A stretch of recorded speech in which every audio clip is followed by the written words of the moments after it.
Around the World in 80 Days by Jules Verne. Chapter 1, in which Phileas Fogg and Passepartout accept each other, the one as master, the other as man. Mr. Phileas Fogg lived in 1872 at No. 7 Savile Row, Burlington Gardens, the house in which Sheridan died in 1814.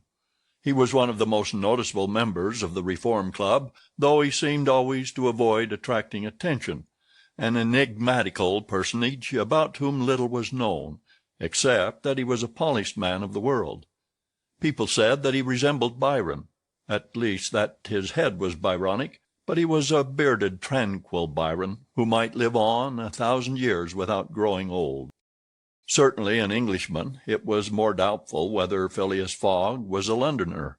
He was never seen on 'Change, nor at the bank, nor in the counting rooms of the city. No ships ever came into London docks of which he was the owner. He had no public employment.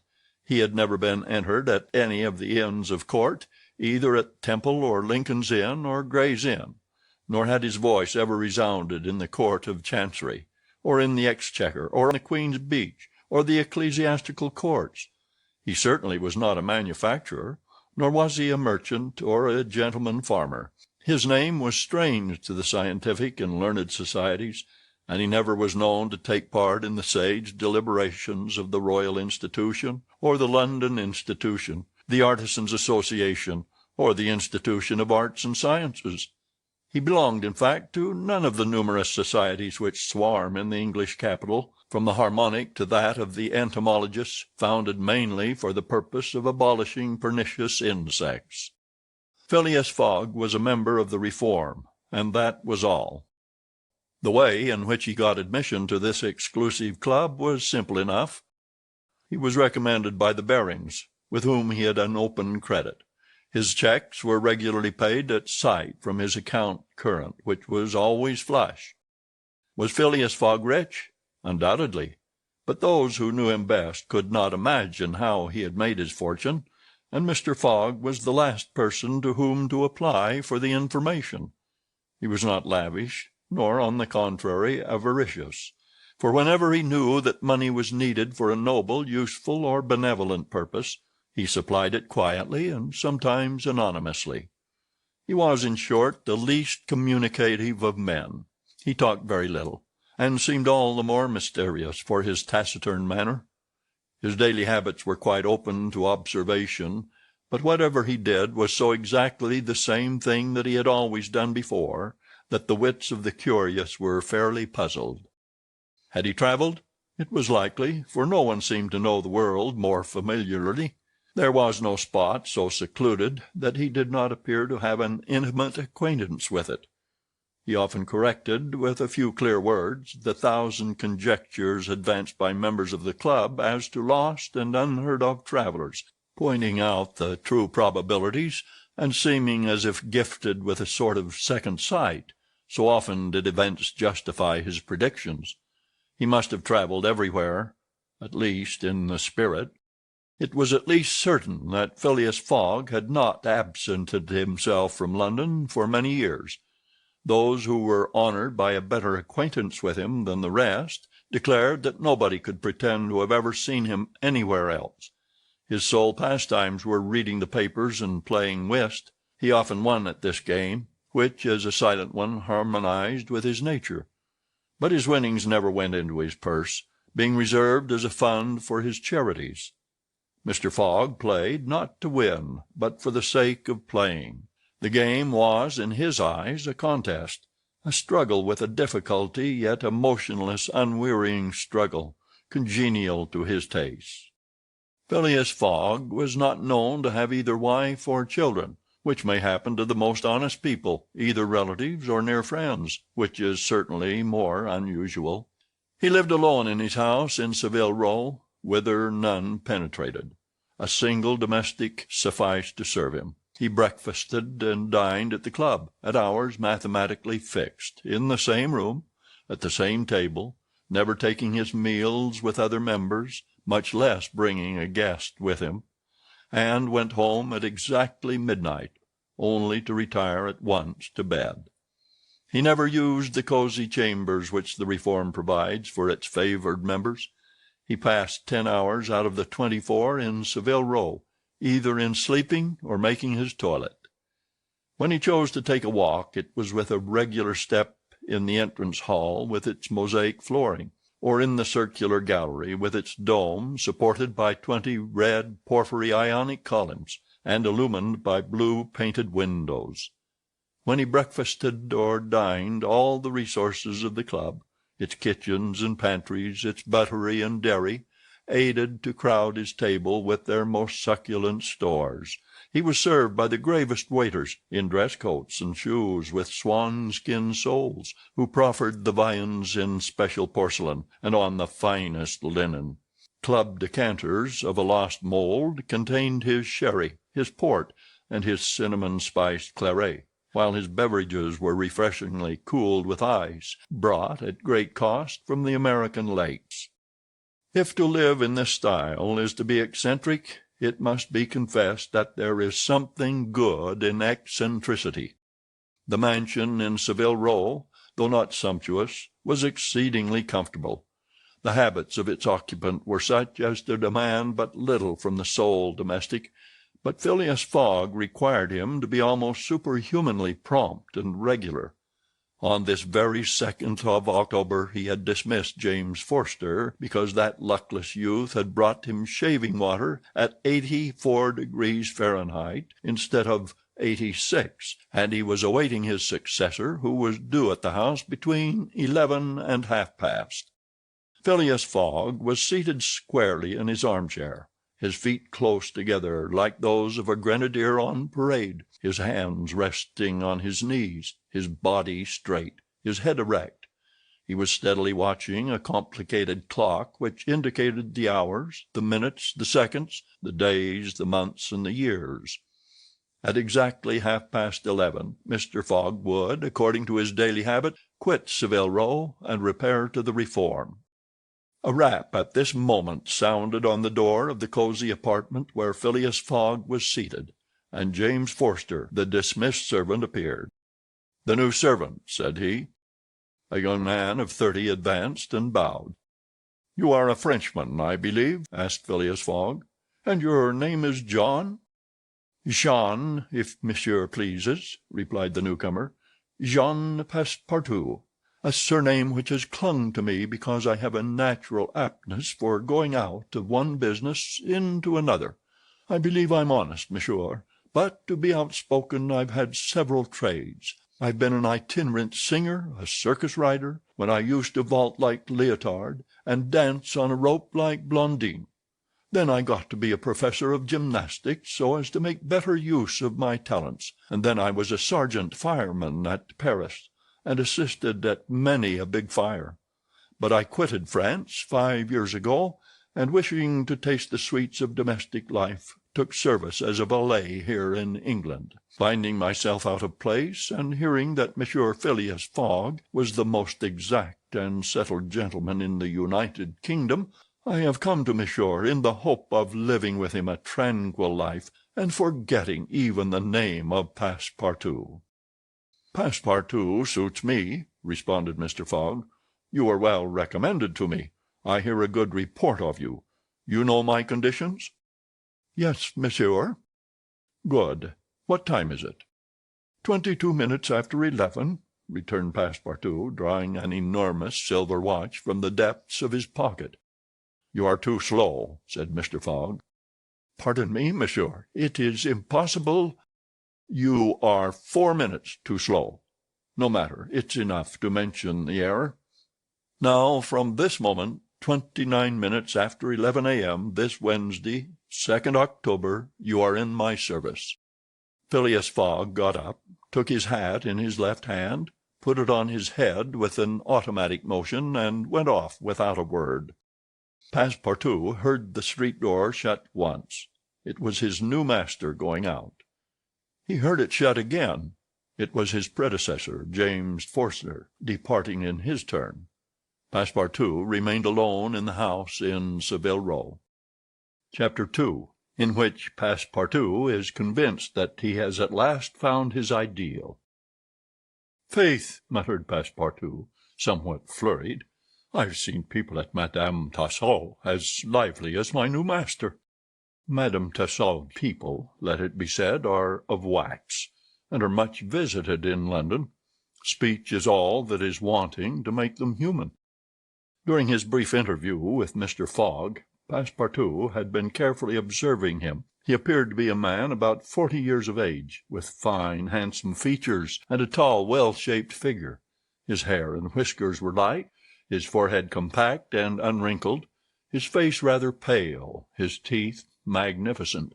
His countenance possessed in the highest degree what physiognomists call repose in action, a quality of those who act rather than talk. Calm and phlegmatic, with a clear eye, Mr. Fogg seemed a perfect type of that English composure which Angelica Kauffmann has so skilfully represented on canvas. Seen in the various phases of his daily life, he gave the idea of being perfectly well balanced, as exactly regulated as a Leroy chronometer. Phileas Fogg was, indeed, exactitude personified, and this was betrayed even in the expression of his very hands and feet, for in men, as well as in animals, the limbs themselves are expressive of the passions. He was so exact that he was never in a hurry, was always ready, and was economical alike of his steps and his motions. He never took one step too many, and always went to his destination by the shortest cut. He made no superfluous gestures, and was never seen to be moved or agitated. He was the most deliberate person in the world, yet always reached his destination at the exact moment. He lived alone, and, so to speak, outside of every social relation, and as he knew that in this world account must be taken of friction, and that friction retards, he never rubbed against anybody. As for Passepartout, he was a true Parisian of Paris. Since he had abandoned his own country for England, taking service as a valet, he had in vain searched for a master after his own heart.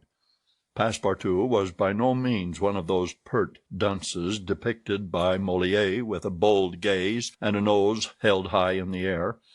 He was an honest fellow, with a pleasant face, lips a trifle protruding, soft-mannered and serviceable, with a good round head, such as one likes to see on the shoulders of a friend. His eyes were blue, his complexion rubicund, his figure almost portly and well built, his body muscular, and his physical powers fully developed by the exercises of his younger days. His brown hair was somewhat tumbled, for while the ancient sculptors are said to have known 18 methods of arranging Minerva's tresses, Passepartout was familiar with but one of dressing his own. 3 strokes of a large tooth comb completed his toilet. It would be rash to predict how Passepartout's lively nature would agree with Mr. Fogg. It was impossible to tell whether the new servant would turn out as absolutely methodical as his master required. Experience alone could solve the question. Passepartout had been a sort of vagrant in his early years, and now yearned for repose. But so far he had failed to find it, though he had already served in 10 English houses. But he could not take root in any of these. With chagrin he found his masters invariably whimsical and irregular, constantly running about the country, or on the lookout for adventure. His last master, young Lord Longferry, Member of Parliament, after passing his nights in the Haymarket taverns, was too often brought home in the morning on policemen's shoulders. Passepartout, desirous of respecting the gentleman whom he served, ventured a mild remonstrance on such conduct, which, being ill received, he took his leave. Hearing that Mr. Phileas Fogg was looking for a servant, and that his life was one of unbroken regularity, that he neither travelled nor stayed from home overnight, he felt sure that this would be the place he was after. He presented himself, and was accepted, as has been seen. At 11:30, then, Passepartout found himself alone in the house in Savile Row. He began its inspection without delay, scouring it from cellar to garret. So clean, well arranged, solemn a mansion pleased him. It seemed to him like a snail shell, lighted and warmed by gas, which sufficed for both these purposes. When Passepartout reached the second story, he recognized at once the room which he was to inhabit, and he was well satisfied with it. Electric bells and speaking tubes afforded communication with the lower stories, while on the mantel stood an electric clock, precisely like that in Mr. Fogg's bedchamber, both beating the same second at the same instant. "That's good. That will do," said Passepartout to himself. He suddenly observed, hung over the clock, a card which, upon inspection, proved to be a program of the daily routine of the house.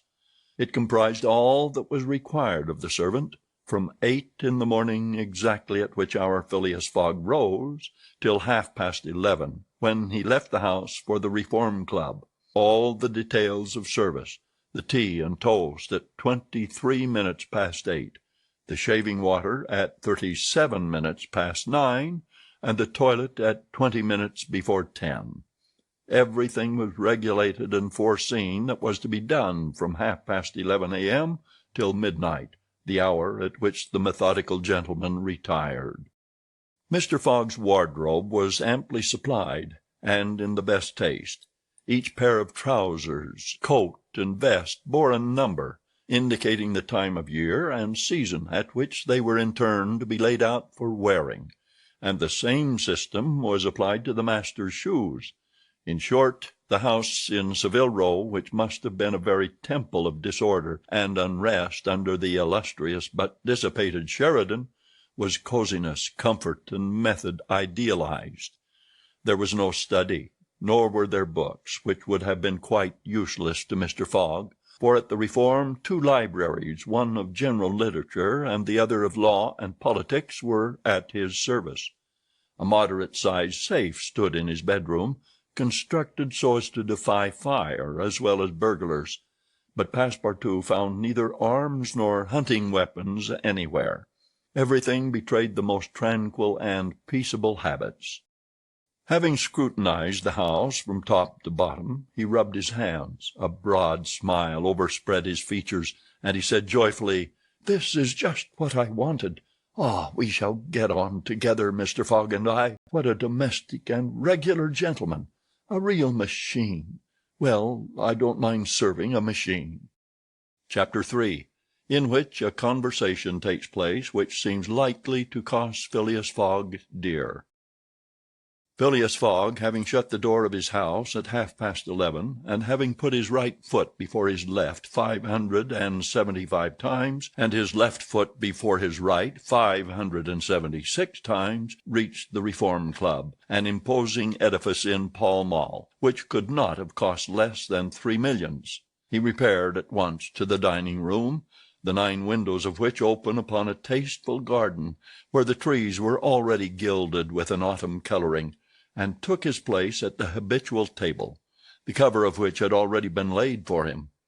His breakfast consisted of a side dish, a broiled fish with reading sauce, a scarlet slice of roast beef garnished with mushrooms, a rhubarb and gooseberry tart, and a morsel of Cheshire cheese, the whole being washed down with several cups of tea, for which the Reform is famous. He rose at 13 minutes to 1, and directed his steps towards the large hall, a sumptuous apartment adorned with lavishly framed paintings. A flunkey handed him an uncut Times, which he proceeded to cut with a skill which betrayed familiarity with this delicate operation. The perusal of this paper absorbed Phileas Fogg until a quarter before 4, whilst the Standard, his next text, occupied him till the dinner hour. Dinner passed as breakfast had done, and Mr. Fogg reappeared in the reading-room, and sat down to the Pall Mall at 20 minutes before 6. Half an hour later several members of the Reform came in and drew up to the fireplace, where a coal fire was steadily burning. They were Mr. Fogg's usual partners at whist, Andrew Stuart, an engineer, John Sullivan and Samuel Fallentin, bankers, Thomas Flanagan, a brewer, and Gauthier Ralph, one of the directors of the Bank of England. all rich and highly respectable personages, even in a club which comprises the princes of English trade and finance. "Well, Ralph," said Thomas Flanagan, "what about that robbery?" "Oh," replied Stuart, "the bank will lose the money." "On the contrary," broke in Ralph, "I hope we may put our hands on the robber. Skilful detectives have been sent to all the principal ports of America and the Continent, and he'll be a clever fellow if he slips through their fingers." "But have you got the robber's description?" asked Stuart. "In the first place, he is no robber at all," returned Ralph positively. "What, a fellow who makes off with £55,000 no robber?" "No." "Perhaps he's a manufacturer, then." "The Daily Telegraph says that he is a gentleman." It was Phileas Fogg, whose head now emerged from behind his newspapers, who made this remark. He bowed to his friends and entered into the conversation. The affair which formed its subject, and which was town talk, had occurred 3 days before at the Bank of England. A package of bank notes to the value of £55,000 had been taken from the principal cashier's table, that functionary being at the moment engaged in registering the receipt of 3 shillings and 6pence. Of course he could not have his eyes everywhere. Let it be observed that the Bank of England reposes a touching confidence in the honesty of the public. There are neither guards nor gratings to protect its treasures. Gold, silver, bank notes are freely exposed at the mercy of the first comer. A keen observer of English customs relates that being in one of the rooms of the bank one day, he had the curiosity to examine a gold ingot weighing some 7 or 8 pounds. He took it up, scrutinized it, passed it to his neighbor, he to the next man, and so on until the ingot, going from hand to hand, was transferred to the end of a dark entry, nor did it return to its place for half an hour. Meanwhile the cashier had not so much as raised his head. But in the present instance things had not gone so smoothly. The package of notes not being found when 5 o'clock sounded from the ponderous clock in the drawing office, the amount was passed to the account of profit and loss. As soon as the robbery was discovered, picked detectives hastened off to Liverpool, Glasgow, Havre, Suez, Brindisi, New York, and other ports, inspired by the proffered reward of £2,000 and 5% on the sum that might be recovered. Detectives were also charged with narrowly watching those who arrived at or left London by rail, and a judicial examination was at once entered upon. There were real grounds for supposing, as the Daily Telegraph said, that the thief did not belong to a professional band. On the day of the robbery a well-dressed gentleman of polished manners and with a well-to-do air had been observed going to and fro in the paying room where the crime was committed. A description of him was easily procured and sent to the detectives, and some hopeful spirits, of whom Ralph was one, did not despair of his apprehension. The papers and clubs were full of the affair, and everywhere people were discussing the probabilities of a successful pursuit, and the Reform Club was especially agitated, several of its members being bank officials. Ralph would not concede that the work of the detectives was likely to be in vain, for he thought that the prize offered would greatly stimulate their zeal and activity. But Stuart was far from sharing this confidence, and as they placed themselves at the whist table, they continued to argue the matter. Stuart and Flanagan played together, while Phileas Fogg had Fallentin for his partner. As the game proceeded, the conversation ceased, excepting between the rubbers, when it revived again. "I maintain," said Stuart, "that the chances are in favor of the thief, who must be a shrewd fellow." "Well, but where can he fly to?" asked Ralph. "No country is safe for him." "Pshaw! Where could he go, then?" "Oh, I don't know that. The world is big enough." "It was once," said Phileas Fogg in a low tone. "Cut, sir," he added, handing the cards to Thomas Flanagan. The discussion fell during the rubber, after which Stuart took up its thread. "What do you mean by once? Has the world grown smaller?" "Certainly," returned Ralph. "I agree with Mr. Fogg. The world has grown smaller, since a man can now go round it 10 times more quickly than 100 years ago, and that is why the search for this thief will be more likely to succeed." and also why the thief can get away more easily. Be so good as to play, Mr. Stewart, said Phileas Fogg. But the incredulous Stewart was not convinced, and when the hand was finished, said eagerly, "You have a strange way, Ralph, of proving that the world has grown smaller. So because you can go round it in 3 months—" "In 80 days," interrupted Phileas Fogg. "That is true, gentlemen," added John Sullivan. "Only 80 days, now that the section between Rothal and Allahabad on the Great Indian Peninsula Railway has been opened. Here is the estimate made by the Daily Telegraph. From London to Suez via Mont Cenis and Brindisi by rail and steamboats, 7 days. From Suez to Bombay by steamer, 13 days. From Bombay to Calcutta by rail, 3 days. From Calcutta to Hong Kong by steamer, 13 days. From Hong Kong to Yokohama, Japan, by steamer, 6 days. From Yokohama to San Francisco by steamer, 22 days. From San Francisco to New York by rail, 7 days.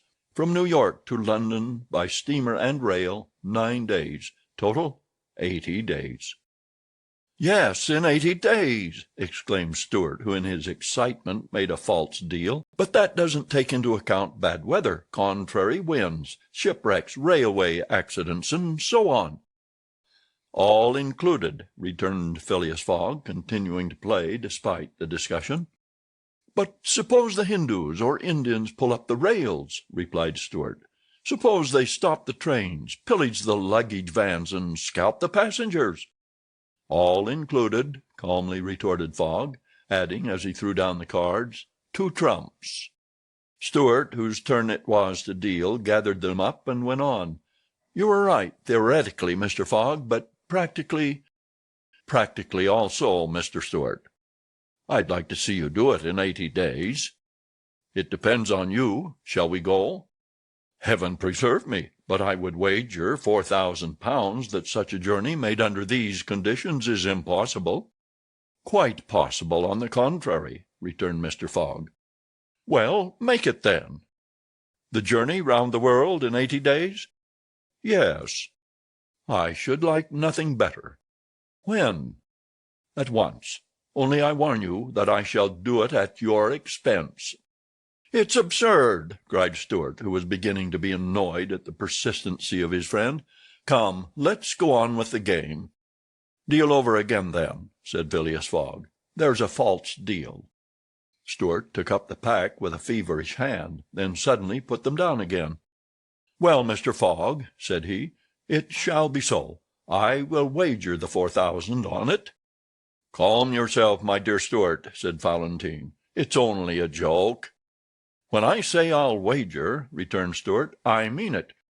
"All right," said Mr. Fogg, and turning to the others, he continued, "I have a deposit of 20,000 at Baring's, which I will willingly risk upon it." "£20,000!" cried Sullivan. "£20,000 which you would lose by a single accidental delay?" "The unforeseen does not exist," quietly replied Phileas Fogg. "But, Mr. Fogg, 80 days are only the estimate of the least possible time in which the journey can be made. A well-used minimum suffices for everything." "But in order not to exceed it, you must jump mathematically from the trains upon the steamers, and from the steamers upon the trains again." "I will jump mathematically." "You are joking." "A true Englishman doesn't joke when he is talking about so serious a thing as a wager," replied Phileas Fogg solemnly. "I will bet £20,000 against anyone who wishes that I will make the tour of the world in 80 days or less, in 1920 hours, or 115,200 minutes. Do you accept?" "We accept," replied Mr. Stewart, Valentine, Sullivan, Flanagan, and Ralph, after consulting each other. "Good," said Mr. Fogg. "The train leaves for Dover at 9:15. I will take it." "This very evening?" asked Stewart. "This very evening," returned Phileas Fogg. He took out and consulted a pocket almanac, and added, "As today is Wednesday, the 2nd of October, I shall be due in London in this very room of the Reform Club on Saturday the 21st of December at 9:15 p.m., or else the £20,000 now deposited in my name at Barings will belong to you in fact and in right, gentlemen. Here is a check for the amount." A memorandum of the wager was at once drawn up and signed by the 6 parties, during which Phileas Fogg preserved a stoical composure. He certainly did not bet to win, and had only staked the £20,000, half of his fortune, because he foresaw that he might have to expend the other half to carry out this difficult, not to say unattainable, project. As for his antagonists, they seemed much agitated, not so much by the value of their stake, as because they had some scruples about betting under conditions so difficult to their friend. The clock struck 7, and the party offered to suspend the game so that Mr. Fogg might make his preparations for departure. "I am quite ready now," was his tranquil response. "Diamonds or trumps? Be so good as to play, gentlemen." Chapter 4, in which Phileas Fogg astounds Passepartout, his servant. Having won 20 guineas at whist and taken leave of his friends, Phileas Fogg at 25 minutes past 7 left the Reform Club. Passepartout, who had conscientiously studied the programme of his duties, was more than surprised to see his master guilty of the inexactness of appearing at this unaccustomed hour, for, according to rule, he was not due in Savile Row until precisely midnight. Mr. Fogg repaired to his bedroom and called out, "Passepartout!" Passepartout did not reply. It could not be he who was called. It was not the right hour. "Passepartout!" repeated Mr. Fogg, without raising his voice. Passepartout made his appearance. "I've called you twice," observed his master. "But it is not midnight," responded the other, showing his watch. "I know it. I don't blame you. We start for Dover and Calais in 10 minutes. A puzzled grin overspread Passepartout's round face. Clearly he had not comprehended his master. "Monsieur is going to leave home?" "Yes," returned Phileas Fogg. "We are going round the world." Passepartout opened wide his eyes, raised his eyebrows, held up his hands, and seemed about to collapse, so overcome was he with stupefied astonishment. "Round the world?" he murmured. "In 80 days," responded Mr. Fogg. "So we haven't a moment to lose." "But the trunks," gasped Passepartout, unconsciously swaying his head from right to left. "We'll have no trunks, only a carpet-bag with 2 shirts and 3 pairs of stockings for me, and the same for you. We'll buy our clothes on the way. Bring down my mackintosh and travelling cloak and some stout shoes, though we shall do little walking. Make haste." Passepartout tried to reply, but could not. He went out, mounted to his own room, fell into a chair, and muttered, "That's good, that is, and I who wanted to remain quiet." He mechanically set about making the preparations for departure. Around the world in 80 days! Was his master a fool? No. Was this a joke, then? They were going to Dover. Good. To Calais. Good again. After all, Passepartout, who had been away from France 5 years, would not be sorry to set foot on his native soil again.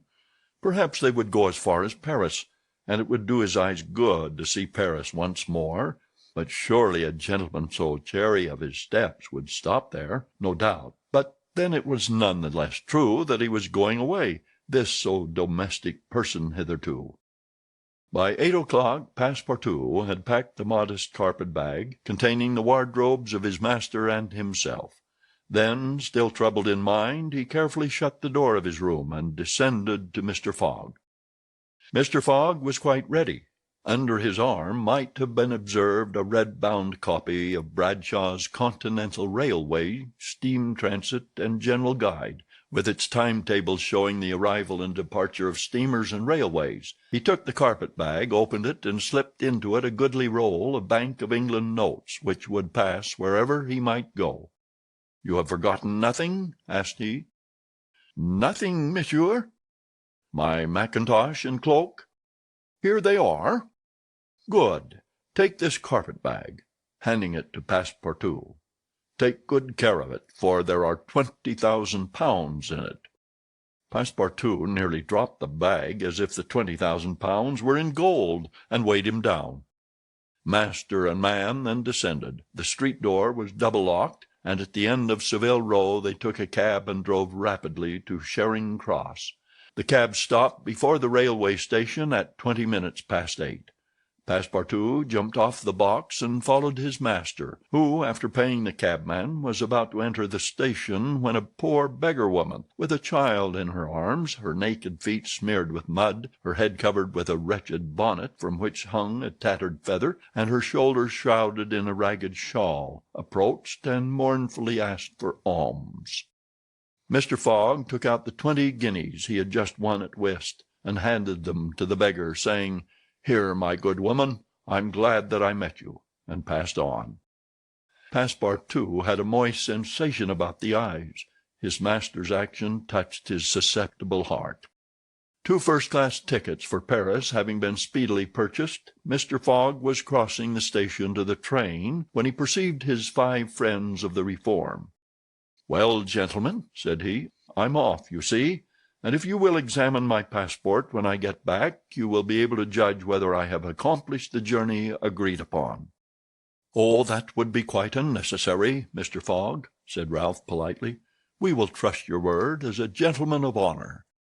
"You do not forget when you are due in London again?" asked Stuart. "In 80 days, on Saturday, the 21st of December, 1872, at 9:15 p.m. Good-bye, gentlemen." Phileas Fogg and his servant seated themselves in a first-class carriage at 20 minutes before 9. 5 minutes later the whistle screamed, and the train slowly glided out of the station. The night was dark, and a fine, steady rain was falling. Phileas Fogg, snugly ensconced in his corner, did not open his lips. Passepartout, not yet recovered from his stupefaction, clung mechanically to the carpet-bag with its enormous treasure. Just as the train was whirling through Sydenham, Passepartout suddenly uttered a cry of despair. "What's the matter?" asked Mr. Fogg. "Alas, in my hurry I forgot—" "What?" "To turn off the gas in my room." "Very well, young man," returned Mr. Fogg coolly. "It will burn, at your expense." Chapter 5, in which a new species of funds unknown to the moneyed men appears on 'Change. Phileas Fogg rightly suspected that his departure from London would create a lively sensation at the West End. The news of the bet spread through the Reform Club, and afforded an exciting topic of conversation to its members. From the club it soon got into the papers throughout England. The boasted tour of the world was talked about, disputed, argued with as much warmth as if the subject were another Alabama claim. Some took sides with Phileas Fogg, but the large majority shook their heads and declared against him. It was absurd, impossible, they declared, that the tour of the world could be made, except theoretically and on paper, in this minimum of time, and with the existing means of traveling. The Times, Standard, Morning Post, and Daily News, and 20 other highly respectable newspapers scouted Mr. Fogg's project as madness. The Daily Telegraph alone hesitatingly supported him. People in general thought him a lunatic, and blamed his Reform Club friends for having accepted a wager which betrayed the mental aberration of its proposer. Articles no less passionate than logical appeared on the question, for geography is one of the pet subjects of the English, and the columns devoted to Phileas Fogg's venture were eagerly devoured by all classes of readers. At first some rash individuals, principally of the gentler sex, espoused his cause, which became still more popular when the Illustrated London News came out with his portrait, copied from a photograph in the Reform Club. A few readers of the Daily Telegraph even dared to say, "Why not, after all? Stranger things have come to pass." At last a long article appeared on the 7th of October in the Bulletin of the Royal Geographical Society, which treated the question from every point of view, and demonstrated the utter folly of the enterprise. Everything, it said, was against the travelers, every obstacle imposed alike by man and by nature. A miraculous agreement of the times of departure and arrival, which was impossible, was absolutely necessary to his success, He might perhaps reckon on the arrival of trains at the designated hours in Europe, where the distances were relatively moderate, but when he calculated upon crossing India in 3 days and the United States in 7, could he rely beyond misgiving upon accomplishing his task? There were accidents to machinery, the liability of trains to run off the line, collisions, bad weather, the blocking up by snow. Were not all these against Phileas Fogg? Would he not find himself, when traveling by steamer in winter, at the mercy of the winds and fogs? Is it uncommon for the best ocean steamers to be 2 or 3 days behind time? But a single delay would suffice to fatally break the chain of communication. Should Phileas Fogg once miss, even by an hour, a steamer, he would have to wait for the next, and that would irrevocably render his attempt vain. This article made a great deal of noise, and being copied into all the papers, seriously depressed the advocates of the rash tourist. Everybody knows that England is the world of betting men, who are of a higher class than mere gamblers. To bet is in the English temperament. Not only the members of the Reform, but the general public made heavy wagers for or against Phileas Fogg, who was set down in the betting books as if he were a racehorse. Bonds were issued and made their appearance on 'Change. Phileas Fogg bonds were offered at par or at a premium, and a great business was done in them. But 5 days after the article in the Bulletin of the Geographical Society appeared, the demand began to subside. Phileas Fogg declined. They were offered by packages, at first of 5, then of 10, until at last nobody would take less than 20, 50, 100. Lord Albemarle, an elderly paralytic gentleman, was now the only advocate of Phileas Fogg left. This noble lord, who was fastened to his chair, would have given his fortune to be able to make the tour of the world if it took 10 years, and he bet £5,000 on Phileas Fogg. When the folly as well as the uselessness of the adventure was pointed out to him, he contented himself with replying, "If the thing is feasible, the first to do it ought to be an Englishman." The Fogg party dwindled more and more. Everybody was going against him, and the bets stood 150 and 200 to 1, and a week after his departure an incident occurred which deprived him of backers at any price. The Commissioner of Police was sitting in his office at 9 o'clock one evening, when the following telegraphic dispatch was put into his hands. Suez to London. Rowan, Commissioner of Police, Scotland Yard. I found the bank robber, Phileas Fogg. Send without delay warrant of arrest to Bombay. Fix, Detective. The effect of this dispatch was instantaneous. The polished gentleman disappeared to give place to the bank robber. His photograph, which was hung with those of the rest of the members of the Reform Club, was minutely examined, and it betrayed feature by feature the description of the robber which had been provided to the police. The mysterious habits of Phileas Fogg were recalled, his solitary ways, his sudden departure, and it seemed clear that in undertaking a tour round the world on the pretext of a wager, he had had no other end in view than to elude the detectives and throw them off his track. Chapter 6, in which Fix, the detective, betrays a very natural impatience. The circumstances under which this telegraphic dispatch about Phileas Fogg was sent were as follows. The steamer Mongolia, belonging to the Peninsular and Oriental Company, built of iron, of 2,800 tons burden and 500 horsepower, was due at 11 o'clock a.m. on Wednesday, the 9th of October, at Suez.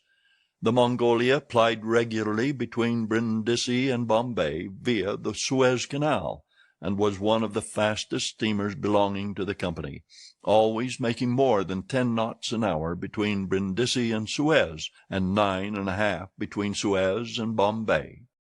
2 men were promenading up and down the wharves, among the crowd of natives and strangers who were sojourning at this once straggling village, now, thanks to the enterprise of M. Lesseps, a fast-growing town. One was the British consul at Suez, who, despite the prophecies of the English government and the unfavorable predictions of Stephenson, was in the habit of seeing from his office window English ships daily passing to and fro on the great canal, by which the old roundabout route from England to India by the Cape of Good Hope was abridged by at least a half. The other was a small, slight-built personage with a nervous, intelligent face, and bright eyes peering out from under eyebrows which he was incessantly twitching.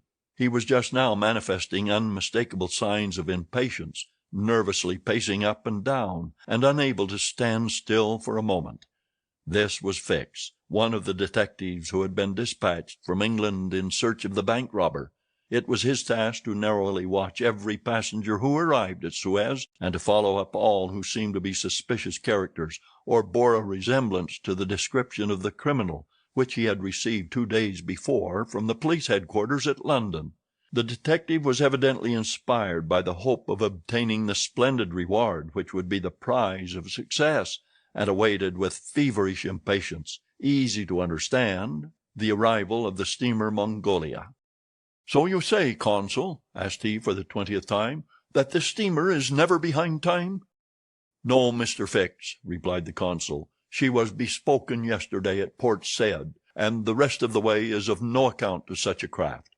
I repeat that the Mongolia has been in advance of the time required by the company's regulations, and gained the prize awarded for excess of speed." "Does she come directly from Brindisi?" "Directly from Brindisi. She takes on the Indian mails there, and she left there Saturday at 5 p.m. Have patience, Mr. Fix. She will not be late. But really I don't see how, from the description you have, you will be able to recognize your man, even if he is on board the Mongolia." "A man rather feels the presence of these fellows, Consul, than recognizes them. You must have a scent for them, and a scent is like a sixth sense which combines hearing, seeing, and smelling. I've arrested more than one of these gentlemen in my time, and if my thief is on board I'll answer for it. He'll not slip through my fingers." "I hope so, Mr. Fix, for it was a heavy robbery." "A magnificent robbery, Consul. £55,000. We don't often have such windfalls. Burglars are getting to be so contemptible nowadays. A fellow gets hung for a handful of shillings." "Mr. Fix," said the consul, "I like your way of talking, and hope you'll succeed. But I fear you will find it far from easy. Don't you see, the description which you have there has a singular resemblance to an honest man." "Consul," remarked the detective dogmatically, "great robbers always resemble honest folk. Fellows who have rascally faces have only one course to take, and that is to remain honest. Otherwise they would be arrested offhand. The artistic thing is to unmask honest countenances. It's no light task, I admit, but a real art." Mr. Fix evidently was not wanting in a tinge of self-conceit. Little by little the scene on the quay became more animated. Sailors of various nations, merchants, shipbrokers, porters, fellahs, bustled to and fro as if the steamer were immediately expected. The weather was clear and slightly chilly. The minarets of the town loomed above the houses in the pale rays of the sun. A jetty pier, some 2,000 yards long, extended into the roadstead.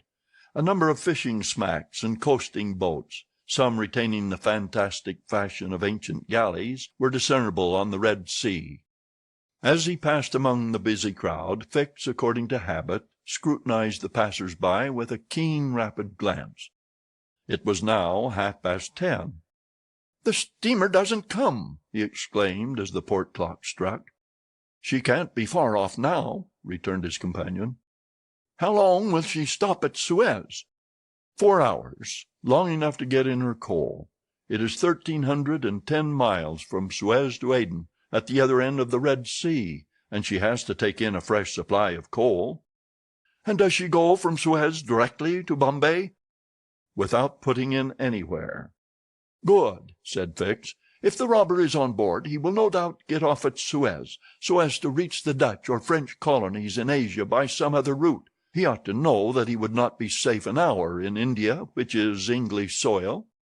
"Unless," objected the consul, "he is exceptionally shrewd. An English criminal, you know, is always better concealed in London than anywhere else." This observation furnished the detective food for thought, and meanwhile the consul went away to his office.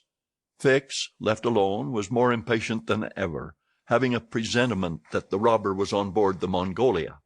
If he had indeed left London intending to reach the New World, he would naturally take the route via India, which was less watched and more difficult to watch than that of the Atlantic. But Fix's reflections were soon interrupted by a succession of sharp whistles, which announced the arrival of the Mongolia. The porters and fellahs rushed down the quay, and a dozen boats pushed off from the shore to go and meet the steamer. Soon her gigantic hull appeared passing along between the banks, and 11 o'clock struck as she anchored in the road. She brought an unusual number of passengers, some of whom remained on deck to scan the picturesque panorama of the town, while the greater part disembarked in the boats and landed on the quay. Fix took up a position and carefully examined each face and figure which made its appearance. Presently one of the passengers, after vigorously pushing his way through the importunate crowd of porters, came up to him and politely asked if he could point out the English consulate, at the same time showing a passport which he wished to have visaed. Fix instinctively took the passport, and with a rapid glance read the description of its bearer. An involuntary motion of surprise nearly escaped him, for the description in the passport was identical with that of the bank robber which he had received from Scotland Yard. "Is this your passport?" asked he. "No, it's my master's." "And your master is—" "He stayed on board." "But he must go to the consul's in person, so as to establish his identity." "Oh, is that necessary?" "Quite indispensable." "And where is the consulate?" "There, on the corner of the square," said Fix, pointing to a house 200 steps off. "I'll go and fetch my master, who won't be much pleased, however, to be disturbed." The passenger bowed to Fix and returned to the steamer. Chapter 7, which once more demonstrates the uselessness of passports as aids to detectives. The detective passed down the quay and rapidly made his way to the consul's office, where he was at once admitted to the presence of that official. "Consul," said he, without preamble, "I have strong reasons for believing that my man is a passenger on the Mongolia," and he narrated what had just passed concerning the passport. "Well, Mr. Fix," replied the consul, "I shall not be sorry to see the rascal's face, but perhaps he won't come here, that is, if he is the person you suppose him to be. A robber doesn't quite like to leave traces of his flight behind him, and besides, he is not obliged to have his passport countersigned. If he is as shrewd as I think he is, consul, he will come." "To have his passport visaed?"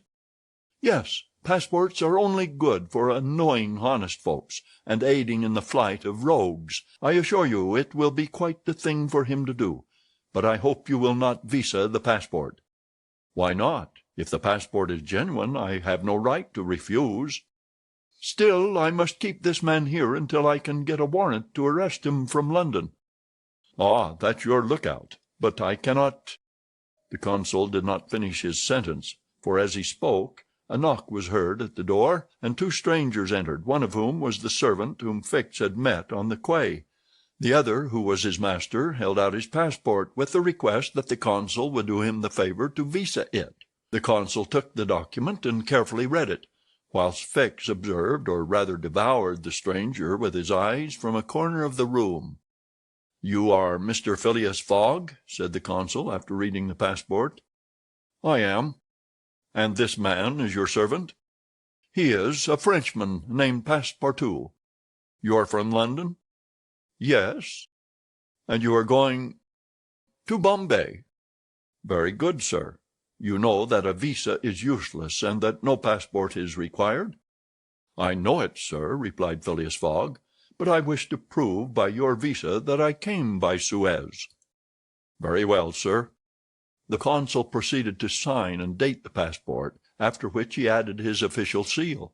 Mr. Fogg paid the customary fee, coldly bowed, and went out, followed by his servant. "Well?" queried the detective. "Well, he looks and acts like a perfectly honest man," replied the consul. "Possibly, but that is not the question. Do you think, consul, that this phlegmatic gentleman resembles, feature by feature, the robber whose description I have received?" "I concede that. But then, you know, all descriptions—" "I'll make certain of it," interrupted Fix. "The servant seems to me less mysterious than the master. Besides, he's a Frenchman and can't help talking. Excuse me for a little while, Consul." Fix started off in search of Passepartout. Meanwhile, Mr. Fogg, after leaving the consulate, repaired to the quay, gave some orders to Passepartout, went off to the Mongolia in a boat, and descended to his cabin. He took up his notebook, which contained the following memoranda: Left London Wednesday, October 2nd, at 8:45 p.m. Reached Paris Thursday, October 3rd, at 7:20 a.m. Left Paris Thursday at 8:40 a.m. Reached Turin by Mont Cenis Friday, October 4th, at 6:35 a.m. Left Turin Friday at 7:20 a.m. Arrived at Brindisi Saturday, October 5th, at 4 p.m.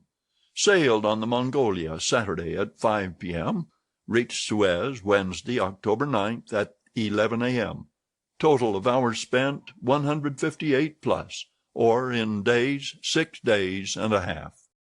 These dates were inscribed in an itinerary divided into columns, indicating the month, the day of the month, and the day for the stipulated and actual arrivals at each principal point: Paris, Brindisi, Suez, Bombay, Calcutta, Singapore, Hong Kong, Yokohama, San Francisco, New York, and London, from the 2nd of October to the 21st of December, and giving a space for setting down the gain made or the loss suffered on arrival at each locality.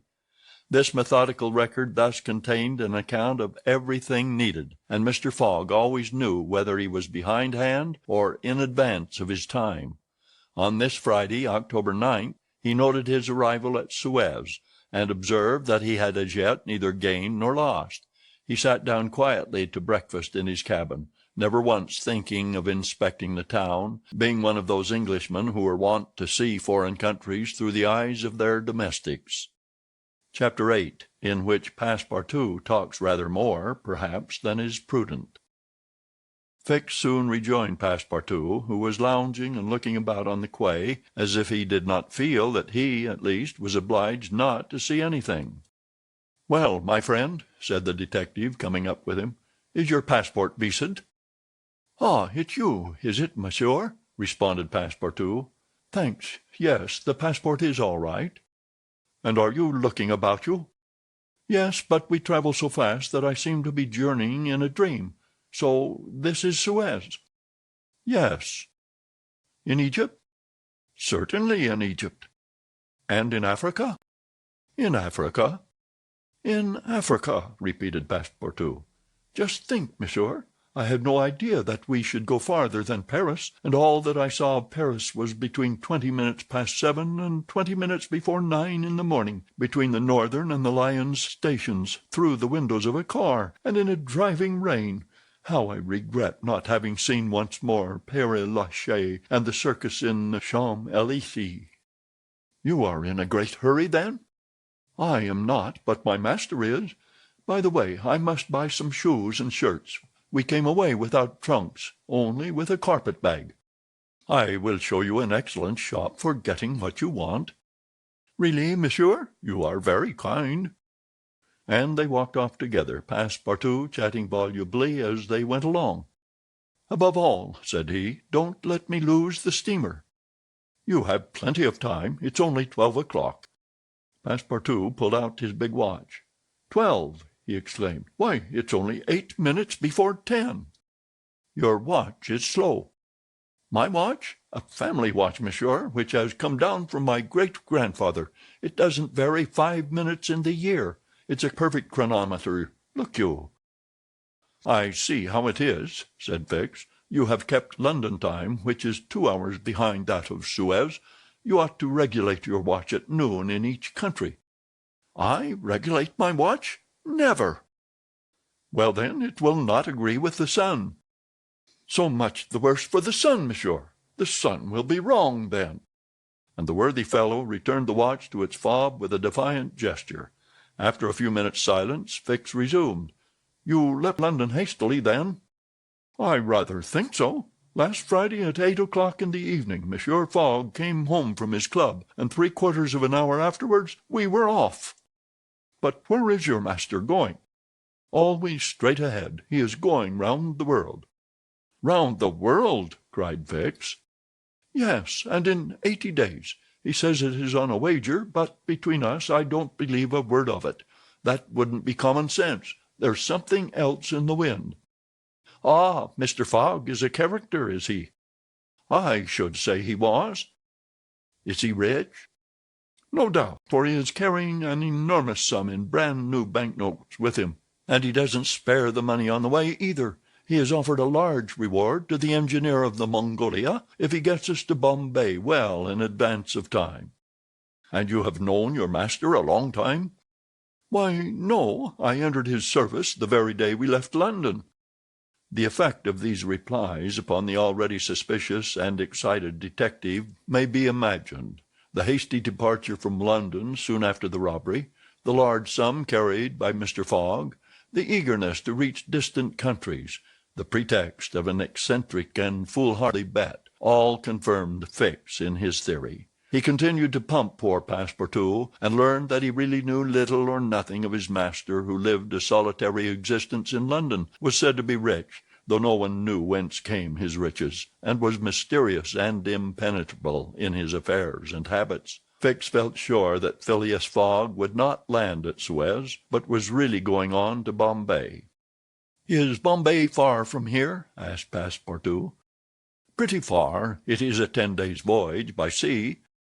"And in what country is Bombay?" "India." "In Asia?" "Certainly." "The deuce! I was going to tell you there's one thing that worries me. My burner." "What burner?" "My gas burner, which I forgot to turn off, and which is at this moment burning at my expense. I have calculated, monsieur, that I lose 2 shillings every 24 hours, exactly 6 pence more than I earn, and you will understand that the longer our journey—" Did Fix pay any attention to Passepartout's trouble about the gas? It is not probable. He was not listening, but was cogitating a project. Passepartout and he had now reached the shop, where Fix left his companion to make his purchases, after recommending him not to miss the steamer, and hurried back to the consulate. Now that he was fully convinced, Fix had quite recovered his equanimity. "Consul," said he, "I have no longer any doubt. I have spotted my man. He passes himself off as an odd stick who is going round the world in 80 days. "Then he's a sharp fellow," returned the consul, "and counts on returning to London after putting the police of the 2 countries off his track." "We'll see about that," replied Fix. "But are you not mistaken?" "I am not mistaken." "Why was this robber so anxious to prove by the visa that he had passed through Suez?" "Why, I have no idea. But listen to me." He reported in a few words the most important parts of his conversation with Passepartout. "In short," said the consul, "appearances are wholly against this man. And what are you going to do?" "Send a dispatch to London for a warrant of arrest to be dispatched instantly to Bombay. Take passage on board the Mongolia, follow my rogue to India, and there, on English ground, arrest him politely, with my warrant in my hand and my hand on his shoulder." Having uttered these words with a cool, careless air, the detective took leave of the consul, and repaired to the telegraph office, whence he sent the dispatch which we have seen to the London police office. A quarter of an hour later found Fix with a small bag in his hand, proceeding on board the Mongolia, and ere many moments longer the noble steamer rode out at full steam upon the waters of the Red Sea. Chapter 9, in which the Red Sea and the Indian Ocean prove propitious to the designs of Phileas Fogg. The distance between Suez and Aden is precisely 1,310 miles, and the regulations of the company allow the steamers 138 hours in which to traverse it. The Mongolia, thanks to the vigorous exertions of the engineer, seemed likely, so rapid was her speed, to reach her destination considerably within that time. The greater part of the passengers from Brindisi were bound for India, some for Bombay, others for Calcutta by way of Bombay, the nearest route thither now that a railway crosses the Indian peninsula. Among the passengers was a number of officials and military officers of various grades. the latter being either attached to the regular British forces or commanding the sepoy troops and receiving high salaries ever since the central government has assumed the powers of the East India Company, for the sub-lieutenants get £280, brigadiers £2,400, and generals of divisions £4,000. What with the military men, a number of rich young Englishmen on their travels, and the hospitable efforts of the purser, the time passed quickly on the Mongolia. The best of fare was spread upon the cabin tables at breakfast, lunch, dinner, and the 8 o'clock supper, and the ladies scrupulously changed their toilets twice a day, and the hours were whirled away when the sea was tranquil with music, dancing, and games. But the Red Sea is full of caprice, and often boisterous, like most long and narrow gulfs. When the wind came from the African or Asian coast, the Mongolia with her long hull rolled fearfully. Then the ladies speedily disappeared below. The pianos were silent. Singing and dancing suddenly ceased. Yet the good ship ploughed straight on, unretarded by wind or wave, towards the straits of Bab el Mandeb. What was Phileas Fogg doing all this time? It might be thought that in his anxiety he would be constantly watching the changes of the wind, the disorderly raging of the billows, every chance, in short, which might force the Mongolia to slacken her speed, and thus interrupt his journey. But if he thought of these possibilities, he did not betray the fact by any outward sign. Always the same impassible member of the Reform Club, whom no incident could surprise, as unvarying as the ship's chronometers, and seldom having the curiosity even to go up on the deck, he passed through the memorable scenes of the Red Sea with cold indifference, did not care to recognize the historic towns and villages which, along its borders, raised their picturesque outlines against the sky, and betrayed no fear of the dangers of the Arabic Gulf, which the old historians always spoke of with horror, and upon which the ancient navigators never ventured without propitiating the gods by ample sacrifices. How did this eccentric personage pass his time on the Mongolia? He made his 4 hearty meals every day, regardless of the most persistent rolling and pitching on the part of the steamer, and he played whist indefatigably, for he had found partners as enthusiastic in the game as himself. A tax collector on the way to his post at Goa, the Reverend Decimus Smith returning to his parish at Bombay, and a brigadier general of the English army who was about to rejoin his brigade at Benares, made up the party, and with Mr. Fogg played whist by the hour together in absorbing silence. As for Passepartout, he too had escaped seasickness, and took his meals conscientiously in the forward cabin. He rather enjoyed the voyage, for he was well fed and well lodged, took a great interest in the scenes through which they were passing, and consoled himself with the delusion that his master's whim would end at Bombay. He was pleased on the day after leaving Suez to find on deck the obliging person with whom he had walked and chatted on the quays. "If I am not mistaken," said he, approaching this person, with his most amiable smile, "you are the gentleman who so kindly volunteered to guide me at Suez." "Ah, I quite recognize you. You are the servant of the strange Englishman." "Just so, Monsieur Fix." "Monsieur Fix," resumed Passepartout, "I'm charmed to find you on board. Where are you bound?" "Like you, to Bombay." "That's capital. Have you made this trip before?" "Several times. I am one of the agents of the Peninsular Company." "Then you know India?" "Why, yes," replied Fix, who spoke cautiously. "A curious place, this India?" "Oh, very curious. Mosques, minarets, temples, fakirs, pagodas, tigers, snakes, elephants. I hope you will have ample time to see the sights." "I hope so, Monsieur Fix. You see, a man of sound sense ought not to spend his life jumping from a steamer upon a railway train, and from a railway train upon a steamer again, pretending to make the tour of the world in 80 days. No, all these gymnastics, you may be sure, will cease at Bombay." "And Mr. Fogg is getting on well?" asked Fix, in the most natural tone in the world. "Quite well, and I too. I eat like a famished ogre. It's the sea air." "But I never see your master on deck." "Never. He hasn't the least curiosity." Do you know, Mr. Passepartout, that this pretended tour in 80 days may conceal some secret errand, perhaps a diplomatic mission? Faith, Monsieur Fix, I assure you I know nothing about it, nor would I give half a crown to find out." After this meeting, Passepartout and Fix got into the habit of chatting together, the latter making it a point to gain the worthy man's confidence. He frequently offered him a glass of whisky or pale ale in the steamer bar-room, which Passepartout never failed to accept with graceful alacrity, mentally pronouncing Fix the best of good fellows. Meanwhile the Mongolia was pushing forward rapidly. On the 13th, Mocha, surrounded by its ruined walls, whereon date trees were growing, was sighted, and on the mountains beyond were espied vast coffee fields.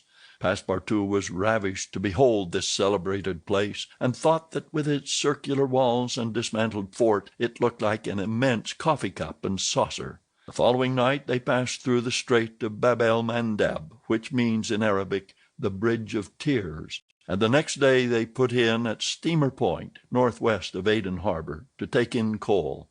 This matter of fueling steamers is a serious one at such distances from the coal mines. It costs the Peninsular Company some £800,000 a year.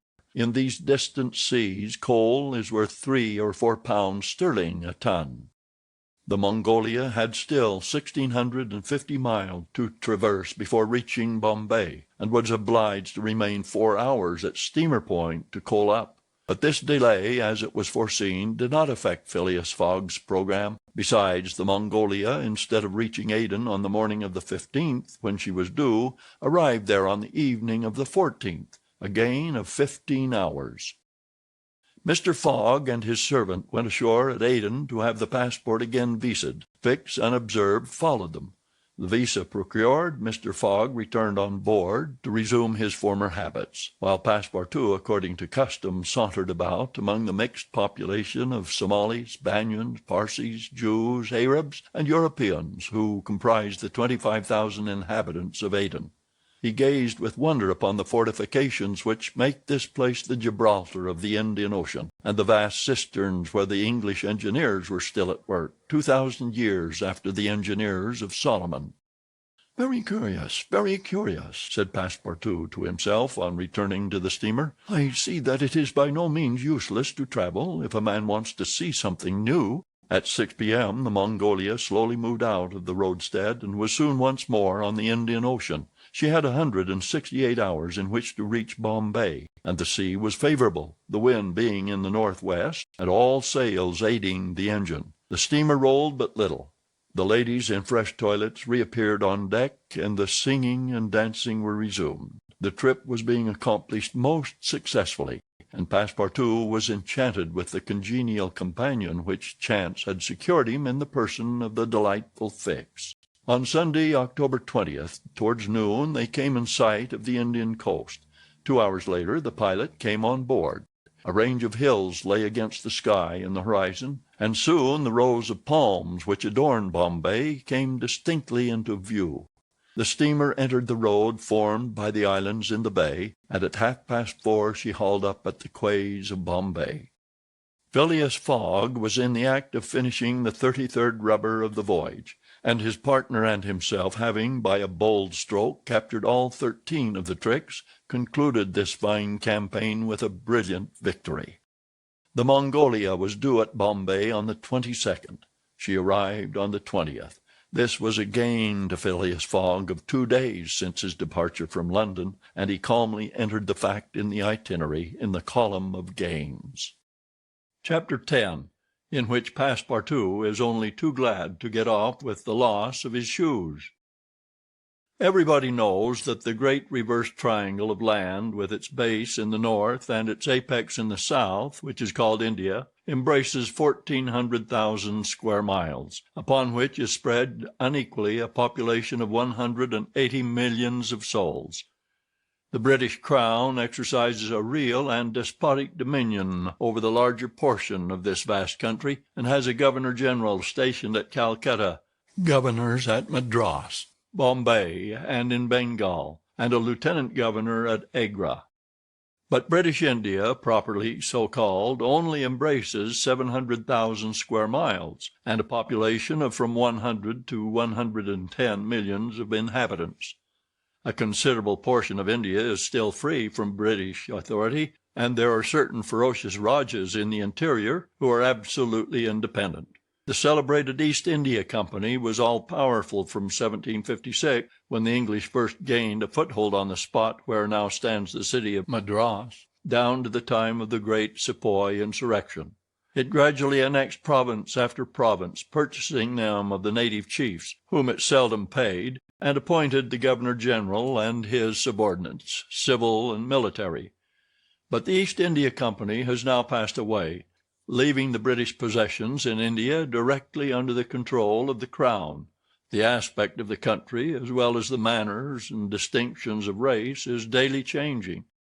Formerly one was obliged to travel in India by the old cumbrous methods of going on foot or on horseback, in palanquins or unwieldy coaches. Now fast steamboats ply on the Indus and the Ganges, and a great railway, with branch lines joining the main line at many points on its route, traverses the peninsula from Bombay to Calcutta in 3 days.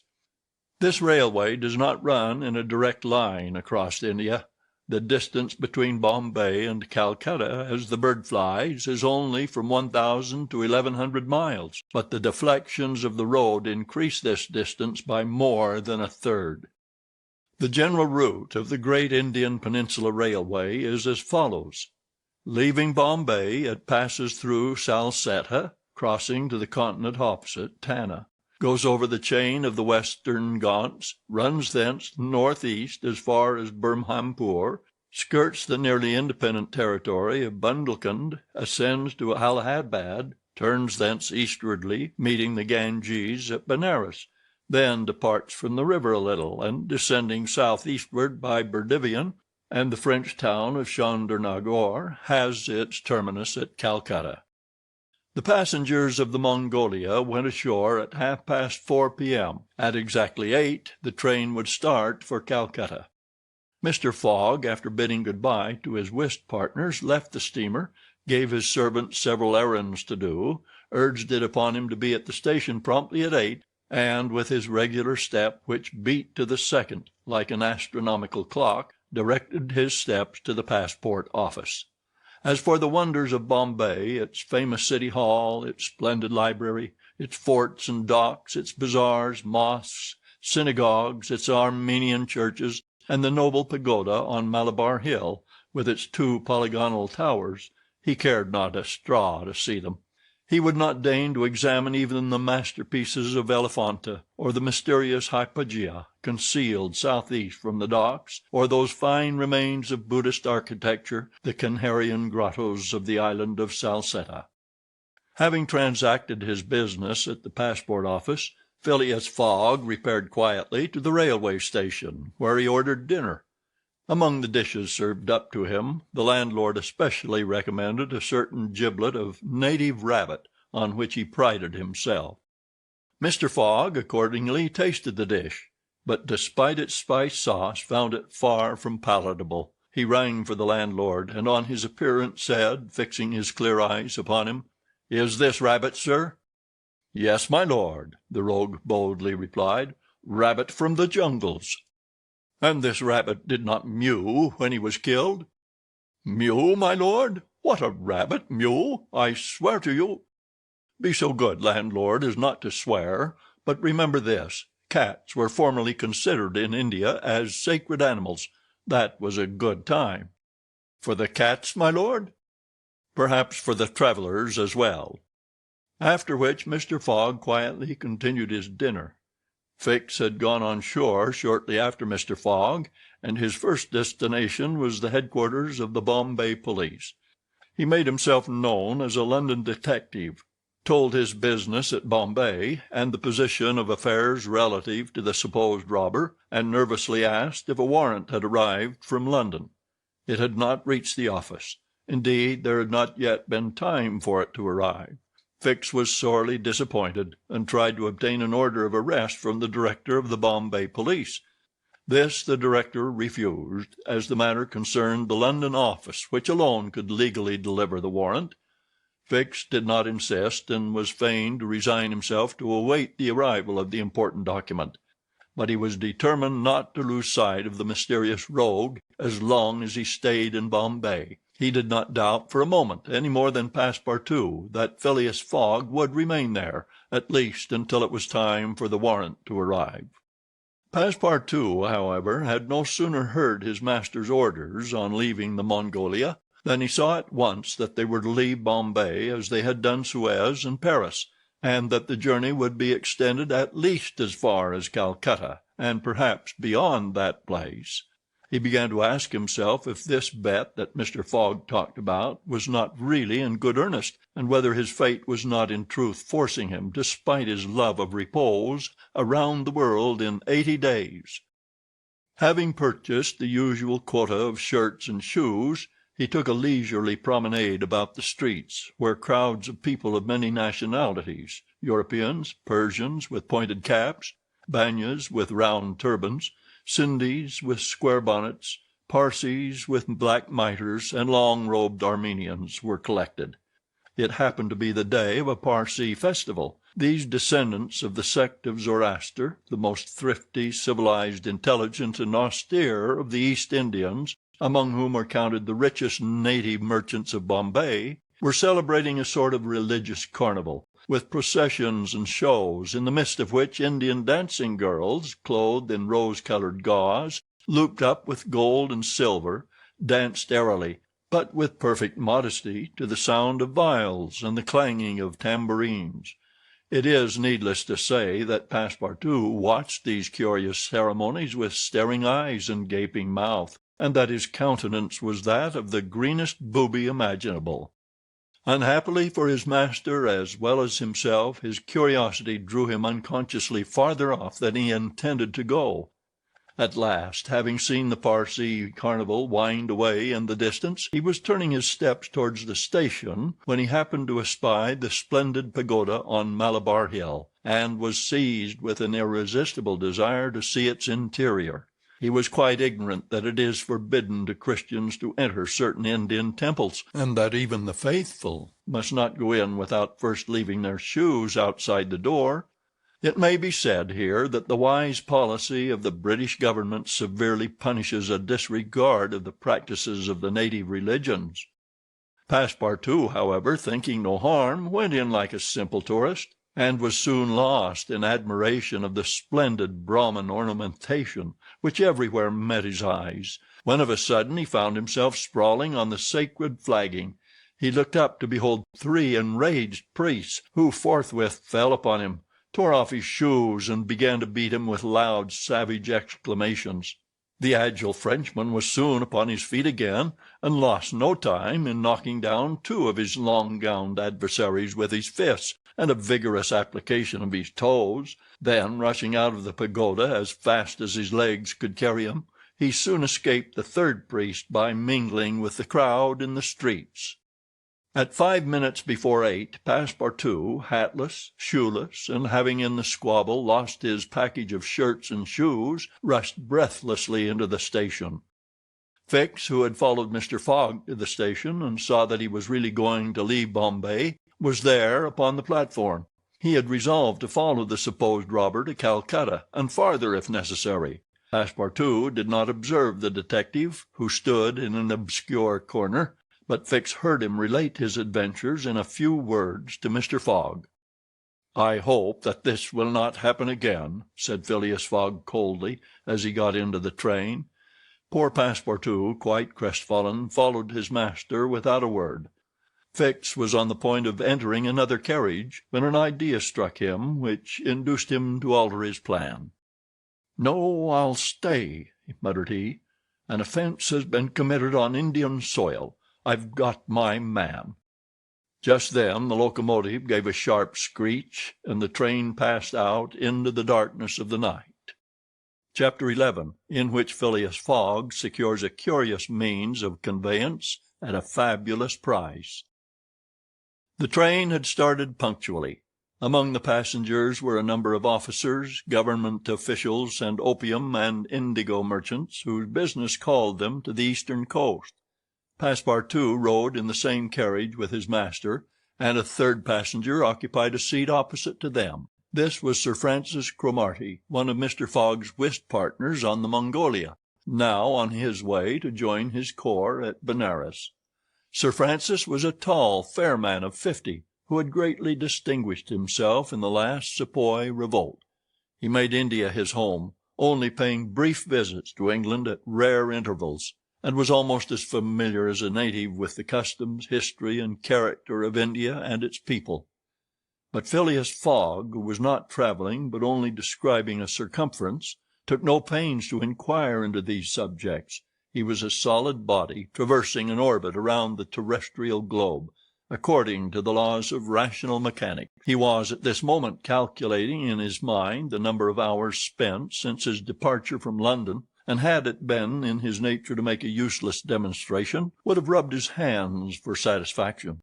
Sir Francis Cromarty had observed the oddity of his travelling companion, although the only opportunity he had for studying him had been while he was dealing the cards and between two rubbers, and questioned himself whether a human heart really beat beneath this cold exterior, and whether Phileas Fogg had any sense of the beauties of nature.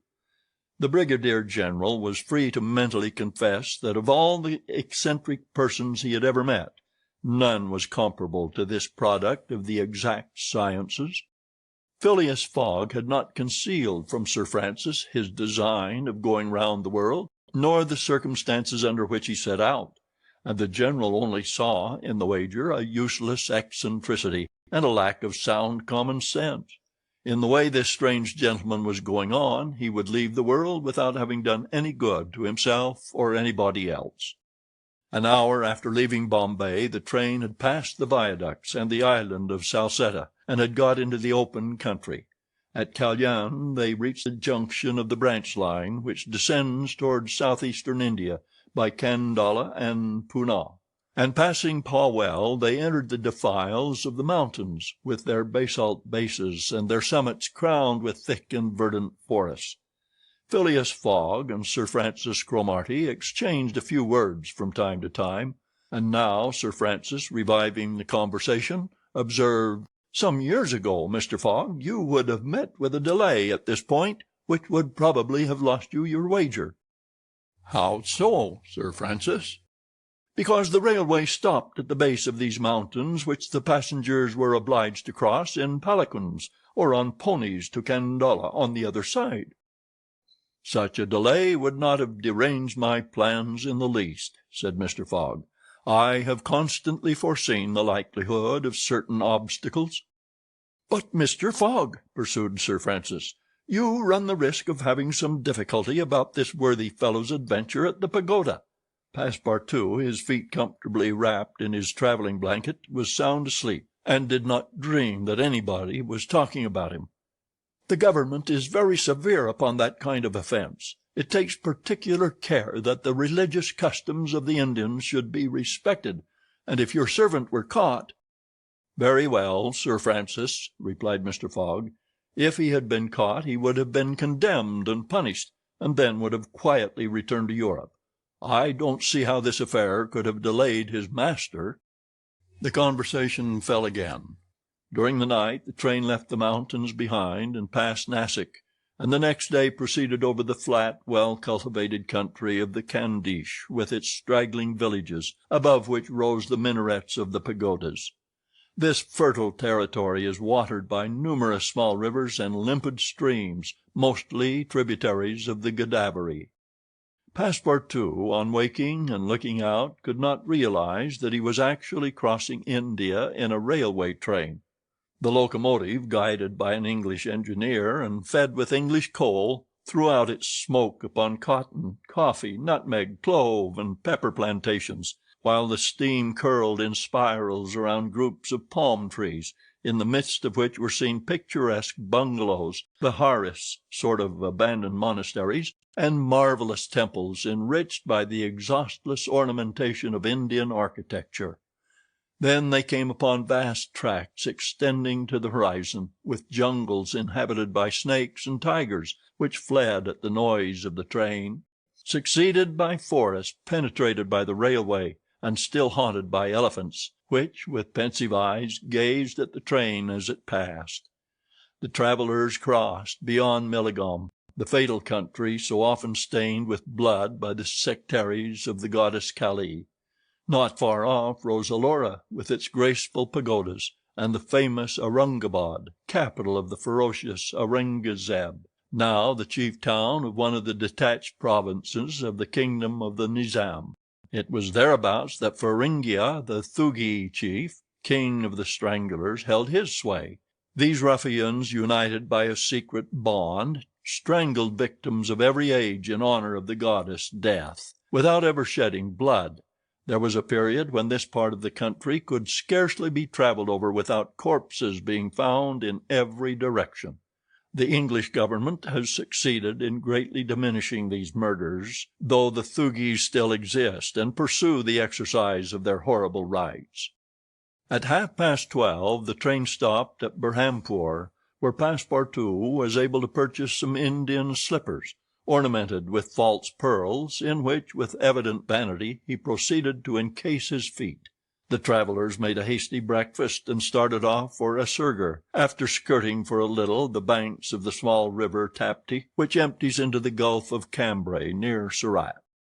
Passepartout was now plunged into absorbing reverie. Up to his arrival at Bombay he had entertained hopes that their journey would end there. But now that they were plainly whirling across India at full speed, a sudden change had come over the spirit of his dreams. His old vagabond nature returned to him. The fantastic ideas of his youth once more took possession of him. He came to regard his master's project as intended in good earnest, believed in the reality of the bet, and therefore in the tour of the world and the necessity of making it without fail within the designated period.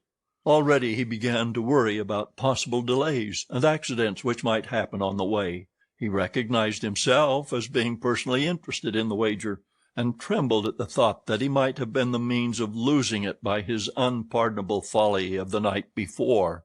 Being much less cool-headed than Mr. Fogg, he was much more restless, counting and recounting the days passed over, uttering maledictions when the train stopped, and accusing it of sluggishness, and mentally blaming Mr. Fogg for not having bribed the engineer. The worthy fellow was ignorant that while it was possible by such means to hasten the rate of a steamer, it could not be done on the railway. The train entered the defiles of the Sutpur Mountains, which separate the Khandish from Bundelkund, towards evening. The next day Sir Francis Cromarty asked Passepartout what time it was, to which, on consulting his watch, he replied that it was 3 in the morning. This famous timepiece, always regulated on the Greenwich meridian, which was now some 77 degrees westward, was at least 4 hours slow. Sir Francis corrected Passepartout's time, whereupon the latter made the same remark that he had done to Fix, and upon the general insisting that the watch should be regulated in each new meridian, since he was constantly going eastward, that is in the face of the sun, and therefore the days were shorter by 4 minutes for each degree gone over. Passepartout obstinately refused to alter his watch, which he kept at London time. It was an innocent delusion which could harm no one. The train stopped at 8 o'clock in the midst of a glade some 15 miles beyond Rothal, where there were several bungalows and workmen's cabins. The conductor, passing along the carriages, shouted, "Passengers will get out here." Phileas Fogg looked at Sir Francis Cromarty for an explanation, but the general could not tell what meant a halt in the midst of this forest of dates and acacias. Passepartout, not less surprised, rushed out and speedily returned, crying, "Monsieur, no more railway!" "What do you mean?" asked Sir Francis. "I mean to say that the train isn't going on." The general at once stepped out, while Phileas Fogg calmly followed him, and they proceeded together to the conductor. "Where are we?" asked Sir Francis. "At the hamlet of Colby." "Do we stop here?" "Certainly. The railway isn't finished." "What, not finished?" No, there's still a matter of 50 miles to be laid from here to Allahabad, where the line begins again." "But the papers announced the opening of the railway throughout." "What would you have, officer? The papers were mistaken."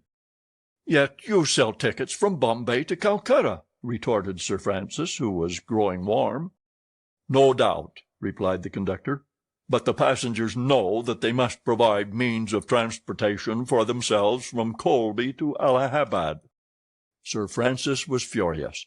Passepartout would willingly have knocked the conductor down, and did not dare to look at his master. "Sir Francis," said Mr. Fogg quietly, "we will, if you please, look about for some means of conveyance to Allahabad." "Mr. Fogg, this is a delay greatly to your disadvantage." "No, Sir Francis, it was foreseen." "What! You knew that the way—" "Not at all, but I knew that some obstacle or other would sooner or later arise on my route. Nothing, therefore, is lost. I have 2 days, which I have already gained, to sacrifice. A steamer leaves Calcutta for Hong Kong at noon on the 25th. This is the 22nd, and we shall reach Calcutta in time." There was nothing to say to so confident a response. It was but too true that the railway came to a termination at this point. The papers were like some watches, which have a way of getting too fast, and had been premature in their announcement of the completion of the line. The greater part of the travelers were aware of this interruption, and leaving the train they began to engage such vehicles as the village could provide: four-wheeled palkigharies, wagons drawn by zebus, carriages that looked like perambulating pagodas, palanquins, ponies, and what not. Mr. Fogg and Sir Francis Cromarty, after searching the village from end to end, came back without having found anything. "I shall go afoot," said Phileas Fogg. Passepartout, who had now rejoined his master, made a wry grimace as he thought of his magnificent but too frail Indian shoes. Happily he too had been looking about him, and after a moment's hesitation said, "Monsieur, I think I have found a means of conveyance." "What?" "An elephant that belongs to an Indian who lives but 100 steps from here." "Let's go and see the elephant," replied Mr. Fogg.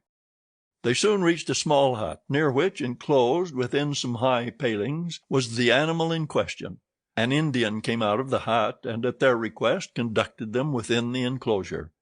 The elephant, which its owner had reared not for a beast of burden but for warlike purposes, was half domesticated. The Indian had begun already, by often irritating him and feeding him every 3 months on sugar and butter, to impart to him a ferocity not in his nature, this method being often employed by those who train the Indian elephants for battle. Happily, however, for Mr. Fogg, the animal's instruction in this direction had not gone far, and the elephant still preserved his natural gentleness. Kiauni, this was the name of the beast, could doubtless travel rapidly for a long time, and, in default of any other means of conveyance, Mr. Fogg resolved to hire him. But elephants are far from cheap in India, where they are becoming scarce. The males, which alone are suitable for circus shows, are much sought, especially as but few of them are domesticated. When, therefore, Mr. Fogg proposed to the Indian to hire Kiauni, he refused point blank. Mr. Fogg persisted, offering the excessive sum of £10 an hour for the loan of the beast to Allahabad. Refused. £20. Refused also. £40. Still refused. Passepartout jumped at each advance, but the Indian declined to be tempted. Yet the offer was an alluring one, for, supposing it took the elephant 15 hours to reach Allahabad, his owner would receive no less than £600 sterling. Phileas Fogg, without getting in the least flurried, then proposed to purchase the animal outright, and at first offered £1,000 for him. The Indian, perhaps thinking he was going to make a great bargain, still refused. Sir Francis Cromarty took Mr. Fogg aside, and begged him to reflect before he went any further, to which that gentleman replied that he was not in the habit of acting rashly, that a bet of £20,000 was at stake, that the elephant was absolutely necessary to him, and that he would secure him if he had to pay 20 times his value. Returning to the Indian, whose small sharp eyes, glistening with avarice, betrayed that with him it was only a question of how great a price he could obtain, Mr. Fogg offered first 1,200, then 1,500, 1,800, 2,000 pounds. Passepartout, usually so rubicund, was fairly white with suspense. At 2,000 pounds the Indian yielded. "What a price! Good heavens!" cried Passepartout. "For an elephant!" It only remained now to find a guide, which was comparatively easy. A young Parsee, with an intelligent face, offered his services, which Mr. Fogg accepted, promising so generous a reward as to materially stimulate his zeal. The elephant was led out and equipped. The Parsee, who was an accomplished elephant driver, covered his back with a sort of saddle-cloth, and attached to each of his flanks some curiously uncomfortable howdahs. Phileas Fogg paid the Indian with some bank-notes which he extracted from the famous carpet-bag, a proceeding that seemed to deprive poor Passepartout of his victuals. Then he offered to carry Sir Francis to Allahabad, which the brigadier gratefully accepted, as one traveller the more would not be likely to fatigue the gigantic beast. Provisions were purchased at Colby, and while Sir Francis and Mr. Fogg took the howdahs on either side, Passepartout got astride the saddle-cloth between them. The Parsee perched himself on the elephant's neck, and at 9 o'clock they set out from the village, the animal marching off through the dense forest of palms by the shortest cut. Chapter 12, in which Phileas Fogg and his companions venture across the Indian forests, and what ensued. In order to shorten the journey, the guide passed to the left of the line where the railway was still in process of being built. This line, owing to the capricious turnings of the Vindhya mountains, did not pursue a straight course. The Parsee, who was quite familiar with the roads and paths in the district, declared that they would gain 20 miles by striking directly through the forest. Phileas Fogg and Sir Francis Cromarty, plunged to the neck in the peculiar howdahs provided for them, were horribly jostled by the swift trotting of the elephant, spurred on as he was by the skilful Parsee. But they endured the discomfort with true British phlegm, talking little and scarcely able to catch a glimpse of each other. As for Passepartout, who was mounted on the beast's back, and received the direct force of each concussion as he trod along, he was very careful, in accordance with his master's advice, to keep his tongue from between his teeth, as it would otherwise have been bitten off short.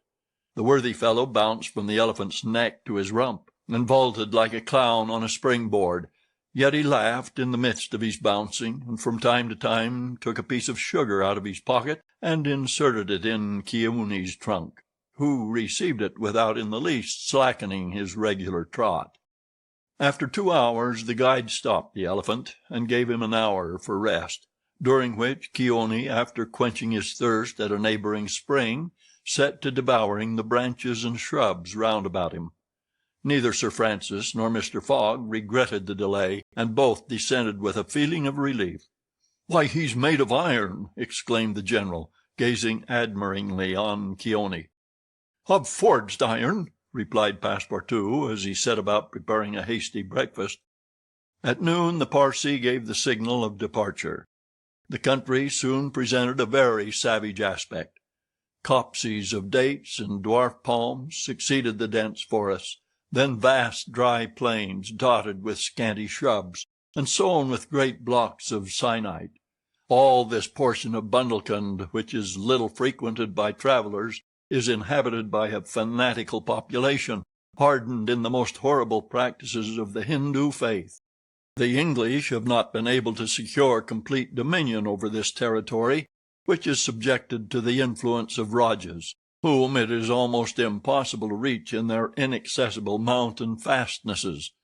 The travellers several times saw bands of ferocious Indians, who, when they perceived the elephant striding across country, made angry and threatening motions. The Parsee avoided them as much as possible. Few animals were observed on the route. Even the monkeys hurried from their path with contortions and grimaces which convulsed Passepartout with laughter.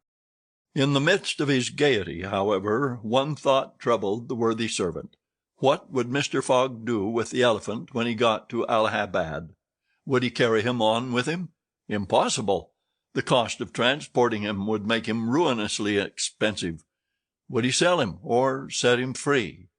The estimable beast certainly deserved some consideration.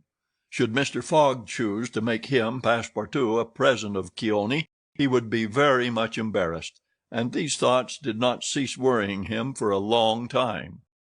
The principal chain of the Vindhyas was crossed by 8 in the evening, and another halt was made on the northern slope in a ruined bungalow. They had gone nearly 25 miles that day, and an equal distance still separated them from the station of Allahabad. The night was cold. The Parsee lit a fire in the bungalow with a few dry branches, and the warmth was very grateful. Provisions purchased at Colby sufficed for supper, and the travelers ate ravenously. The conversation, beginning with a few disconnected phrases, soon gave place to loud and steady snores. The guide watched Keone, who slept standing, bolstering himself against the trunk of a large tree. Nothing occurred during the night to disturb the slumberers, although occasional growls from panthers and chatterings of monkeys broke the silence. The more formidable beasts made no cries or hostile demonstration against the occupants of the bungalow. Sir Francis slept heavily, like an honest soldier overcome with fatigue. Passepartout was wrapped in uneasy dreams of the bouncing of the day before. As for Mr. Fogg, he slumbered as peacefully as if he had been in his serene mansion in Savile Row. The journey was resumed at 6 in the morning. The guide hoped to reach Allahabad by evening. In that case, Mr. Fogg would only lose a part of the 48 hours saved since the beginning of the tour. Keone, resuming his rapid gait, soon descended the lower spurs of the Vindhyas, and towards noon they passed by the village of Callinger, on the Kenai, one of the branches of the Ganges. The guide avoided inhabited places, thinking it safer to keep the open country, which lies along the first depressions of the basin of the great river. Allahabad was now only 12 miles to the northeast. They stopped under a clump of bananas, the fruit of which, as healthy as bread and as succulent as cream, was amply partaken of and appreciated. At 2 o'clock the guide entered a thick forest which extended several miles. He preferred to travel under cover of the woods. They had not as yet had any unpleasant encounters, and the journey seemed on the point of being successfully accomplished, when the elephant, becoming restless, suddenly stopped. It was then 4 o'clock. "What's the matter?" asked Sir Francis, putting out his head. "I don't know, officer," replied the Parsee, listening attentively to a confused murmur which came through the thick branches. The murmur soon became more distinct. It now seemed like a distant concert of human voices accompanied by brass instruments. Passepartout was all eyes and ears.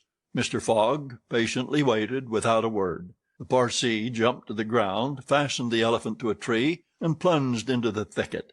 He soon returned, saying, "A procession of Brahmins is coming this way. We must prevent their seeing us, if possible." The guide unloosed the elephant and led him into a thicket, at the same time asking the travelers not to stir. He held himself ready to bestride the animal at a moment's notice, should flight become necessary, but he evidently thought that the procession of the faithful would pass without perceiving them, amid the thick foliage in which they were wholly concealed. The discordant tones of the voices and instruments drew nearer, and now droning songs mingled with the sound of the tambourines and cymbals. The head of the procession soon appeared beneath the trees 100 paces away, and the strange figures who performed the religious ceremony were easily distinguished through the branches. First came the priests with mitres on their heads, and clothed in long lace robes. They were surrounded by men, women, and children, who sang a kind of lugubrious psalm, interpreted at regular intervals by the tambourines and cymbals, while behind them was drawn a car with large wheels, the spokes of which represented serpents entwined with each other. Upon the car, which was drawn by 4 richly caparisoned zebus, stood a hideous statue with 4 arms, the body colored a dull red, with haggard eyes, dishevelled hair, protruding tongue, and lips tinted with betel. It stood upright upon the figure of a prostrate and headless giant. Sir Francis, recognizing the statue, whispered, "The goddess Kali, the goddess of love and death." "Of death, perhaps," muttered back Passepartout, "but of love? That ugly old hag? Never." The Parsee made a motion to keep silence. A group of old fakirs were capering and making a wild ado round the statue. These were striped with ochre and covered with cuts whence their blood issued drop by drop. Stupid fanatics who, in the great Indian ceremonies, still throw themselves under the wheels of Juggernaut. Some Brahmins, clad in all the sumptuousness of Oriental apparel, and leading a woman who faltered at every step, followed. This woman was young and as fair as a European. Her head and neck, shoulders, ears, arms, hands, and toes were loaded down with jewels and gems, with bracelets, earrings, and rings, while a tunic bordered with gold and covered with a light muslin robe betrayed the outline of her form. The guards who followed the young woman presented a violent contrast to her, armed as they were with naked sabers hung at their waists and long Damascene pistols, and bearing a corpse on a palanquin.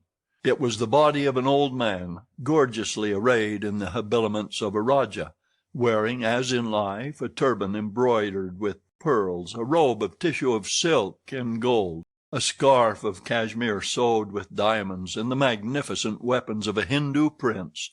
Next came the musicians, and a rear guard of capering fakirs, whose cries sometimes drowned the noise of the instruments. These closed the procession. Sir Francis watched the procession with a sad countenance, and turning to the guide said, "A suttee." The Parsee nodded and put his finger to his lips. The procession slowly wound under the trees, and soon its last ranks disappeared in the depths of the wood. The songs gradually died away. Occasionally cries were heard in the distance, until at last all was silence again. Phileas Fogg had heard what Sir Francis said, and as soon as the procession had disappeared, asked, "What is a suttee?" "A suttee," returned the general, "is a human sacrifice, but a voluntary one. The woman you have just seen will be burned tomorrow at the dawn of day." "Oh, the scoundrels!" cried Passepartout, who could not repress his indignation. "And the corpse?" asked Mr. Fogg. "Is that of the prince, her husband," said the guide, "an independent Rajah of Bundelkund." "Is it possible," resumed Phileas Fogg, his voice betraying not the least emotion, "that these barbarous customs still exist in India, and that the English have been unable to put a stop to them?" "These sacrifices do not occur in the larger portion of India," replied Sir Francis, "but we have no power over these savage territories, and especially here in Bundelkund. The whole district north of the Vindhyas is the theatre of incessant murders and pillage." "The poor wretch!" exclaimed Passepartout. "To be burned alive!" "Yes," returned Sir Francis, "burned alive. And if she were not, you cannot conceive what treatment she would be obliged to submit to from her relatives. They would shave off her hair, feed her on a scanty allowance of rice, treat her with contempt. She would be looked upon as an unclean creature, and would die in some corner like a scurvy dog. The prospect of so frightful an existence drives these poor creatures to the sacrifice, much more than love or religious fanaticism. Sometimes, however, the sacrifice is really voluntary, and it requires the active interference of the government to prevent it. Several years ago, when I was living at Bombay, a young widow asked permission of the governor to be burned along with her husband's body, but, as you may imagine, he refused. The woman left the town, took refuge with an independent Rajah, and there carried out her self-devoted purpose." While Sir Francis was speaking, the guide shook his head several times, and now said, "The sacrifice which will take place tomorrow at dawn is not a voluntary one." "How do you know?" "Everybody knows about this affair in Bundelkund." "But the wretched creature did not seem to be making any resistance," observed Sir Francis.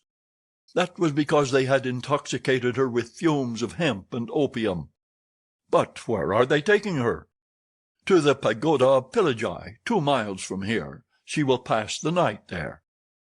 "And the sacrifice will take place?" "Tomorrow at the first light of dawn." The guide now led the elephant out of the thicket and leaped upon his neck.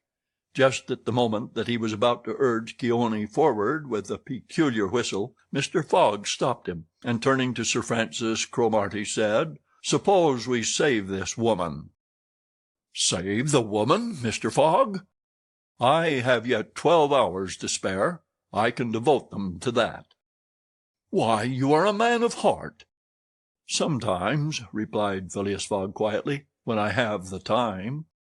Chapter 13, in which Passepartout receives a new proof that fortune favors the brave. The project was a bold one, full of difficulty, perhaps impracticable. Mr. Fogg was going to risk life, or at least liberty, and therefore the success of his tour. But he did not hesitate, and he found in Sir Francis Cromarty an enthusiastic ally.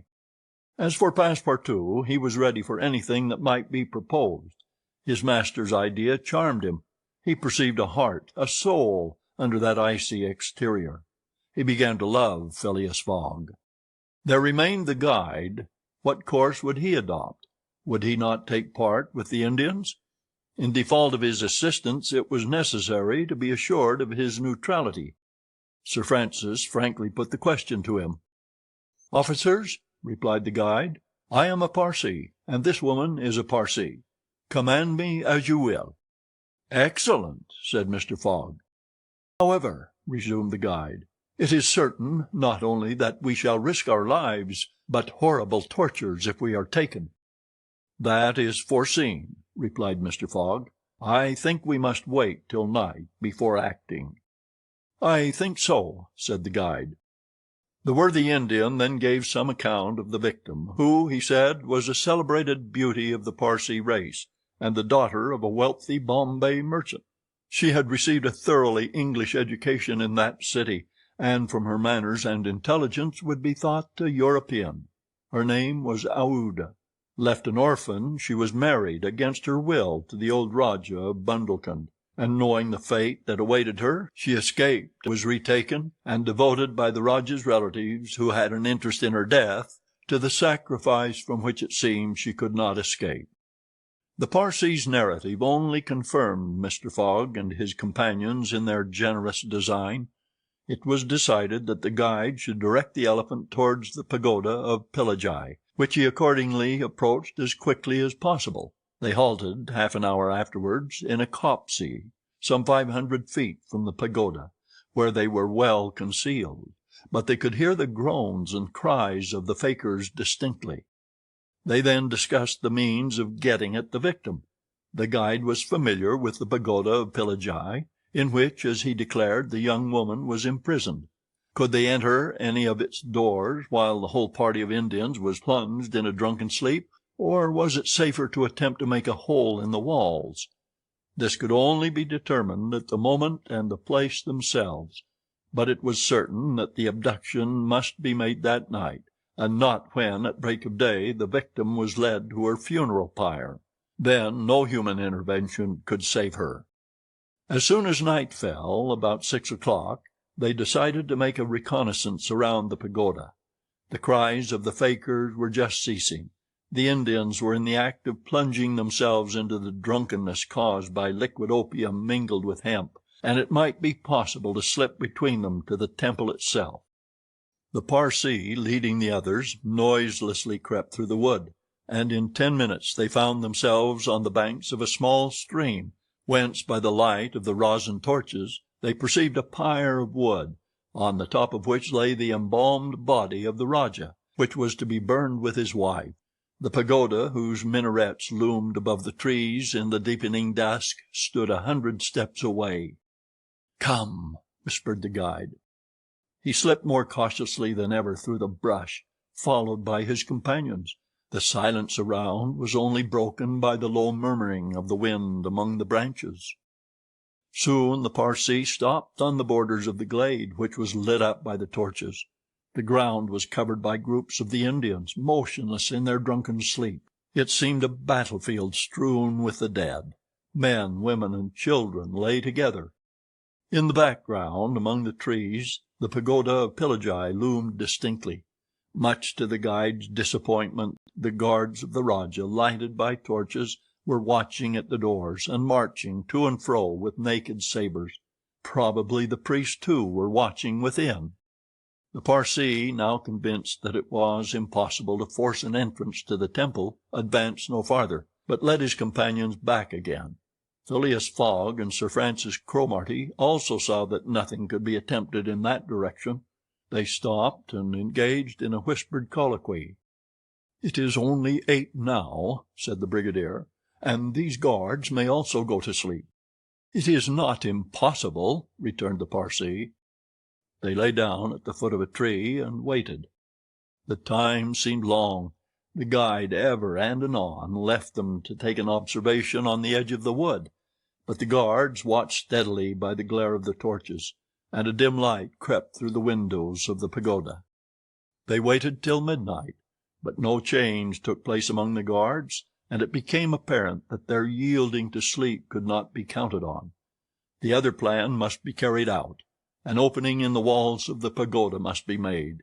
It remained to ascertain whether the priests were watching by the side of their victim as assiduously as were the soldiers at the door. After a last consultation, the guide announced that he was ready for the attempt, and advanced, followed by the others. They took a roundabout way so as to get at the pagoda on the rear. They reached the walls about 12:30, without having met anyone. Here there was no guard, nor were there either windows or doors.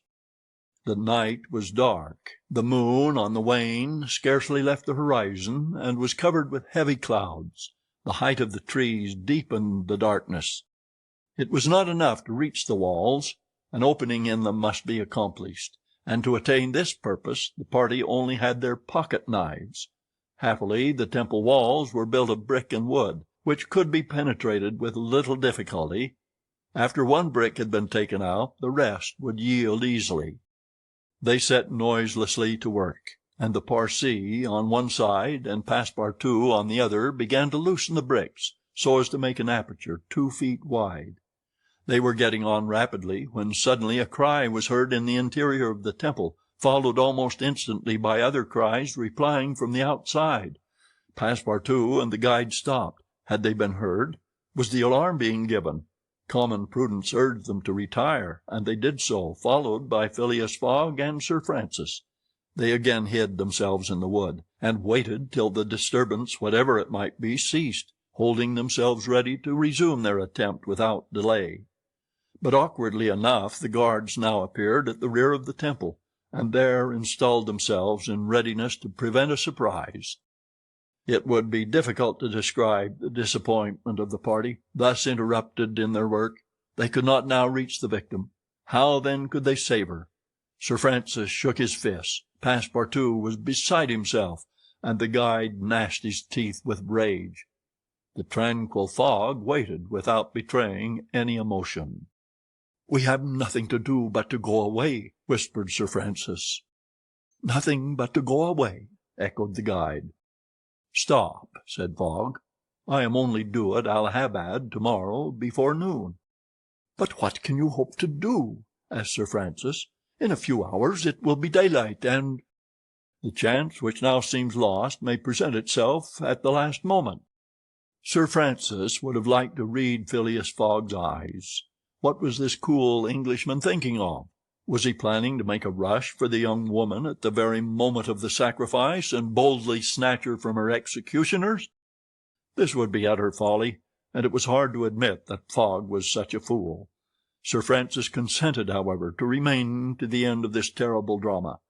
The guide led them to the rear of the glade, where they were able to observe the sleeping groups. Meanwhile, Passepartout, who had perched himself on the lower branches of a tree, was resolving an idea which had at first struck him like a flash, and which was now firmly lodged in his brain. He had commenced by saying to himself, "What folly!" and then he repeated, "Why not, after all? It's a chance, perhaps the only one, and with such sots." Thinking thus, he slipped with the suppleness of a serpent to the lowest branches, the ends of which bent almost to the ground. The hours passed, and the lighter shades now announced the approach of day, though it was not yet light. This was the moment. The slumbering multitude became animated. The tambourines sounded, songs and cries arose. The hour of the sacrifice had come. The doors of the pagoda swung open, and a bright light escaped from its interior, in the midst of which Mr. Fogg and Sir Francis espied the victim. She seemed, having shaken off the stupor of intoxication, to be striving to escape from her executioner. Sir Francis's heart throbbed, and convulsively seizing Mr. Fogg's hand, found in it an open knife. Just at this moment the crowd began to move. The young woman had again fallen into a stupor caused by the fumes of hemp, and passed among the fakirs, who escorted her with their wild, religious cries.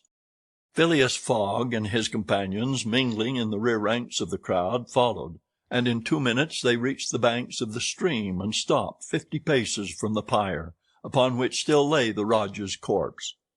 In the semi-obscurity they saw the victim, quite senseless, stretched out beside her husband's body. Then a torch was brought, and the wood, heavily soaked with oil, instantly took fire. At this moment Sir Francis and the guide seized Phileas Fogg, who in an instant of mad generosity was about to rush upon the pyre. But he had quickly pushed them aside when the whole scene suddenly changed.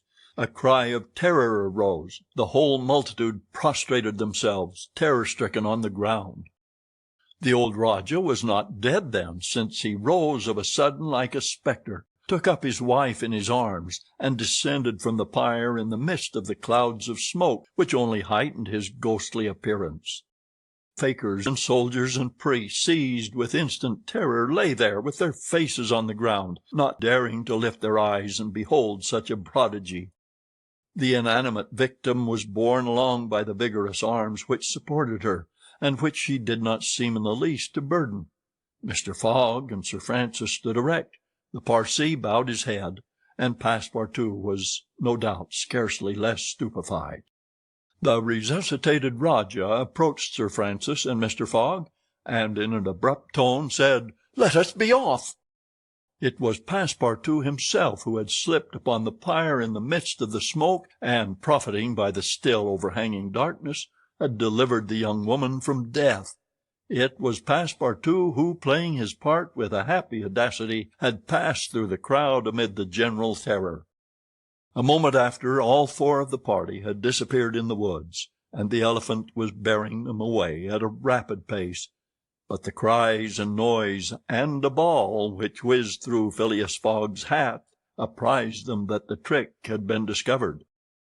The old Rajah's body, indeed, now appeared upon the burning pyre, and the priests, recovered from their terror, perceived that an abduction had taken place. They hastened into the forest, followed by the soldiers, who fired a volley after the fugitives.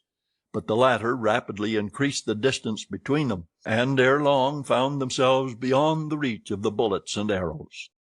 Chapter 14, in which Phileas Fogg descends the whole length of the beautiful valley of the Ganges without ever thinking of seeing it.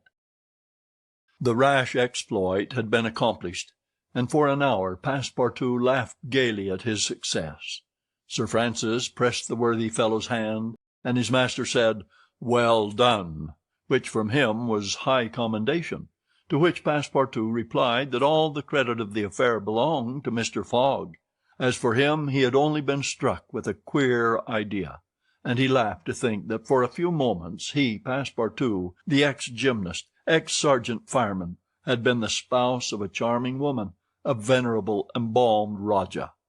As for the young Indian woman, she had been unconscious throughout of what was passing, and now, wrapped up in a travelling blanket, was reposing in one of the howdahs. The elephant, thanks to the skilful guidance of the Parsee, was advancing rapidly through the still darksome forest, and an hour after leaving the pagoda had crossed a vast plain. They made a halt at 7 o'clock, the young woman being still in a state of complete prostration. The guide made her a drink, a little brandy and water, but the drowsiness which stupefied her could not yet be shaken off. Sir Francis, who was familiar with the effects of the intoxication produced by the fumes of hemp, reassured his companions on her account. but he was more disturbed at the prospect of her future fate. He told Phileas Fogg that should Aouda remain in India, she would inevitably fall again into the hands of her executioners. These fanatics were scattered throughout the country, and would, despite the English police, recover their victim at Madras, Bombay, or Calcutta. She would only be safe by quitting India for ever. Phileas Fogg replied that he would reflect upon the matter. The station at Allahabad was reached about 10 o'clock, and the interrupted line of railway being resumed would enable them to reach Calcutta in less than 24 hours. Phileas Fogg would thus be able to arrive in time to take the steamer which left Calcutta the next day, October 25th, at noon, for Hong Kong. The young woman was placed in one of the waiting rooms of the station, whilst Passepartout was charged with purchasing for her various articles of toilet, a dress, shawl, and some furs, for which his master gave him unlimited credit. Passepartout started off forthwith, and found himself in the streets of Allahabad, that is, the city of God, one of the most venerated in India, being built at the junction of the two sacred rivers, Ganges and Jumna, the waters of which attract pilgrims from every part of the peninsula. The Ganges, according to the legends of the Ramayana, rises in heaven, whence, owing to Brahma's agency, it descends to the earth. Passepartout made it a point, as he made his purchases, to take a good look at the city. It was formerly defended by a noble fort, which has since become a state prison. Its commerce has dwindled away, and Passepartout in vain looked about him for such a bazaar as he used to frequent in Regent Street. At last he came upon an elderly, crusty Jew, who sold second-hand articles, and from whom he purchased a dress of Scotch stuff, a large mantle, and a fine otter-skin pelisse, for which he did not hesitate to pay 75 pounds. He then returned triumphantly to the station. The influence to which the priests of Pillaji had subjected Aouda began gradually to yield, and she became more herself, so that her fine eyes resumed all their soft Indian expression. When the poet king Ukaf Udal celebrates the charms of the Queen Amanagara, he speaks thus: Her shining tresses, divided in two parts, encircle the harmonious contour of her white and delicate cheeks, brilliant in their glow and freshness. Her ebony brows have the form and charm of the bow of Kama, the god of love, and beneath her long silken lashes the purest reflections and a celestial light swim, as in the sacred lakes of Himalaya, in the black pupils of her great clear eyes. Her teeth, fine, equal, and white, glitter between her smiling lips like dewdrops in a passion flower's half-enveloped breast. Her delicately formed ears, her vermilion hands, her little feet, curved and tender as the lotus bud, glitter with the brilliancy of the loveliest pearls of Ceylon, the most dazzling diamonds of Golconda.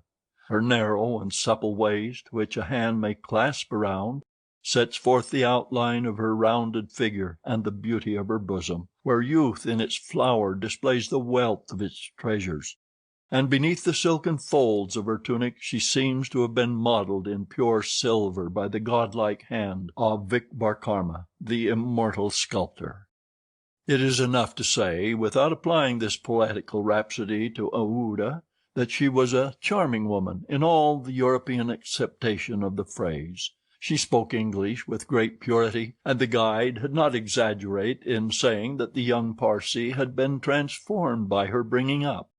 The train was about to start from Allahabad, and Mr. Fogg proceeded to pay the guide the price agreed upon for his service, and not a farthing more, which astonished Passepartout, who remembered all that his master owed to the guide's devotion. He had indeed risked his life in the adventure at Pillaji, and if he should be caught afterwards by the Indians, he would with difficulty escape their vengeance. Kearney also must be disposed of. What should be done with the elephant, which had been so dearly purchased? Phileas Fogg had already determined this question. "Parsee," said he to the guide, "you have been serviceable and devoted. I have paid for your service, but not for your devotion. Would you like to have this elephant? He is yours." The guide's eyes glistened. "Your honor is giving me a fortune," cried he. "Take him, guide," returned Mr. Fogg. and I shall still be your debtor." "Good!" exclaimed Passepartout. "Take him, friend. Keone is a brave and faithful beast." And going up to the elephant, he gave him several lumps of sugar, saying, "Here, Keone, here, here." The elephant grunted out his satisfaction, and clasping Passepartout around the waist with his trunk, lifted him as high as his head. Passepartout, not in the least alarmed, caressed the animal, which replaced him gently on the ground.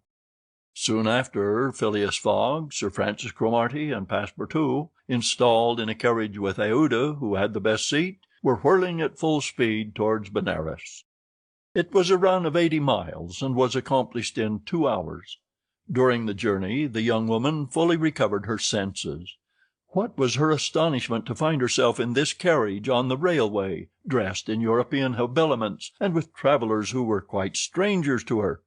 Her companions first set about fully reviving her with a little liquor, and then Sir Francis narrated to her what had passed, dwelling upon the courage with which Phileas Fogg had not hesitated to risk his life to save her, and recounting the happy sequel of the venture, the result of Passepartout's rash idea.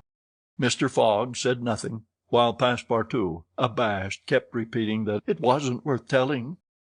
Aouda pathetically thanked her deliverers, rather with tears than words. Her fine eyes interpreted her gratitude better than her lips. Then, as her thoughts strayed back to the scene of the sacrifice, and recalled the dangers which still menaced her, she shuddered with terror. Phileas Fogg understood what was passing in Aouda's mind, and offered, in order to reassure her, to escort her to Hong Kong, where she might remain safely until the affair was hushed up, an offer which she eagerly and gratefully accepted. She had, it seems, a Parsee relation who was one of the principal merchants of Hong Kong, which is wholly an English city, though on an island on the Chinese coast. At 12:30 the train stopped at Benares. The Brahmin legends assert that this city is built on the site of the ancient Kasi, which, like Mahomet's tomb, was once suspended between heaven and earth. Though the Benares of today, which the Orientalists call the Athens of India, stands quite unpoetically on the solid earth, Passepartout caught glimpses of its brick houses and clay huts, giving an aspect of desolation to the place as the train entered it. Benares was Sir Francis Cromarty's destination, the troops he was rejoining being encamped some miles northward of the city. He bade adieu to Phileas Fogg, wishing him all success, and expressing the hope that he would come that way again in a less original but more profitable fashion. Mr. Fogg lightly pressed him by the hand. The parting of Aouda, who did not forget what she owed to Sir Francis, betrayed more warmth, and as for Passepartout, he received a hearty shake of the hand from the gallant general.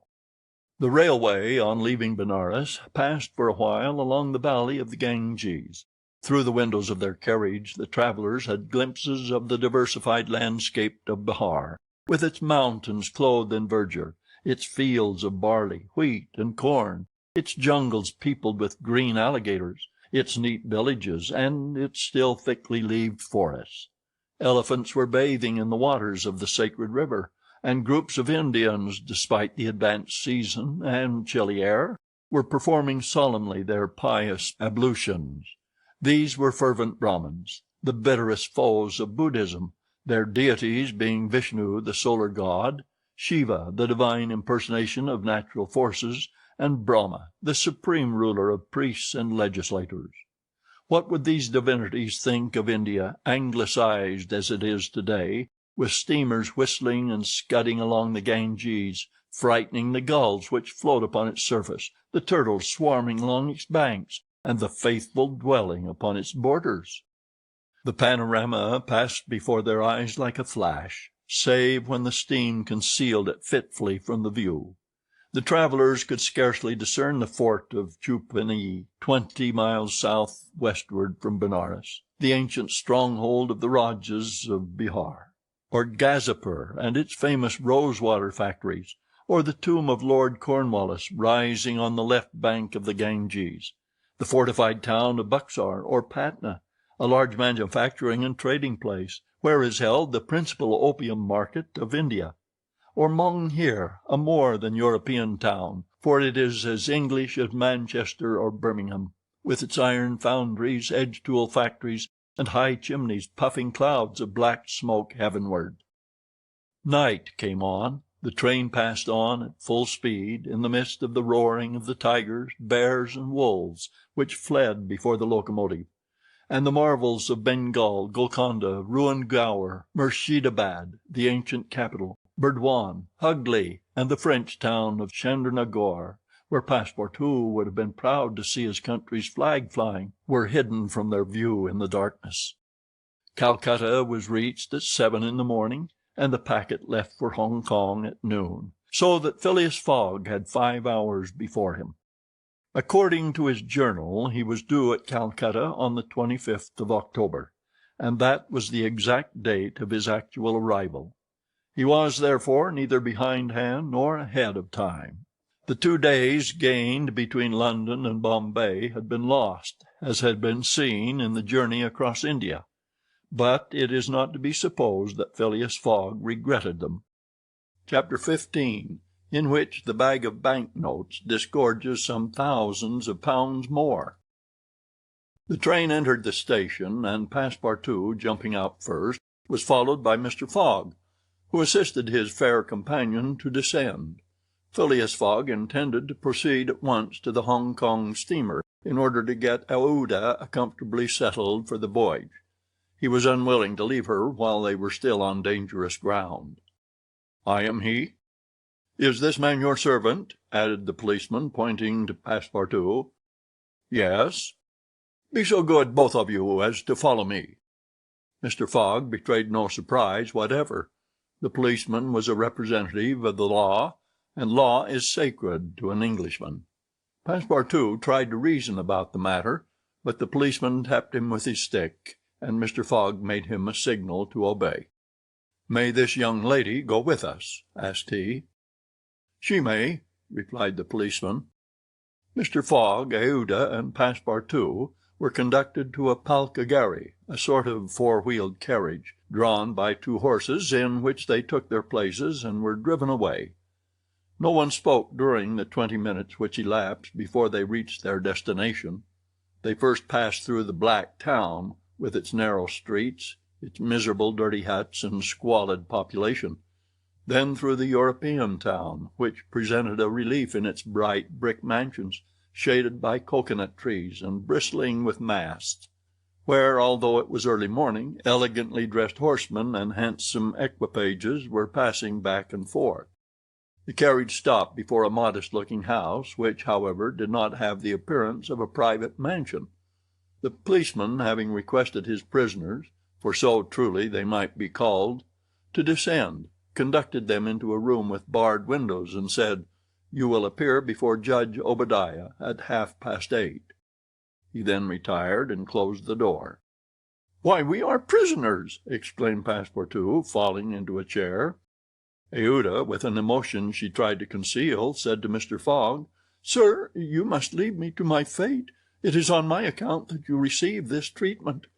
It is for having saved me." Phileas Fogg contented himself with saying that it was impossible. It was quite unlikely that he should be arrested for preventing a suttee. The complainants would not dare present themselves with such a charge. There was some mistake. Moreover, he would not, in any event, abandon Aouda, but would escort her to Hong Kong. "But the steamer leaves at noon," observed Passepartout nervously. "We shall be on board by noon," replied his master placidly. It was said so positively that Passepartout could not help muttering to himself, "Parbleu, that's certain. Before noon we shall be on board." But he was by no means reassured. At 8:30 the door opened. The policeman appeared, and, requesting them to follow him, led the way to an adjoining hall. It was evidently a court-room, and a crowd of Europeans and natives already occupied the rear of the apartment. Mr. Fogg and his 2 companions took their places on a bench opposite the desks of the magistrate and his clerk. Immediately after, Judge Obadiah, a fat, round man, followed by the clerk, entered. He proceeded to take down a wig which was hanging on a nail, and put it hurriedly on his head. "The first case," said he, Then, putting his hand to his head, exclaimed, this is not my wig." "No, your worship," returned the clerk, "it is mine." "My dear Mr. Oysterpuff, how can a judge give a wise sentence in a clerk's wig?" The wigs were exchanged. Passepartout was getting nervous, for the hands on the face of the big clock over the judge seemed to go around with terrible rapidity. "The first case," repeated Judge Obadiah. "Phileas Fogg?" demanded Oysterpuff. "I am here," replied Mr. Fogg. "Passepartout?" "Present," responded Passepartout. "Good," said the judge. "You have been looked for, prisoners, for 2 days on the trains from Bombay." "But of what are we accused?" asked Passepartout impatiently. "You are about to be informed." "I am an English subject, sir," said Mr. Fogg, "and I have the right—" "Have you been ill-treated?" "Not at all." "Very well. Let the complainants come in." A door was swung open by order of the judge, and 3 Indian priests entered. "That's it," muttered Passepartout. "These are the rogues who were going to burn our young lady." The priests took their places in front of the judge, and the clerk proceeded to read in a loud voice a complaint of sacrilege against Phileas Fogg and his servant, who were accused of having violated a place held consecrated by the Brahmin religion. "You hear the charge?" asked the judge. "Yes, sir," replied Mr. Fogg, consulting his watch, "and I admit it." "You admit it?" "I admit it, and I wish to hear these priests admit, in their turn, what they were going to do at the pagoda of Pillaji." The priests looked at each other. They did not seem to understand what was said. "Yes," cried Passepartout warmly, "at the pagoda of Pillaji, where they were on the point of burning their victim." The judge stared with astonishment, and the priests were stupefied. "What victim?" said Judge Obadiah. "Burn whom? In Bombay itself?" "Bombay!" cried Passepartout. "Certainly. We are not talking of the pagoda of Pillaji, but of the pagoda of Malabar Hill at Bombay." "And as proof," added the clerk, "here are the desecrator's very shoes which he left behind him." Whereupon he placed a pair of shoes on his desk. "My shoes!" cried Passepartout, in his surprise permitting this imprudent exclamation to escape him. The confusion of master and man, who had quite forgotten the affair at Bombay, for which they were now detained at Calcutta, may be imagined. Fix, the detective, had foreseen the advantage which Passepartout's escapade gave him, and, delaying his departure for 12 hours, had consulted the priests of Malabar Hill. Knowing that the English authorities dealt very severely with this kind of misdemeanor, he promised them a goodly sum in damages, and sent them forward to Calcutta by the next train.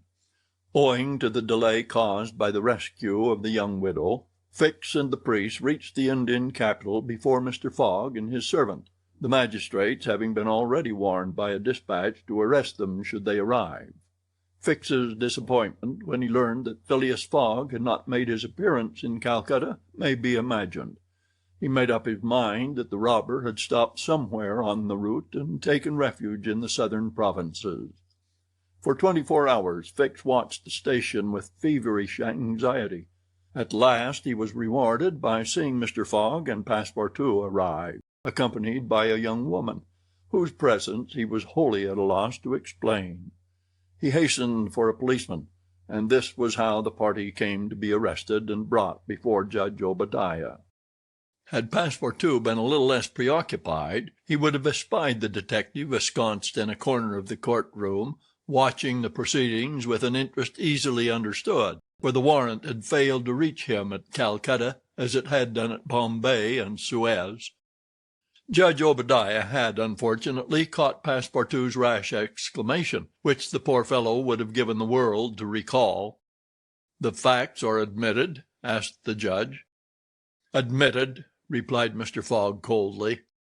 "Inasmuch," resumed the judge, "as the English law protects equally and sternly the religions of the Indian people, and as the man Passepartout has admitted that he violated the sacred pagoda of Malabar Hill at Bombay on the 20th of October, I condemn the said Passepartout to imprisonment for 15 days and a fine of 300 pounds.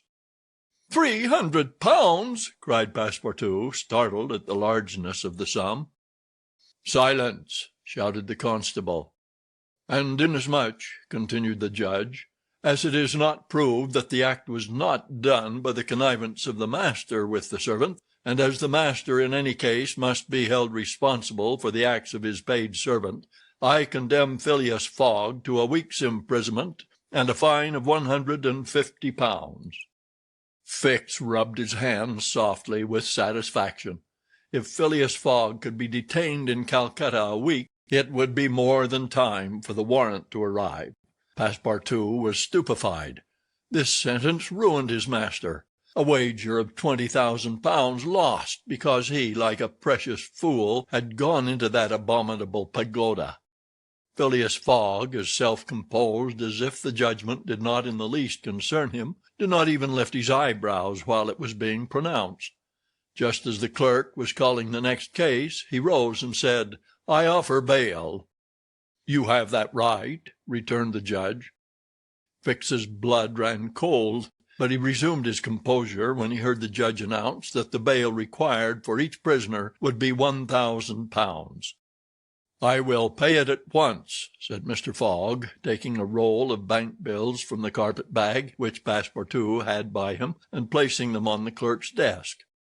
"This sum will be restored to you upon your release from prison," said the judge. "Meanwhile you are liberated on bail." "Come," said Phileas Fogg to his servant. "But let them at least give me back my shoes," cried Passepartout angrily. "Ah, these are pretty dear shoes," he muttered as they were handed to him. "More than 1,000 pounds apiece. Besides, they pinch my feet." Mr. Fogg, offering his arm to Aouda, then departed, followed by the crestfallen Passepartout. Fix still nourished hopes that the robber would not, after all, leave the 2,000 pounds behind him, but would decide to serve out his week in jail, and issued forth on Mr. Fogg's traces. That gentleman took a carriage, and the party were soon landed on one of the quays. The Rangoon was moored half a mile off in the harbor, its signal of departure hoisted at the masthead. 11 o'clock was striking. Mr. Fogg was an hour in advance of time. Fix saw them leave the carriage and push off in a boat for the steamer, and stamped his feet with disappointment. "The rascal is off after all," he exclaimed. 2,000 pounds sacrificed. He's as prodigal as a thief. I'll follow him to the end of the world if necessary, but at the rate he's going on, the stolen money will soon be exhausted." The detective was not far wrong in making this conjecture. Since leaving London, what with travelling expenses, bribes, the purchase of the elephant, bails and fines, Mr. Fogg had already spent more than 5,000 pounds on the way, and the percentage of the sum recovered from the bank robber promised to the detectives was rapidly diminishing. Chapter 16, in which Fix does not seem to understand in the least what is said to him. The Rangoon, one of the Peninsular and Oriental Company's boats plying in the Chinese and Japanese seas, was a screw steamer, built of iron, weighing about 1,770 tons, and with engines of 400 horsepower. She was as fast, but not as well fitted up as the Mongolia, and Aouda was not as comfortably provided for on board of her as Phileas Fogg could have wished. However, the trip from Calcutta to Hong Kong only comprised some 3,500 miles, occupying from 10 to 12 days, and the young woman was not difficult to please. During the first days of the journey, Aouda became better acquainted with her protector, and constantly gave evidence of her deep gratitude for what he had done. The phlegmatic gentleman listened to her, apparently at least with coldness, neither his voice nor his manner betraying the slightest emotion, but he seemed to be always on the watch that nothing should be wanting to Aouda's comfort. He visited her regularly each day at certain hours, not so much to talk himself as to sit and hear her talk. He treated her with the strictest politeness, but with the precision of an automaton, the movements of which had been arranged for this purpose. Aouda did not quite know what to make of him, though Passepartout had given her some hints of his master's eccentricity, and made her smile by telling her of the wager which was sending him round the world. After all, she owed Phileas Fogg her life, and she always regarded him through the exalting medium of her gratitude. Aouda confirmed the Parsee guide's narrative of her touching history.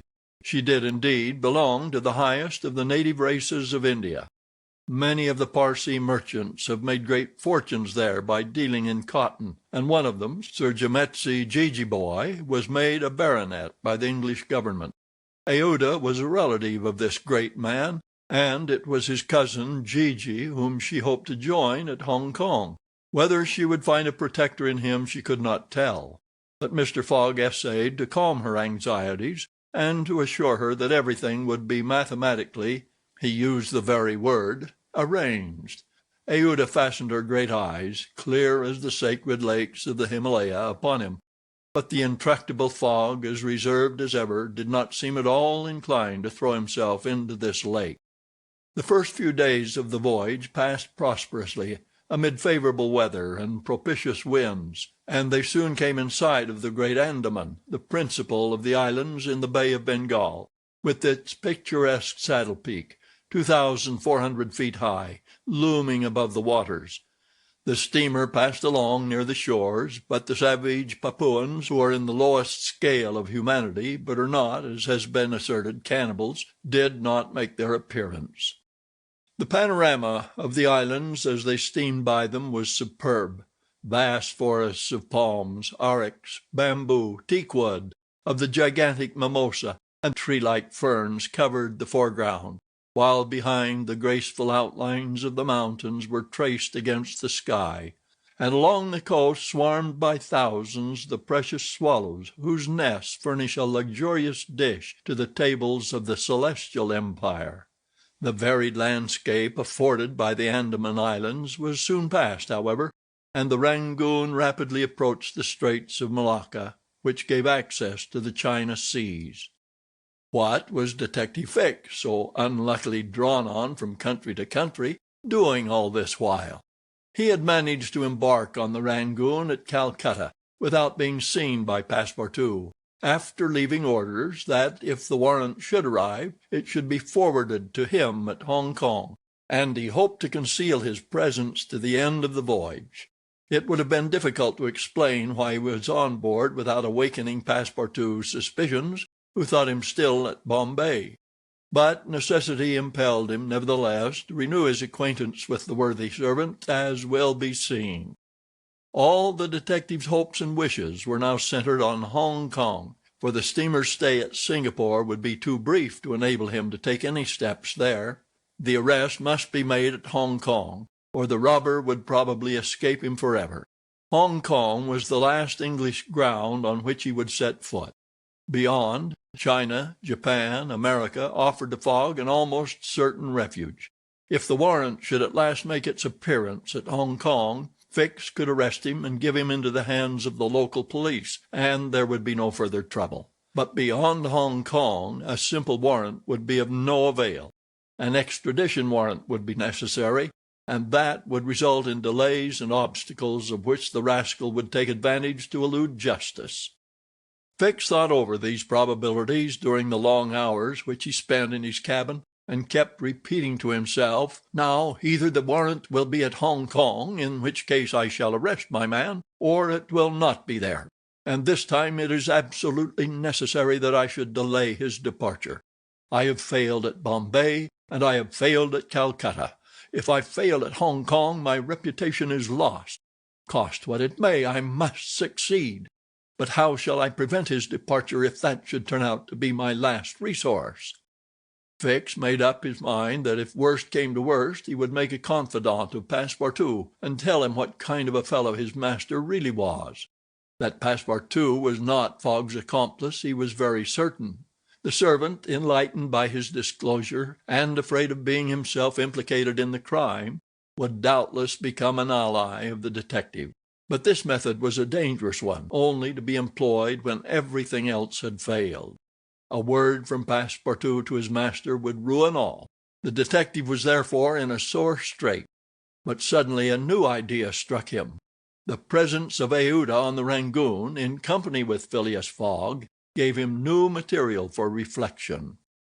Who was this woman? What combination of events had made her Fogg's traveling companion?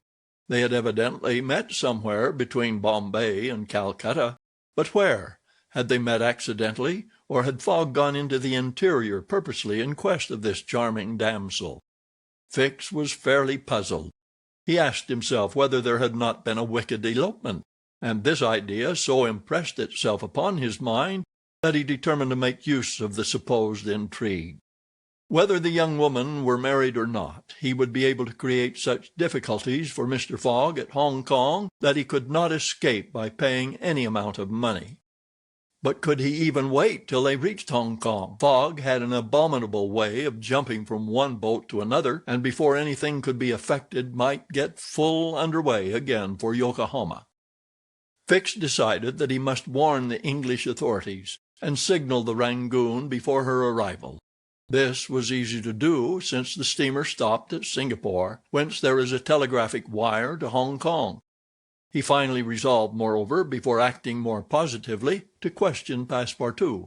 It would not be difficult to make him talk, and as there was no time to lose, Fix prepared to make himself known. It was now the 30th of October, and on the following day the Rangoon was due at Singapore. Fix emerged from his cabin and went on deck. Passepartout was promenading up and down in the forward part of the steamer. The detective rushed forward with every appearance of extreme surprise, and exclaimed, "You are here on the Rangoon!" "What, Monsieur Fix, are you on board?" returned the really astonished Passepartout, recognizing his crony of the Mongolia. "Why, I left you at Bombay, and here you are, on the way to Hong Kong. Are you going round the world, too?" "No, no," replied Fix. "I shall stop at Hong Kong, at least for some days." Said Passepartout, who seemed for an instant perplexed. "But how is it I have not seen you on board since we left Calcutta?" "Oh, a trifle of seasickness. I've been staying in my berth. The Gulf of Bengal does not agree with me as well as the Indian Ocean. And how is Mr. Fogg?" "As well and as punctual as ever, not a day behind time. But, Monsieur Fix, you don't know that we have a young lady with us." "A young lady?" replied the detective, not seeming to comprehend what was said. Passepartout thereupon recounted Aouda's history, the affair at the Bombay Pagoda, the purchase of the elephant for £2,000, the rescue, the arrest, and sentence of the Calcutta court, and the restoration of Mr. Fogg and himself to liberty on bail. Fix, who was familiar with the last events, seemed to be equally ignorant of all that Passepartout related, and the latter was charmed to find so interested a listener. "But does your master propose to carry this young woman to Europe?" "Not at all. We are simply going to place her under the protection of one of her relatives, a rich merchant at Hong Kong." "Nothing to be done there," said Fix to himself, concealing his disappointment. "A glass of gin, Mr. Passepartout?" "Willingly, Monsieur Fix. We must at least have a friendly glass on board the Rangoon." Chapter 17, showing what happened on the voyage from Singapore to Hong Kong. The detective and Passepartout met often on deck after this interview, though Fix was reserved and did not attempt to induce his companion to divulge any more facts concerning Mr. Fogg. He caught a glimpse of that mysterious gentleman once or twice, but Mr. Fogg usually confined himself to the cabin, where he kept Aouda company, or, according to his inveterate habit, took a hand at whist. Passepartout began very seriously to conjecture what strange chance kept Fix still on the route that his master was pursuing. It was really worth considering why this certainly very amiable and complacent person, whom he had first met at Suez, had then encountered on board the Mongolia, who disembarked at Bombay, which he announced as his destination, and now turned up so unexpectedly on the Rangoon, was following Mr. Fogg's tracks step by step. What was Fix's object? Passepartout was ready to wager his Indian shoes, which he religiously preserved, that Fix would also leave Hong Kong at the same time with them, and probably on the same steamer. Passepartout might have cudgelled his brain for a century without hitting upon the real object which the detective had in view. He never could have imagined that Phileas Fogg was being tracked as a robber around the globe, but as it is in human nature to attempt the solution of every mystery, Passepartout suddenly discovered an explanation of Fix's movements, which was in truth far from unreasonable. Fix, he thought, could only be an agent of Mr. Fogg's friends at the Reform Club, sent to follow him up, and to ascertain that he really went round the world as had been agreed upon. "It's clear," repeated the worthy servant to himself, proud of his shrewdness. "He's a spy sent to keep us in view. That isn't quite the thing, either, to be spying Mr. Fogg, who is so honorable a man. Ah, gentlemen of the Reform, this shall cost you dear." Passepartout, enchanted with his discovery, resolved to say nothing to his master, lest he should be justly offended at this mistrust on the part of his adversaries. But he determined to chaff Fix, when he had the chance, with mysterious allusions, which, however, did not betray his real suspicions. During the afternoon of Wednesday, 30th October, the Rangoon entered the Strait of Malacca, which separates the peninsula of that name from Sumatra. The mountainous and craggy islets intercepted the beauties of this noble island from the view of the travelers. The Rangoon weighed anchor at Singapore the next day at 4 a.m. to receive coal, having gained half a day on the prescribed time of her arrival. Phileas Fogg noted this gain in his journal, and then, accompanied by Aouda, who betrayed a desire for a walk on shore, disembarked. Fix, who suspected Mr. Fogg's every movement, followed them cautiously, without being himself perceived, while Passepartout, laughing in his sleeve at Fix's manoeuvres, went about his usual errands. The island of Singapore is not imposing in aspect, for there are no mountains, yet its appearance is not without attractions. It is a park checkered by pleasant highways and avenues. A handsome carriage drawn by a sleek pair of New Holland horses carried Phileas Fogg and Aouda into the midst of rows of palms with brilliant foliage, and of clove trees, whereof the cloves form the heart of a half-open flower. Pepper plants replaced the prickly hedges of European fields. Sago bushes, large ferns with gorgeous branches varied the aspect of this tropical clime, while nutmeg trees in full foliage filled the air with a penetrating perfume. Agile and grinning bands of monkeys skipped about in the trees, nor were tigers wanting in the jungles. After a drive of 2 hours through the country, Aouda and Mr. Fogg returned to the town, which is a vast collection of heavy-looking, irregular houses, surrounded by charming gardens, rich in tropical fruits and plants, and at 10 o'clock they re-embarked, closely followed by the detective, who had kept them constantly in sight. Passepartout, who had been purchasing several dozen mangoes, a fruit as large as good-sized apples, of a dark brown color outside and a bright red within, and whose white pulp melting in the mouth affords gourmands a delicious sensation, was waiting for them on deck. He was only too glad to offer some mangoes to Aouda, who thanked him very gracefully for them. At 11 o'clock the Rangoon rode out of Singapore harbor, and in a few hours the high mountains of Malacca, with their forests inhabited by the most beautifully furred tigers in the world, were lost to view. Singapore is distant some 1,300 miles from the island of Hong Kong, which is a little English colony near the Chinese coast. Phileas Fogg hoped to accomplish the journey in 6 days, so as to be in time for the steamer which would leave on the 6th of November from Yokohama, the principal Japanese port. The Rangoon had a large quota of passengers, many of whom disembarked at Singapore, among them a number of Indians, Ceylonese, Chinamen, Malays, and Portuguese, mostly second-class travelers.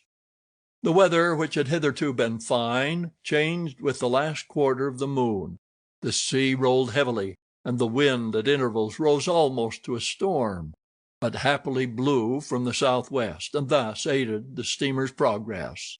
The captain, as often as possible, put up his sails, and under the double action of steam and sail the vessel made rapid progress along the coasts of Annam and Cochin China. Owing to the defective construction of the Rangoon, however, unusual precautions became necessary in unfavorable weather, but the loss of time which resulted from this cause, while it nearly drove Passepartout out of his senses, did not seem to affect his master in the least. Passepartout blamed the captain, the engineer, and the crew, and consigned all who were connected with the ship to the land where the pepper grows.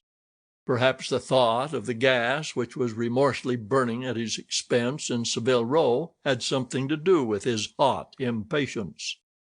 "You are in a great hurry, then," said Fix to him one day, "to reach Hong Kong?" "A very great hurry." "Mr. Fogg, I suppose, is anxious to catch the steamer for Yokohama?" "Terribly anxious." "You believe in this journey round the world, then?" "Absolutely. Don't you, Mr. Fix?" "I don't believe a word of it." "You're a sly dog," said Passepartout, winking at him. This expression rather disturbed Fix, without his knowing why. Had the Frenchman guessed his real purpose? He knew not what to think. But how could Passepartout have discovered that he was a detective?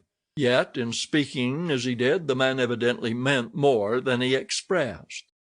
Passepartout went still further the next day. He could not hold his tongue. "Mr. Fix," said he, in a bantering tone, "shall we be so unfortunate as to lose you when we get to Hong Kong?" "Why," responded Fix, a little embarrassed, "I don't know. Perhaps—" "Ah, if you would only go on with us! An agent of the Peninsular Company, you know, can't stop on the way. You were only going to Bombay, and here you are in China. America is not far off, and from America to Europe is only a step." Fix looked intently at his companion, whose countenance was as serene as possible, and laughed with him. Passepartout persisted in chaffing him by asking him if he made much of his present occupation. "Yes and no," returned Fix. "There is good and bad luck in such things, but you must understand that I don't travel at my own expense." "Oh, I am quite sure of that," cried Passepartout, laughing heartily. Fix, fairly puzzled, descended to his cabin and gave himself up to his reflections. He was evidently suspected. Somehow or other the Frenchman had found out that he was a detective. But had he told his master? What part was he playing in all this? Was he an accomplice or not?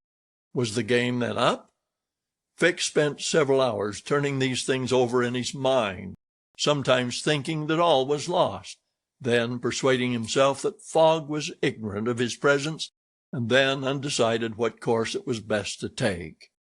Nevertheless, he preserved his coolness of mind, and at last resolved to deal plainly with Passepartout. If he did not find it practicable to arrest Fogg at Hong Kong, and if Fogg made preparations to leave that last foothold of English territory, he, Fix, would tell Passepartout all. Either the servant was the accomplice of his master, and in this case the master knew of his operations, and he should fail, or else the servant knew nothing about the robbery, and then his interest would be to abandon the robber. Such was the situation between Fix and Passepartout. Meanwhile, Phileas Fogg moved about above them in the most majestic and unconscious indifference. He was passing methodically in his orbit around the world, regardless of the lesser stars which gravitated around him. Yet there was nearby what the astronomers would call a disturbing star, which might have produced an agitation in this gentleman's heart. But no, the charms of Aouda failed to act, to Passepartout's great surprise, and the disturbances, if they existed, would have been more difficult to calculate than those of Uranus, which led to the discovery of Neptune. It was every day an increasing wonder to Passepartout, who read in Aouda's eyes the depths of her gratitude to his master.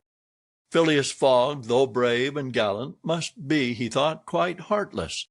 As to the sentiment which this journey might have awakened in him, there was clearly no trace of such a thing, while poor Passepartout existed in perpetual reveries.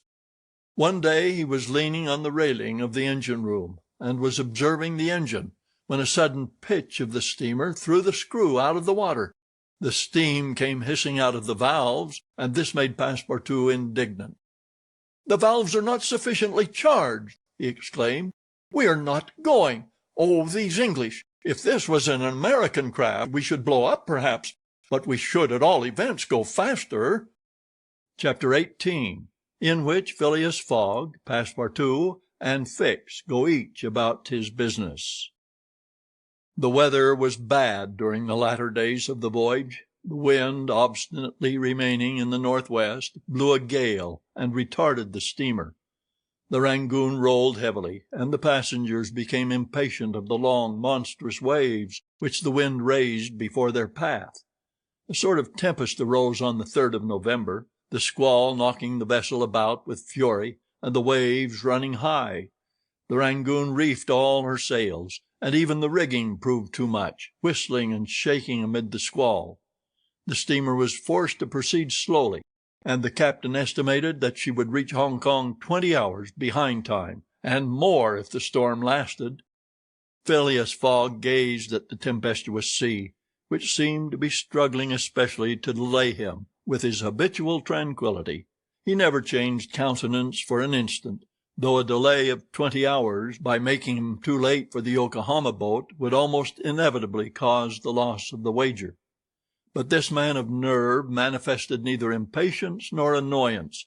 It seemed as if the storm were a part of his programme and had been foreseen. Aouda was amazed to find him as calm as he had been from the first time she saw him. Fix did not look at the state of things in the same light. The storm greatly pleased him. His satisfaction would have been complete had the Rangoon been forced to retreat before the violence of wind and waves. Each delay filled him with hope, for it became more and more probable that Fogg would be obliged to remain some days at Hong Kong, and now the heavens themselves became his allies with the gusts and squalls. It mattered not that they made him seasick. He made no account of this inconvenience, and whilst his body was writhing under their effects, his spirit bounded with hopeful exultation. Passepartout was enraged beyond expression by the unpropitious weather. Everything had gone so well till now. Earth and sea had seemed to be at his master's service. Steamers and railways obeyed him. Wind and steam united to speed his journey. Had the hour of adversity come? Passepartout was as much excited as if the £20,000 were to come from his own pocket. The storm exasperated him. The gale made him furious, and he longed to lash the obstinate sea into obedience. Poor fellow! Fix carefully concealed from him his own satisfaction, for had he betrayed it, Passepartout could scarcely have restrained himself from personal violence. Passepartout remained on deck as long as the tempest lasted, being unable to remain quiet below, and taking it into his head to aid the progress of the ship by lending a hand with the crew. He overwhelmed the captain, officers, and sailors, who could not help laughing at his impatience, with all sorts of questions. He wanted to know exactly how long the storm was going to last, whereupon he was referred to the barometer, which seemed to have no intention of rising. Passepartout shook it, but with no perceptible effect, for neither shaking nor maledictions could prevail upon it to change its mind. On the 4th, however, the sea became more calm, and the storm lessened its violence. The wind veered southward, and was once more favorable. Passepartout cleared up with the weather. Some of the sails were unfurled, and the Rangoon resumed its most rapid speed. The time lost could not, however, be regained. Land was not signaled until 5 o'clock on the morning of the 6th. The steamer was due on the 5th. Phileas Fogg was 24 hours behindhand, and the Yokohama steamer would, of course, be missed. The pilot went on board at 6 and took his place on the bridge to guide the Rangoon through the channels to the port of Hong Kong. Passepartout longed to ask him if the steamer had left for Yokohama, but he dared not, for he wished to preserve the spark of hope which still remained till the last moment. He had confided his anxiety to Fix, who, the sly rascal, tried to console him by saying that Mr. Fogg would be in time if he took the next boat, but this only put Passepartout in a passion. Mr. Fogg, bolder than his servant, did not hesitate to approach the pilot, and tranquilly asked him if he knew when a steamer would leave Hong Kong for Yokohama. "At high tide tomorrow morning," answered the pilot. "Ah," said Mr. Fogg, without betraying any astonishment. Passepartout, who heard what passed, would willingly have embraced the pilot, while Fix would have been glad to twist his neck. "What is the steamer's name?" asked Mr. Fogg. "The Carnatic." Ought she not to have gone yesterday?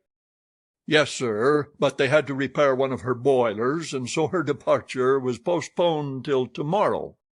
Thank you, returned Mr. Fogg, descending mathematically to the saloon. Passepartout clasped the pilot's hand and shook it heartily in his delight, exclaiming, "Pilot, you are the best of good fellows." The pilot probably does not know to this day why his responses won him this enthusiastic greeting. He remounted the bridge and guided the steamer through the flotilla of junks, tankas, and fishing boats which crowd the harbor of Hong Kong. At 1 o'clock the Rangoon was at the quay, and the passengers were going ashore. Chance had strangely favored Phileas Fogg, for had not the Carnatic been forced to lie over for repairing her boilers, she would have left on the 6th of November, and the passengers for Japan would have been obliged to await for a week the sailing of the next steamer. Mr. Fogg was, it is true, 24 hours behind his time, but this could not seriously imperil the remainder of his tour. The steamer which crossed the Pacific from Yokohama to San Francisco made a direct connection with that from Hong Kong, and it could not sail until the latter reached Yokohama. And if Mr. Fogg was 24 hours late on reaching Yokohama, this time would no doubt be easily regained in the voyage of 22 days across the Pacific. He found himself then about 24 hours behindhand, 35 days after leaving London. The Carnatic was announced to leave Hong Kong at 5 the next morning. Mr. Fogg had 16 hours in which to attend to his business there, which was to deposit Aouda safely with her wealthy relative. On landing he conducted her to a palanquin, in which they repaired to the club hotel. A room was engaged for the young woman, and Mr. Fogg, after seeing that she wanted for nothing, set out in search of her cousin Gigi. He instructed Passepartout to remain at the hotel until his return, that Aouda might not be left entirely alone. Mr. Fogg repaired to the Exchange, where, he did not doubt, everyone would know so wealthy and considerable a personage as the Parsee merchant. Meeting a broker, he made the inquiry, to learn that Gigi had left China 2 years before, and retiring from business with an immense fortune, had taken up his residence in Europe, in Holland, the broker thought, with the merchants of which country he had principally traded. Phileas Fogg returned to the hotel, begged a moment's conversation with Aouda, and without more ado apprised her that Gigi was no longer at Hong Kong, but probably in Holland. Aouda at first said nothing. She passed her hand across her forehead, and reflected a few moments. Then, in her sweet, soft voice, she said, "What ought I to do, Mr. Fogg?" "It is very simple," responded the gentleman. "Go on to Europe." "But I cannot intrude." "You do not intrude, nor do you in the least embarrass my project. Passepartout." "Monsieur?" "Go to the Carnatic and engage 3 cabins." Passepartout, delighted that the young woman, who was very gracious to him, was going to continue the journey with them, went off at a brisk gait to obey his master's order. Chapter 19, in which Passepartout takes a too great interest in his master, and what comes of it. Hong Kong is an island which came into the possession of the English by the Treaty of Nanking after the War of 1842, and the colonizing genius of the English has created upon it an important city and an excellent port.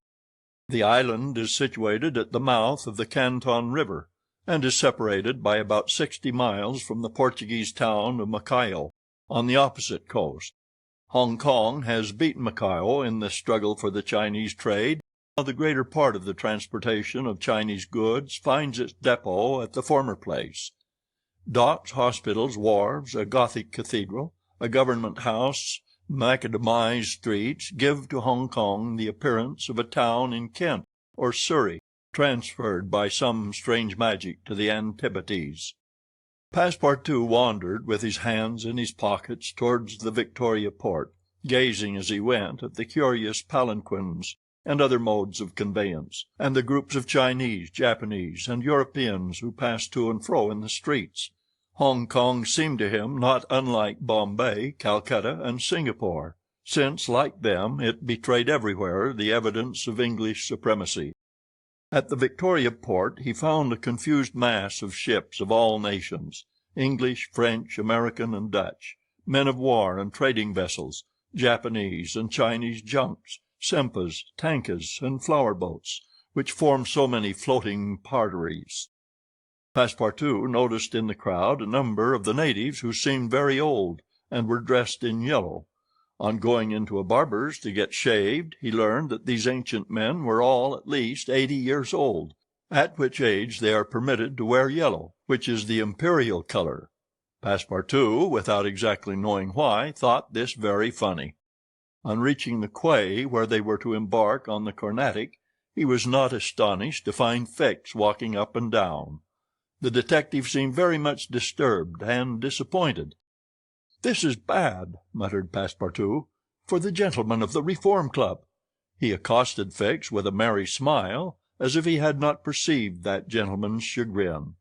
The detective had indeed good reasons to inveigh against the bad luck which pursued him. The warrant had not come. It was certainly on the way, but as certainly it could not now reach Hong Kong for several days, and this being the last English territory on Mr. Fogg's route, the robber would escape unless he could manage to detain him. "Well, Monsieur Fix," said Passepartout, "have you decided to go with us so far as America?" "Yes," returned Fix through his set teeth. "Good!" exclaimed Passepartout, laughing heartily. "I knew you could not persuade yourself to separate from us. Come and engage your berth." They entered the steamer office and secured cabins for 4 persons. The clerk, as he gave them the tickets, informed them that the repairs on the Carnatic having been completed, the steamer would leave that very evening, and not next morning, as had been announced. "That will suit my master all the better," said Passepartout. "I will go and let him know." Fix now decided to make a bold move. He resolved to tell Passepartout all. It seemed to be the only possible means of keeping Phileas Fogg several days longer at Hong Kong. He accordingly invited his companion into a tavern which caught his eye on the quay.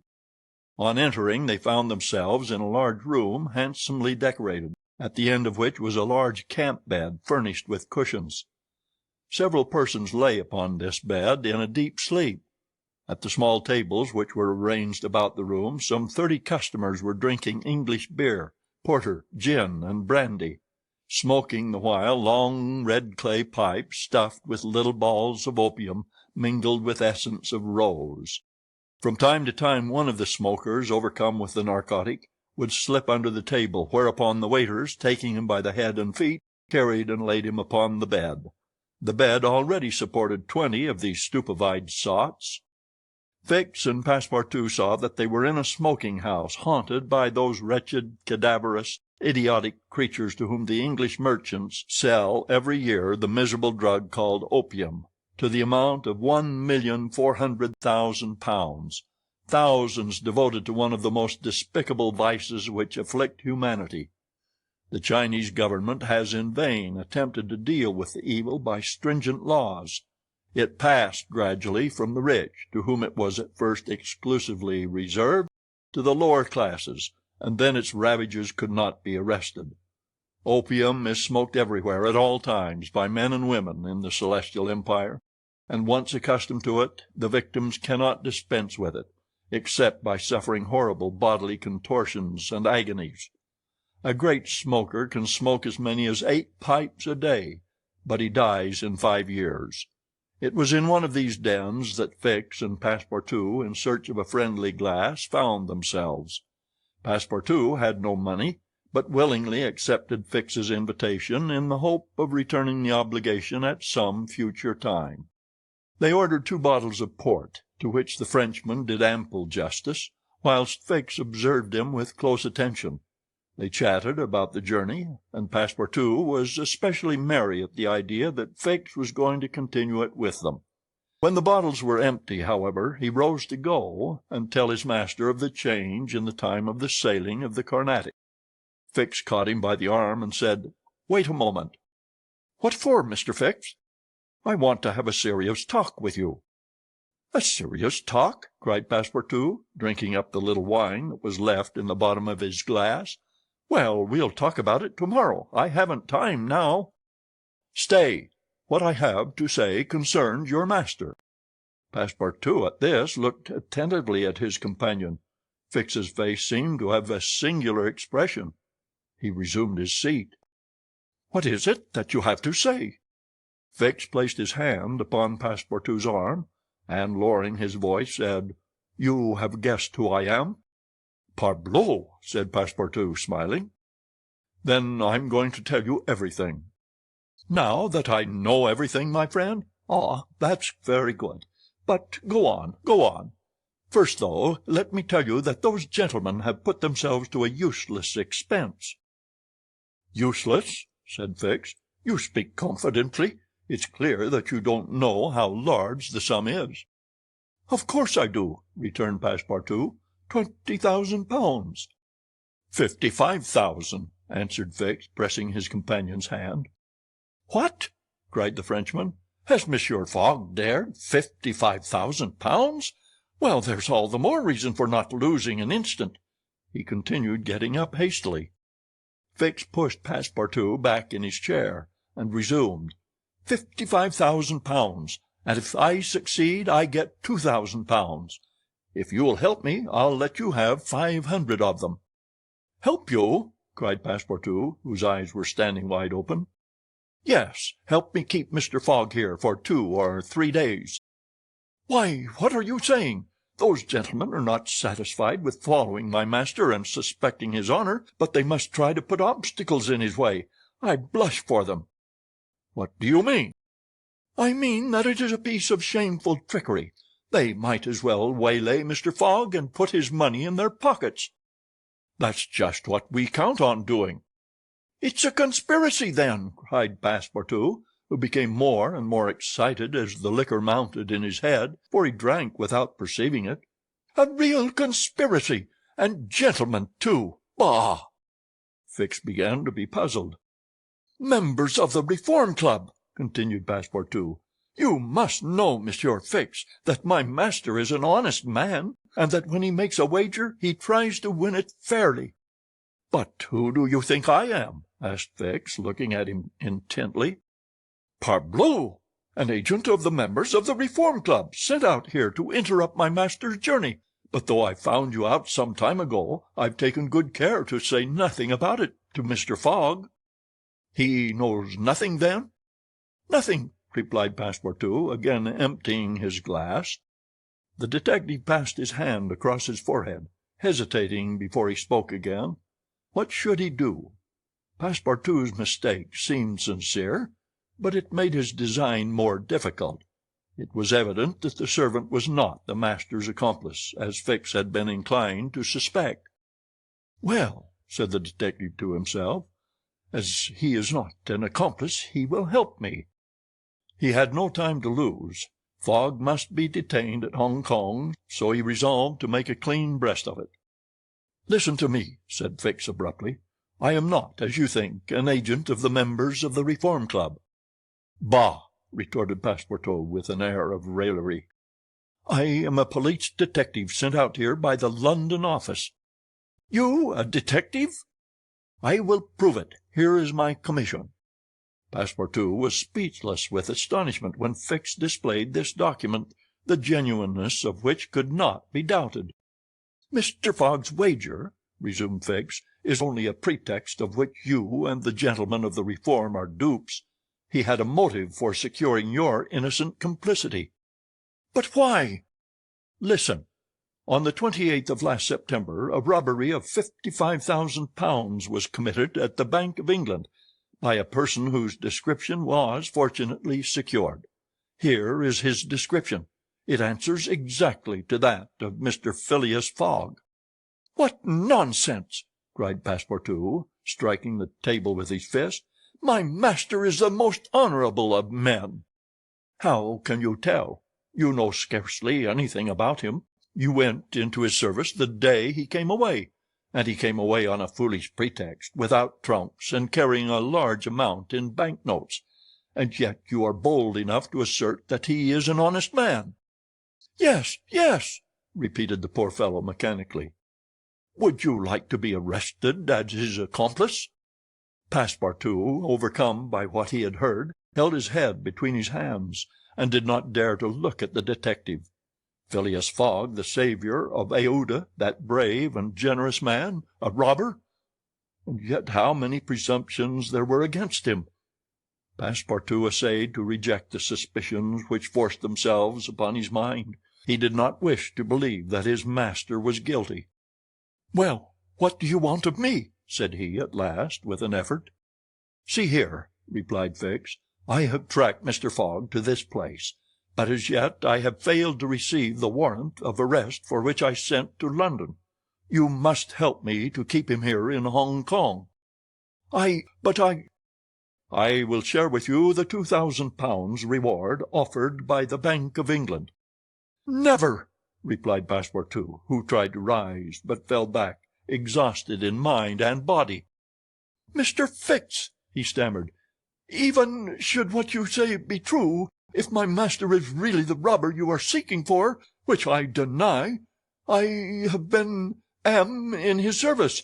I have seen his generosity and goodness, and I will never betray him, not for all the gold in the world. I come from a village where they don't eat that kind of bread." "You refuse?" "I refuse." "Consider that I've said nothing," said Fix, "and let us drink." "Yes, let us drink." Passepartout felt himself yielding more and more to the effects of the liquor. Fix, seeing that he must, at all hazards, be separated from his master, wished to entirely overcome him. Some pipes full of opium lay upon the table. Fix slipped one into Passepartout's hand. He took it, put it between his lips, lit it, drew several puffs, and his head, becoming heavy under the influence of the narcotic, fell upon the table. "At last," said Fix, seeing Passepartout unconscious, "Mr. Fogg will not be informed of the Carnatic's departure, and if he is, he will have to go without this cursed Frenchman." And after paying his bill, Fix left the tavern. Chapter 20, in which Fix comes face to face with Phileas Fogg. While these events were passing at the opium house, Mr. Fogg, unconscious of the danger he was in of losing the steamer, was quietly escorting Aouda about the streets of the English quarter, making the necessary purchases for the long voyage before them. It was all very well for an Englishman like Mr. Fogg to make the tour of the world with a carpet-bag. A lady could not be expected to travel comfortably under such conditions. He acquitted his task with characteristic serenity, and invariably replied to the remonstrances of his fair companion, who was confused by his patience and generosity. "It is in the interest of my journey, a part of my programme." The purchases made, they returned to the hotel, where they dined at a sumptuously served table d'hôte, after which Aouda, shaking hands with her protector, after the English fashion, retired to her room for rest. Mr. Fogg absorbed himself throughout the evening in the perusal of the Times and Illustrated London News. Had he been capable of being astonished at anything, it would have been not to see his servant return at bedtime. But knowing that the steamer was not to leave for Yokohama until the next morning, he did not disturb himself about the matter. When Passepartout did not appear the next morning to answer his master's bell, Mr. Fogg, not betraying the least vexation, contented himself with taking his carpet-bag, calling Aouda, and sending for a palanquin. It was then 8 o'clock. At 9:30, it being then high tide, the Carnatic would leave the harbor. Mr. Fogg and Aouda got into the palanquin, their luggage being brought after on a wheelbarrow, and half an hour later stepped upon the quay whence they were to embark. Mr. Fogg then learned that the Carnatic had sailed the evening before. He had expected to find not only the steamer, but his domestic, and was forced to give up both. But no sign of disappointment appeared on his face, and he merely remarked to Aouda, "It is an accident, madam, nothing more." At this moment a man who had been observing him attentively approached. It was Fix, who, bowing, addressed Mr. Fogg. "Were you not, like me, sir, a passenger by the Rangoon, which arrived yesterday?" "I was, sir," replied Mr. Fogg coldly, "but I have not the honor—" "Pardon me, I thought I should find your servant here." "Do you know where he is, sir?" asked Aouda anxiously. "What!" responded Fix, feigning surprise. "Is he not with you?" "No," said Aouda. "He has not made his appearance since yesterday. Could he have gone on board the Carnatic without us?" "Without you, madam?" answered the detective. "Excuse me, did you intend to sail in the Carnatic?" "Yes, sir." "So did I, madam, and I am excessively disappointed. The Carnatic, its repairs being completed, left Hong Kong 12 hours before the stated time, without any notice being given, and we must now wait a week for another steamer." As he said "a week," Fix felt his heart leap for joy. Fogg detained at Hong Kong for a week. There would be time for the warrant to arrive, and fortune at last favored the representative of the law. His horror may be imagined when he heard Mr. Fogg say, in his placid voice, "But there are other vessels besides the Carnatic, it seems to me, in the harbor of Hong Kong." And offering his arm to Aouda, he directed his steps toward the docks in search of some craft about to start. Fix, stupefied, followed. It seemed as if he were attached to Mr. Fogg by an invisible thread. Chance, however, appeared really to have abandoned the man it had hitherto served so well. For 3 hours Phileas Fogg wandered about the docks, with the determination, if necessary, to charter a vessel to carry him to Yokohama, but he could only find vessels which were loading or unloading, and which could not, therefore, set sail. Fix began to hope again. But Mr. Fogg, far from being discouraged, was continuing his search, resolved not to stop if he had to resort to Macao, when he was accosted by a sailor on one of the wharves. "Is your honor looking for a boat?" "Have you a boat ready to sail?" "Yes, your honor, a pilot boat, number 43, the best in the harbor." "Does she go fast?" "Between 8 and 9 knots the hour. Will you look at her?" "Yes." "Your honor will be satisfied with her. Is it for a sea excursion?" "No, for a voyage." "A voyage?" "Yes. Will you agree to take me to Yokohama?" The sailor leaned on the railing, opened his eyes wide, and said, "Is your honor joking?" "No, I have missed the Carnatic, and I must get to Yokohama by the 14th at the latest, to take the boat for San Francisco." "I am sorry," said the sailor, "but it is impossible." "I offer you £100 per day, and an additional reward of £200 if I reach Yokohama in time." "Are you in earnest?" "Very much so." The pilot walked away a little distance and gazed out to sea, evidently struggling between the anxiety to gain a large sum and the fear of venturing so far. Fix was in mortal suspense. Mr. Fogg turned to Aouda and asked her, "You would not be afraid, would you, madam?" "Not with you, Mr. Fogg," was her answer. The pilot now returned, shuffling his hat in his hands. "Well, pilot?" said Mr. Fogg. "Well, your honor," replied he, "I could not risk myself, my men, or my little boat of scarcely 20 tons on so long a voyage at this time of year. Besides, we could not reach Yokohama in time, for it is 1,660 miles from Hong Kong." "Only 1,600," said Mr. Fogg. "It's the same thing." Fix breathed more freely. "But," added the pilot, "it might be arranged another way." Fix ceased to breathe at all. "How?" asked Mr. Fogg. "By going to Nagasaki, at the extreme south of Japan, or even to Shanghai, which is only 800 miles from here. In going to Shanghai we should not be forced to sail wide of the Chinese coast, which would be a great advantage, as the currents run northward and would aid us." "Pilot," said Mr. Fogg, "I must take the American steamer at Yokohama, and not at Shanghai or Nagasaki." "Why not?" returned the pilot. "The San Francisco steamer does not start from Yokohama. It puts in at Yokohama and Nagasaki but it starts from Shanghai."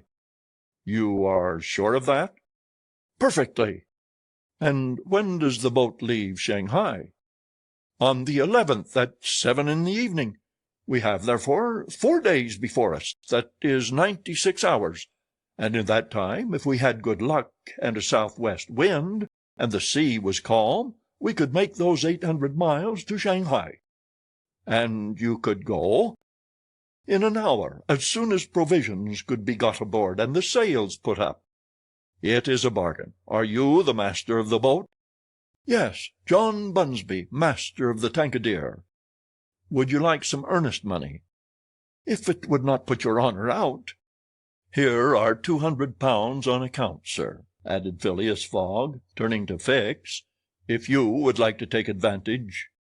"Thanks, sir. I was about to ask the favor." "Very well. In half an hour we shall go on board."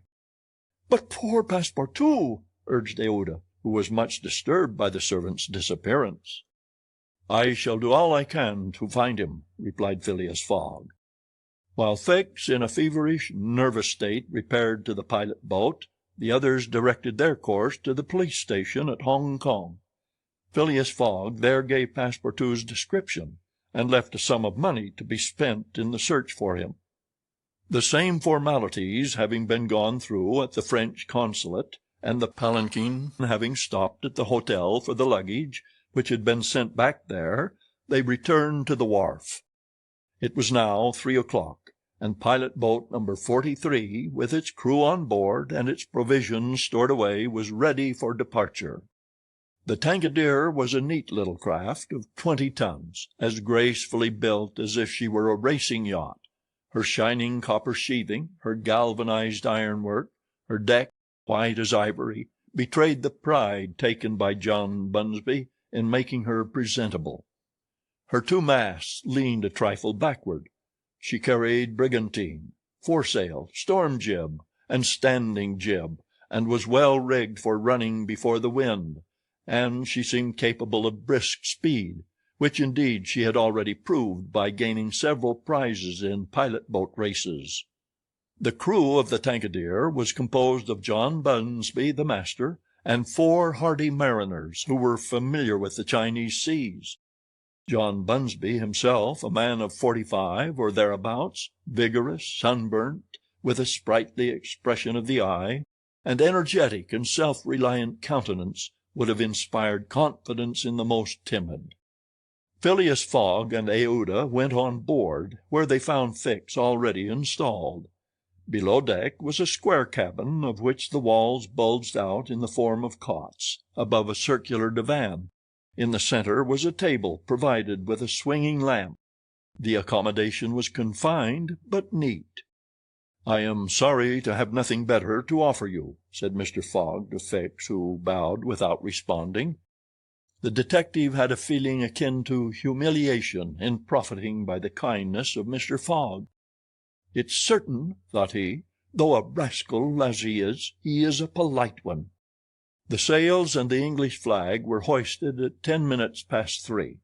Mr. Fogg and Aouda, who were seated on deck, cast a last glance at the quay, in the hope of espying Passepartout. Fix was not without his fears, lest chance should direct the steps of the unfortunate servant, whom he had so badly treated, in this direction, in which case an explanation the reverse of satisfactory to the detective must have ensued. But the Frenchman did not appear, and without doubt was still lying under the stupefying influence of the opium.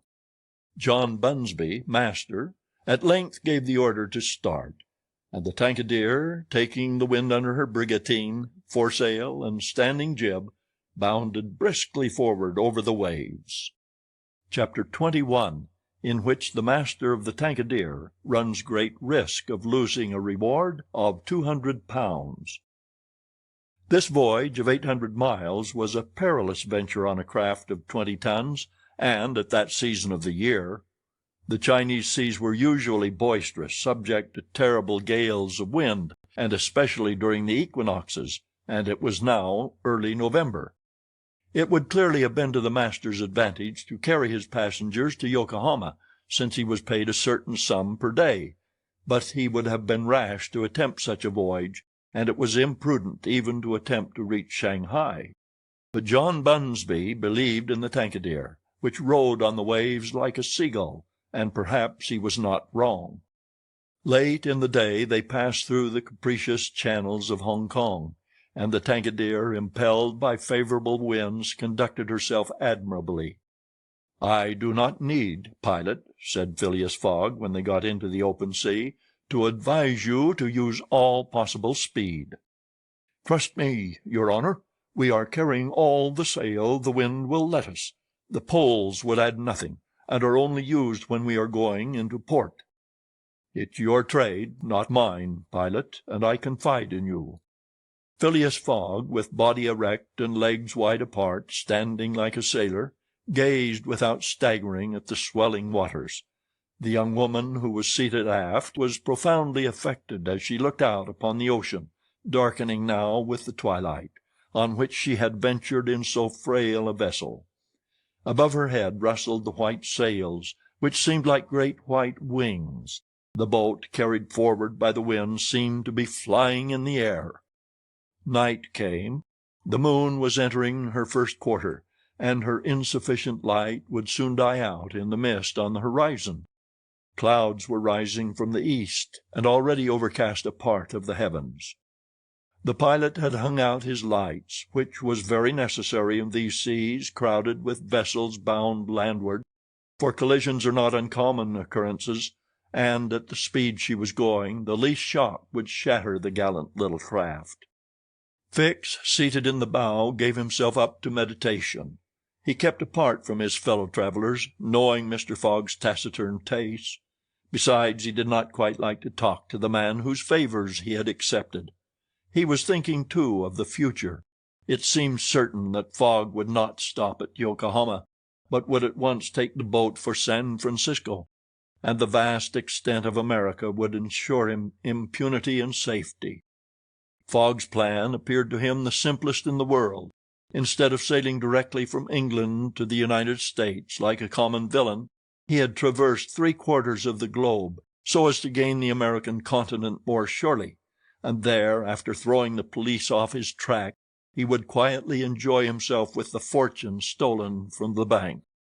But once in the United States, what should he, Fix, do? Should he abandon this man? No, 100 times no. Until he had secured his extradition he would not lose sight of him for an hour. It was his duty, and he would fulfill it to the end. At all events, there was one thing to be thankful for.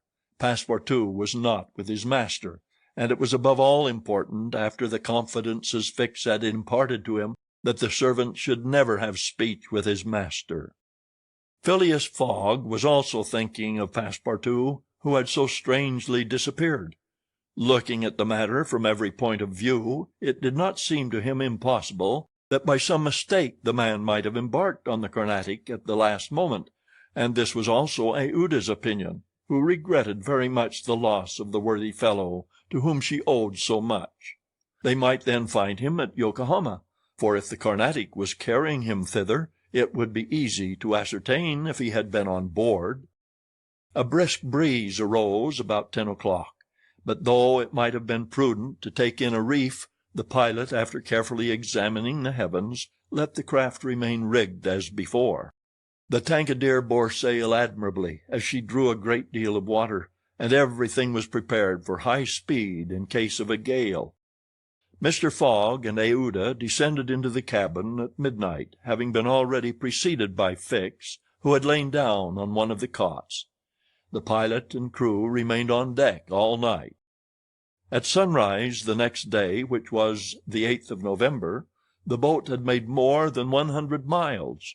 The log indicated a mean speed of between 8 and 9 miles. The Tankadeer still carried all sail, and was accomplishing her greatest capacity of speed. If the wind held as it was, the chances would be in her favor. During the day she kept along the coast, where the currents were favorable. The coast, irregular in profile and visible sometimes across the clearings, was at most 5 miles distant. The sea was less boisterous, since the wind came off land, a fortunate circumstance for the boat, which would suffer, owing to its small tonnage, by a heavy surge on the sea. The breeze subsided a little towards noon, and set in from the southwest. The pilot put up his poles, but took them down again within 2 hours, as the wind freshened up anew.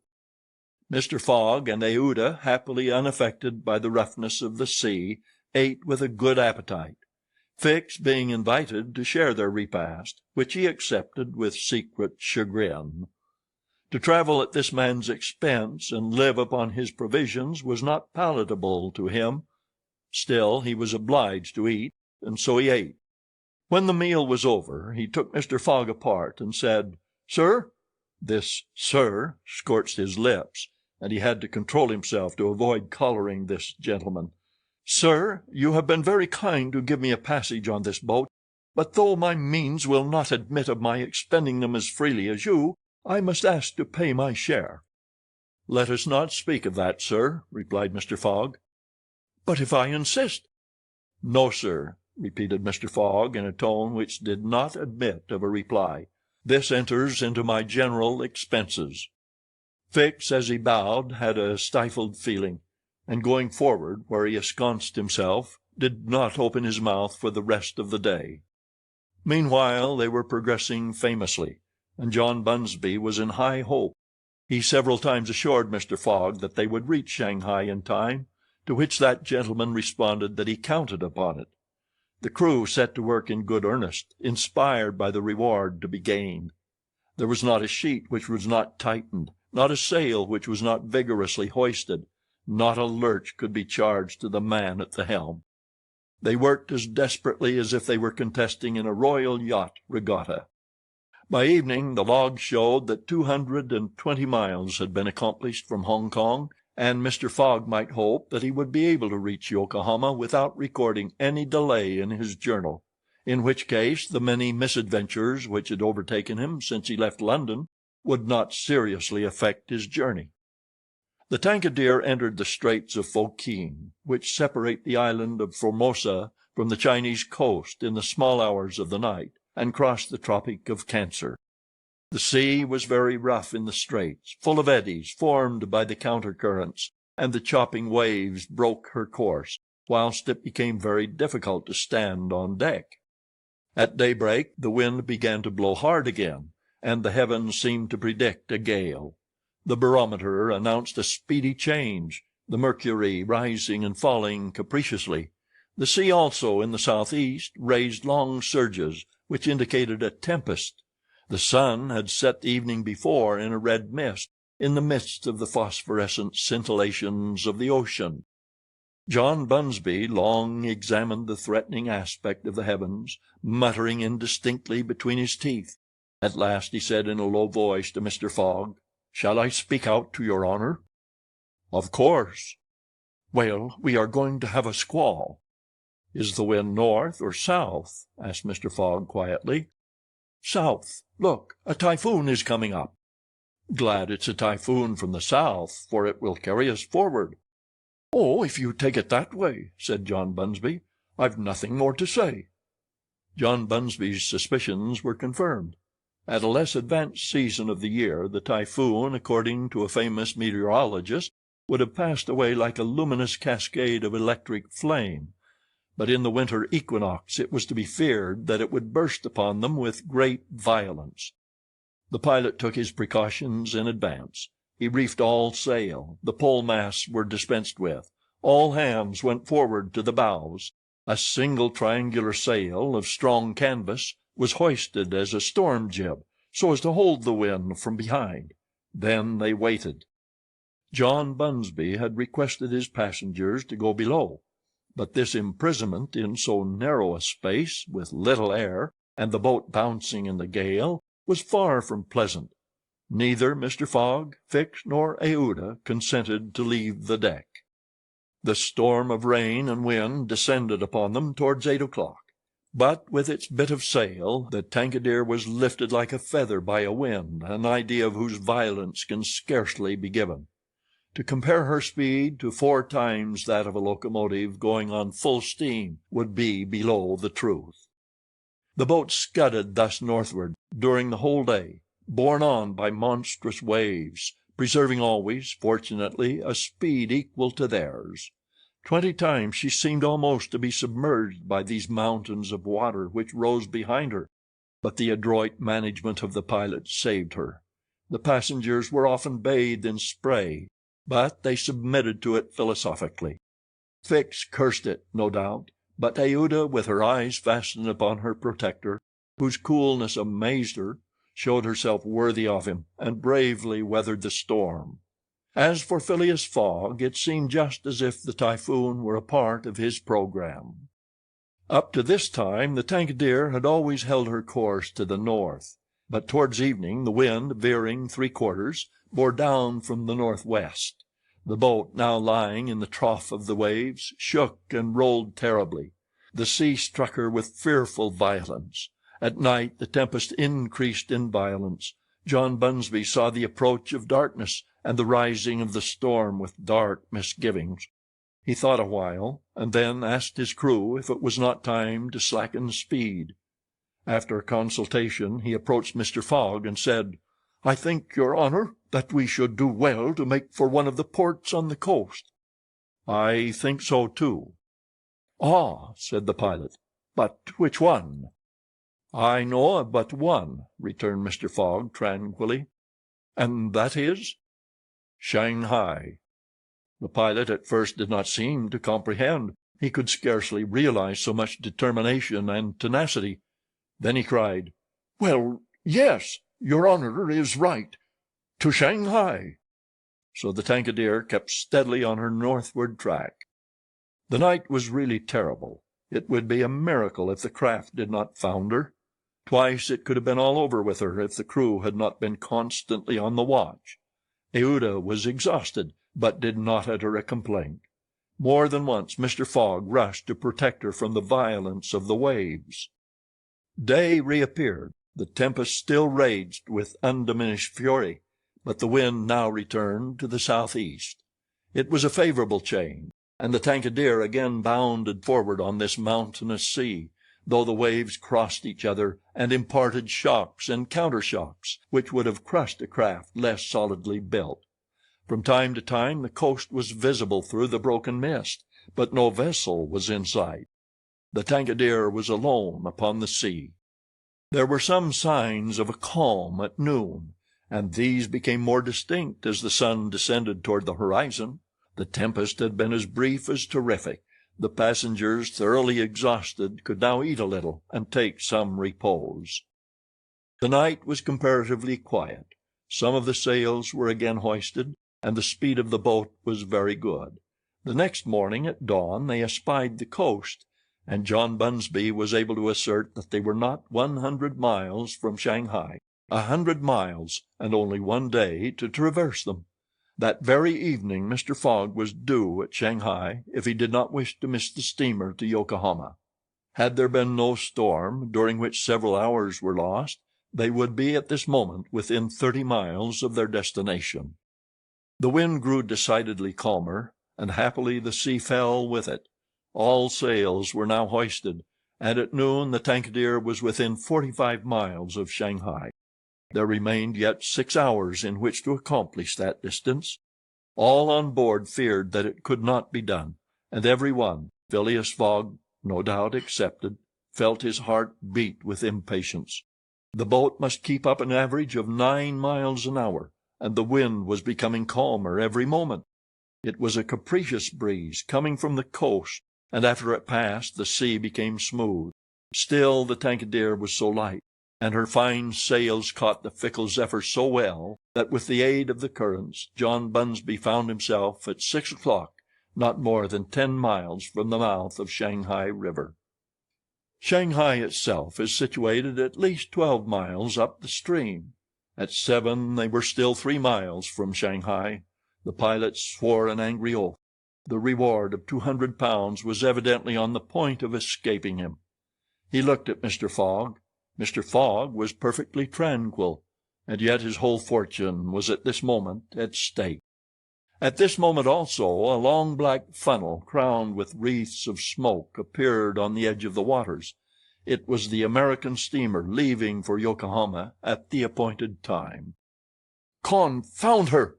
cried John Bunsby, pushing back the rudder with a desperate jerk. "Signal her," said Phileas Fogg quietly.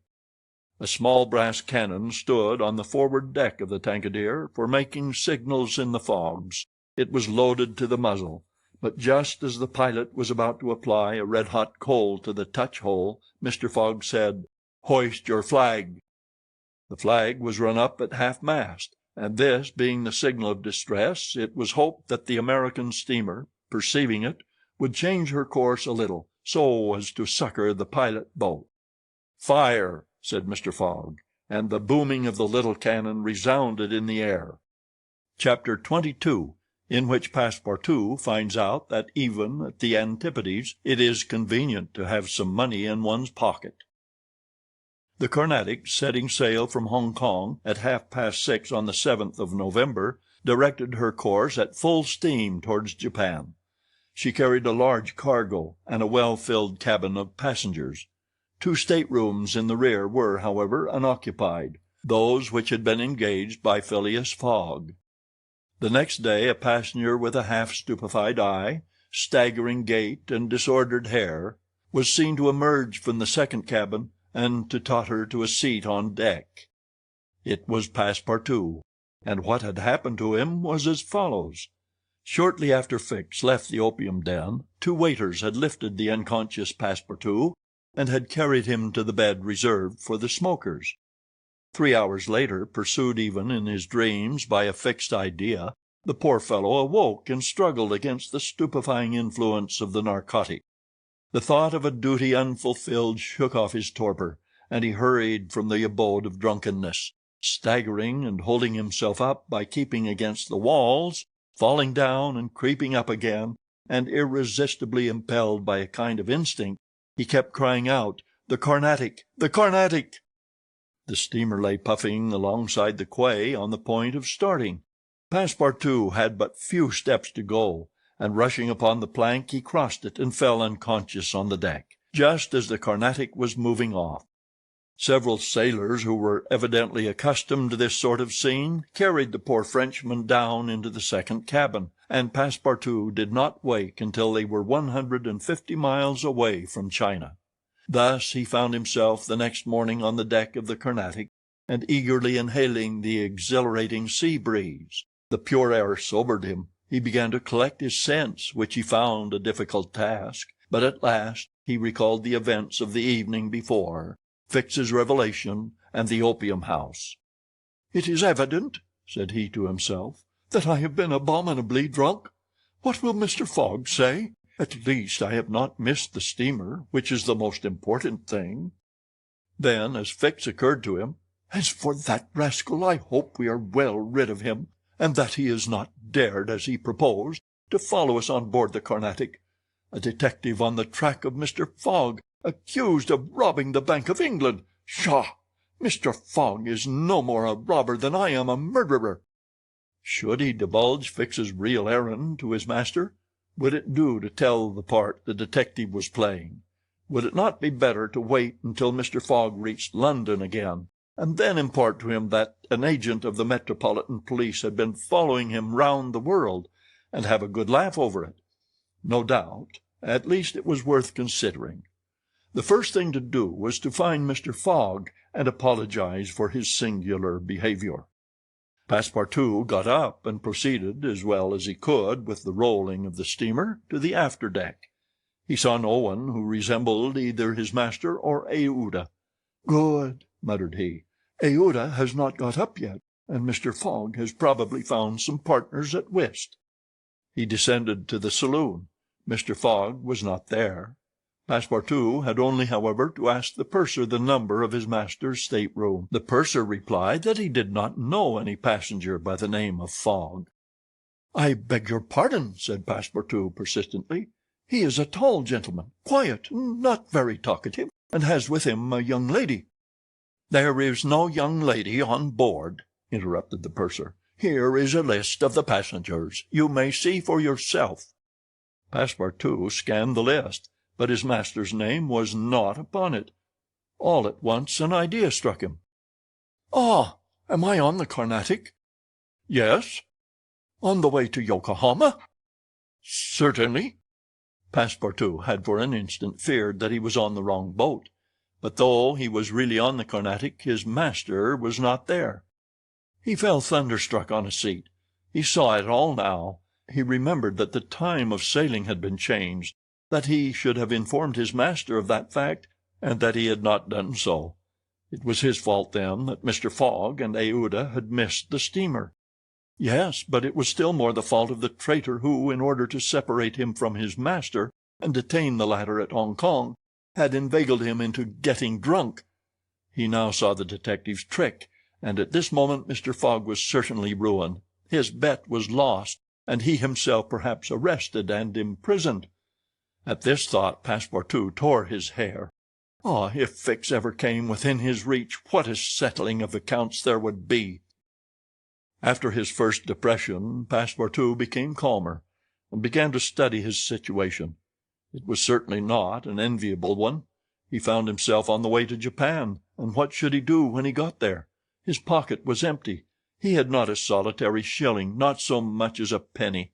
His passage had fortunately been paid for in advance, and he had 5 or 6 days in which to decide upon his future course. He fell to at meals with an appetite, and ate for Mr. Fogg, Aouda, and himself. He helped himself as generously as if Japan were a dessert, where nothing to eat was to be looked for. At dawn on the 13th, the Carnatic entered the port of Yokohama. This is an important port of call in the Pacific, where all the mail steamers and those carrying travelers between North America, China, Japan, and the Oriental Islands put in. It is situated in the Bay of Yedo, and at but a short distance from that second capital of the Japanese Empire, and the residence of the Tycoon, the civil emperor, before the Mikado, the spiritual emperor, absorbed his office in his own. The Carnatic anchored at the quay near the custom house in the midst of a crowd of ships bearing the flags of all nations. Passepartout went timidly ashore on this so curious territory of the Sons of the Sun. He had nothing better to do than, taking chance for his guide, to wander aimlessly through the streets of Yokohama. He found himself at first in a thoroughly European quarter, the houses having low fronts and being adorned with verandas, beneath which he caught glimpses of neat peristyles. This quarter occupied, with its streets, squares, docks, and warehouses, all the space between the promontory of the treaty and the river. Here, as at Hong Kong and Calcutta, were mixed crowds of all races, Americans and English, Chinamen and Dutchmen, mostly merchants ready to buy or sell anything. The Frenchman felt himself as much alone among them as if he had dropped down in the midst of Hottentots. He had at least one resource to call on, the French and English consuls at Yokohama, for assistance, but he shrank from telling the story of his adventures, intimately connected as it was with that of his master, and before doing so he determined to exhaust all other means of aid. As chance did not favor him in the European quarter, he penetrated that inhabited by the native Japanese, determined, if necessary, to push on to Yedo. The Japanese quarter of Yokohama is called Benton, after the goddess of the sea, who is worshipped on the islands round about. There Passepartout beheld beautiful fir and cedar groves, sacred gates of a singular architecture, bridges half hid in the midst of bamboos and reeds, temples shaded by immense cedar trees, holy retreats where were sheltered Buddhist priests and sectaries of Confucius, and interminable streets, where a perfect harvest of rose-tinted and red-cheeked children, who looked as if they had been cut out of Japanese screens, and who were playing in the midst of short-legged poodles and yellowish cats, might have been gathered. The streets were crowded with people. Priests were passing in processions, beating their dreary tambourines. Police and custom-house officers with pointed hats encrusted with lac and carrying 2 sabers hung to their waists. Soldiers clad in blue cotton with white stripes and bearing guns. The Mikado's guards enveloped in silken doubles, hauberks and coats of mail, and numbers of military folk of all ranks, for the military profession is as much respected in Japan as it is despised in China, went hither and thither in groups and pairs. Passepartout saw, too, begging friars, long-robed pilgrims, and simple civilians with their warped and jet-black hair, big heads, long busts, slender legs, short stature, and complexions varying from copper color to a dead white, but never yellow like the Chinese, from whom the Japanese widely differ. He did not fail to observe the curious equipages, carriages, and palanquins, barrows supplied with sails, and litters made of bamboo, nor the women, whom he thought not especially handsome, who took little steps with their little feet, whereon they wore canvas shoes, straw sandals, and clogs of worked wood, and who displayed tight-looking eyes, flat chests, teeth fashionably blackened, and gowns crossed with silken scarves, tied in an enormous knot behind an ornament which the modern Parisian ladies seem to have borrowed from the dames of Japan.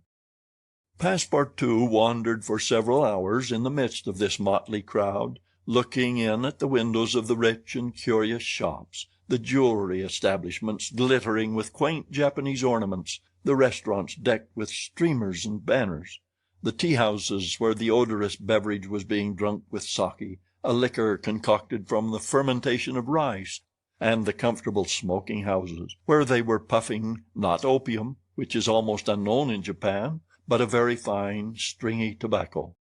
He went on till he found himself in the fields, in the midst of vast rice plantations. There he saw dazzling camellias expanding themselves, with flowers which were giving forth their last colors and perfumes, not on bushes, but on trees, and within bamboo enclosures, cherry, plum, and apple trees, which the Japanese cultivate rather for their blossoms than their fruit, and which, queerly fashioned, grinning scarecrows protected from the sparrows, pigeons, ravens, and other voracious birds. On the branches of the cedars were perched large eagles. Amid the foliage of the weeping willows were herons solemnly standing on one leg, and on every hand were crows, ducks, hawks, wild birds, and a multitude of cranes, which the Japanese consider sacred, and which to their minds symbolize long life and prosperity. As he was strolling along, Passepartout espied some violets among the shrubs. "Good," said he, "I'll have some supper." But on smelling them he found that they were odorless. "No chance there," thought he. The worthy fellow had certainly taken good care to eat as hearty a breakfast as possible before leaving the Carnatic, but as he had been walking about all day, the demands of hunger were becoming importunate. He observed that the butcher's stalls contained neither mutton, goat, nor pork, and knowing also that it is a sacrilege to kill cattle which are preserved solely for farming, he made up his mind that meat was far from plentiful in Yokohama, nor was he mistaken, and in default of butcher's meat he could have wished for a quarter of wild boar or deer, a partridge, or some quails, some game or fish, which, with rice, the Japanese eat almost exclusively. But he found it necessary to keep up a stout heart, and to postpone the meal he craved till the following morning.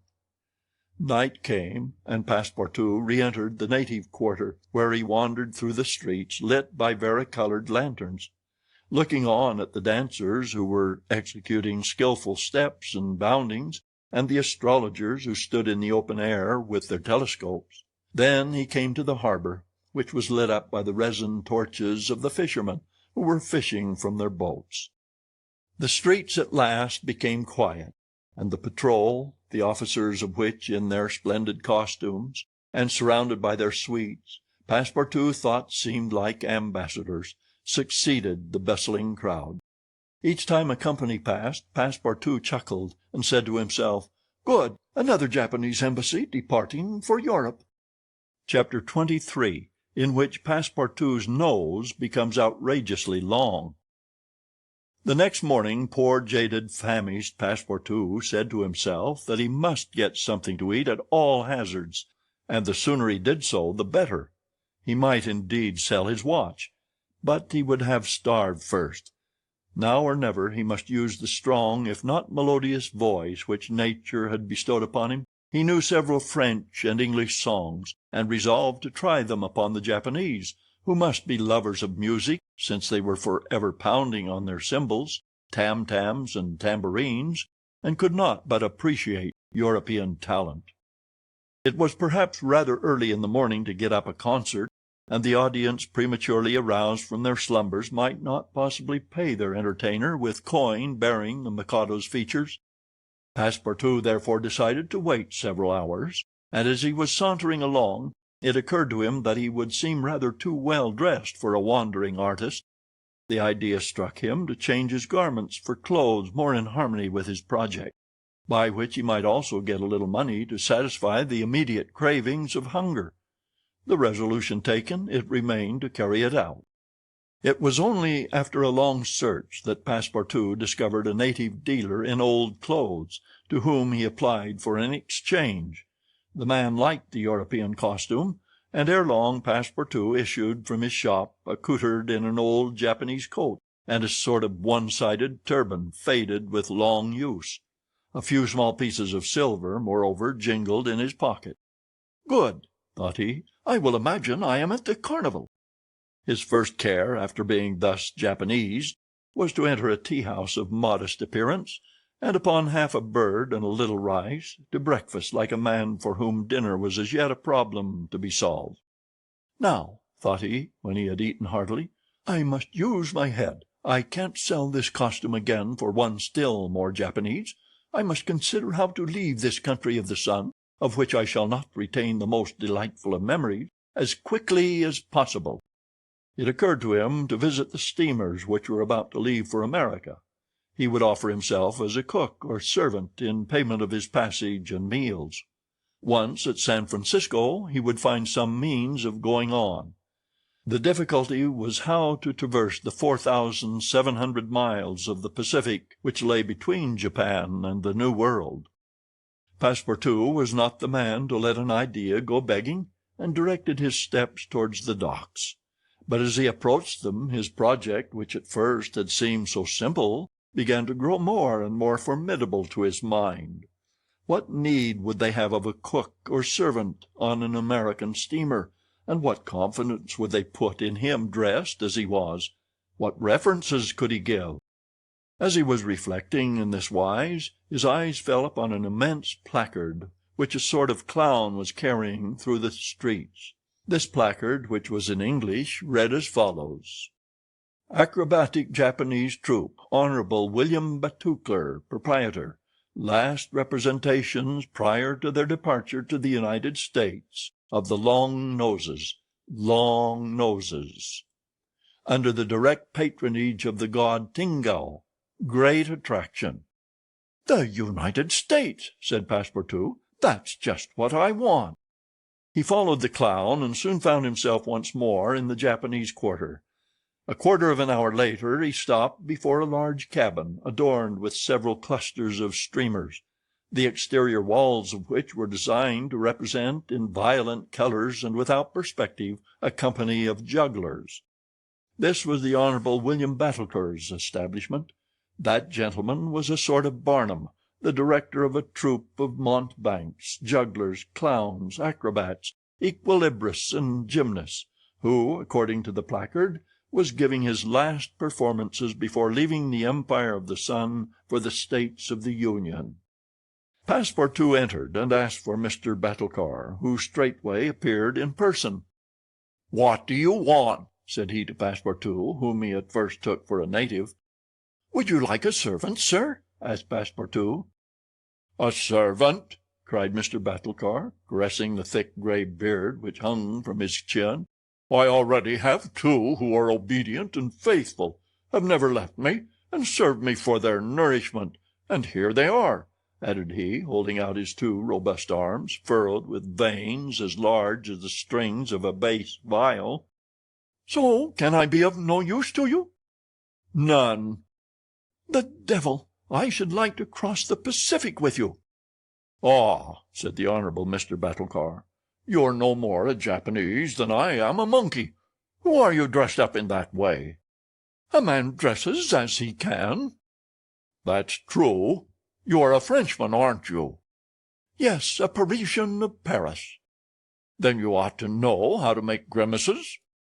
"Why," replied Passepartout, a little vexed that his nationality should cause this question, "we Frenchmen know how to make grimaces, it is true, but not any better than the Americans do." "True. Well, if I can't take you as a servant, I can as a clown. You see, my friend, in France they exhibit foreign clowns, and in foreign parts French clowns." "Ah!" "You are pretty strong, eh?" "Especially after a good meal." "And you can sing?" "Yes," returned Passepartout, who had formerly been wont to sing in the streets. "But can you sing standing on your head, with a top spinning on your left foot, and a saber balanced on your right?" "Humph! I think so," replied Passepartout, recalling the exercises of his younger days.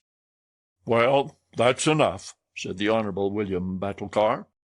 The engagement was concluded there and then. Passepartout had at last found something to do. He was engaged to act in the celebrated Japanese troupe. It was not a very dignified position, but within a week he would be on his way to San Francisco. The performance so noisily announced by the Honorable Mr. Batulcar was to commence at 3 o'clock, and soon the deafening instruments of a Japanese orchestra resounded at the door. Passepartout, though he had not been able to study or rehearse a part, was designated to lend the aid of his sturdy shoulders in the great exhibition of the human pyramid executed by the long noses of the god Tingao. This great attraction was to close the performance. Before 3 o'clock the large shed was invaded by the spectators, comprising Europeans and natives, Chinese and Japanese, men, women, and children, who precipitated themselves upon the narrow benches and into the boxes opposite the stage. The musicians took up a position inside and were vigorously performing on their gongs, tam-tams, flutes, bones, tambourines, and immense drums. The performance was much like all acrobatic displays, but it must be confessed that the Japanese are the first equilibrists in the world. One, with a fan and some bits of paper, performed the graceful trick of the butterflies and the flowers. Another traced in the air with the odorous smoke of his pipe a series of blue words which composed a compliment to the audience, while a third juggled with some lighted candles, which he extinguished successively as they passed his lips, and relit them again without interrupting for an instant his juggling. Another reproduced the most singular combinations with a spinning top. In his hands the revolving tops seemed to be animated with a life of their own in their interminable whirling. They ran over pipe stems, the edges of sabers, wires, and even hairs stretched across the stage.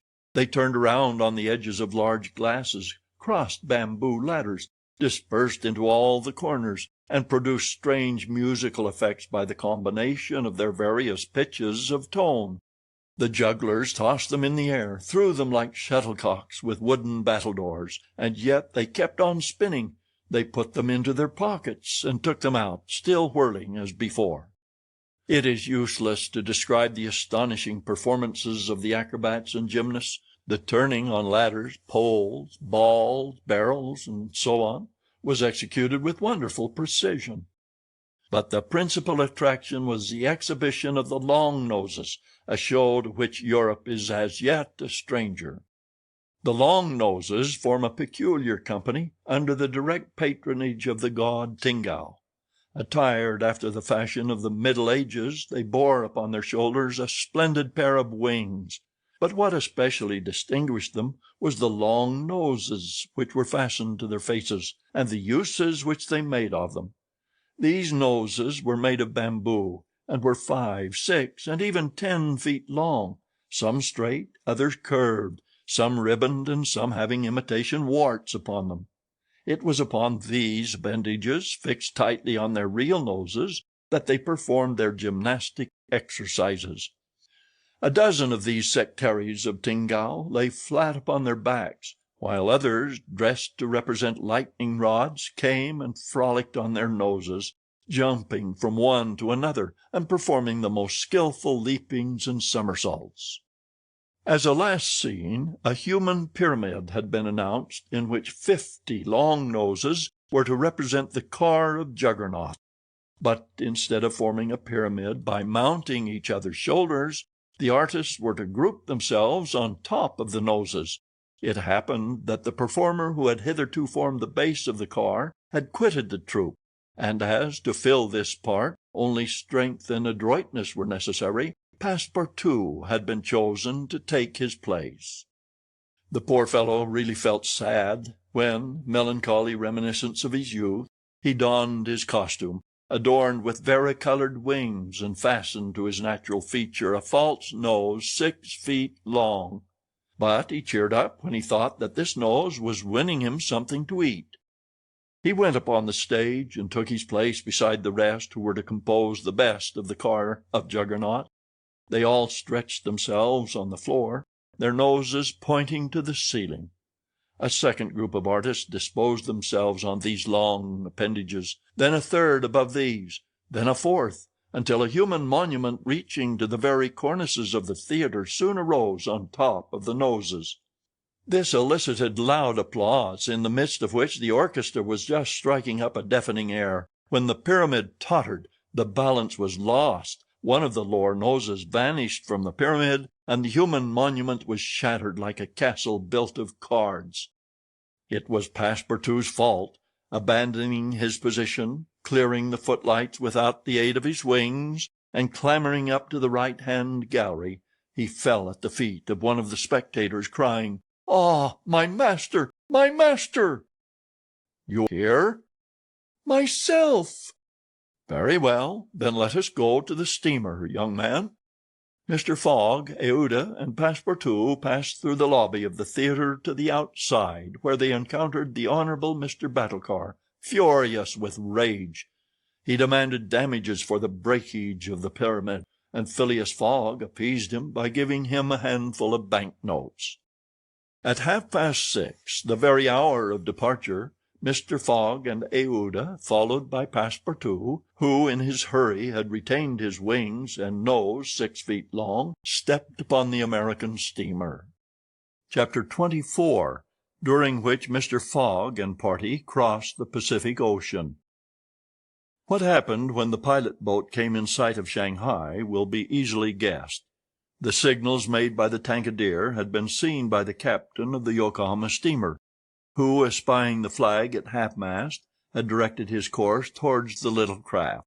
Phileas Fogg, after paying the stipulated price of his passage to John Busby, and rewarding that worthy with the additional sum of £550, ascended the steamer with Aouda and Fix, and they started at once for Nagasaki and Yokohama. They reached their destination on the morning of the 14th of November. Phileas Fogg lost no time in going on board the Carnatic, where he learned, to Aouda's great delight, and perhaps to his own, though he betrayed no emotion, that Passepartout, a Frenchman, had really arrived on her the day before. The San Francisco steamer was announced to leave that very evening, and it became necessary to find Passepartout, if possible, without delay. Mr. Fogg applied in vain to the French and English consuls, after wandering through the streets a long time, began to despair of finding his missing servant. Chance, or perhaps a kind of presentiment, at last led him into the Honorable Mr. Battlecar's theatre.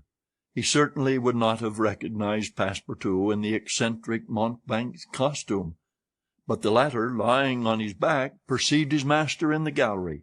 He could not help starting, which so changed the position of his nose as to bring the pyramid pell-mell upon the stage. All this Passepartout learned from Aouda, who recounted to him what had taken place on the voyage from Hong Kong to Shanghai on the Tankadere, in company with one Mr. Fix. Passepartout did not change countenance on hearing this name. He thought that the time had not yet arrived to divulge to his master what had taken place between the detective and himself, and in the account he gave of his absence he simply excused himself for having been overtaken by drunkenness in smoking opium at a tavern in Hong Kong. Mr. Fogg heard this narrative coldly, without a word, and then furnished his man with funds necessary to obtain clothing more in harmony with his position. Within an hour the Frenchman had cut off his nose and parted with his wings, and retained nothing about him which recalled the sectary of the god Tingao.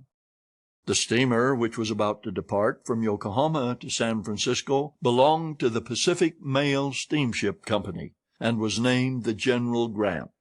She was a large paddle-wheel steamer of 2,500 tons, well equipped and very fast. The massive walking beam rose and fell above the deck. At one end a piston rod worked up and down, and at the other was a connecting rod, which, in changing the rectilinear motion to a circular one, was directly connected with the shaft of the paddles. The General Grant was rigged with 3 masts, giving a large capacity for sails, and thus materially aiding the steam power. By making 12 miles an hour, she would cross the ocean in 21 days.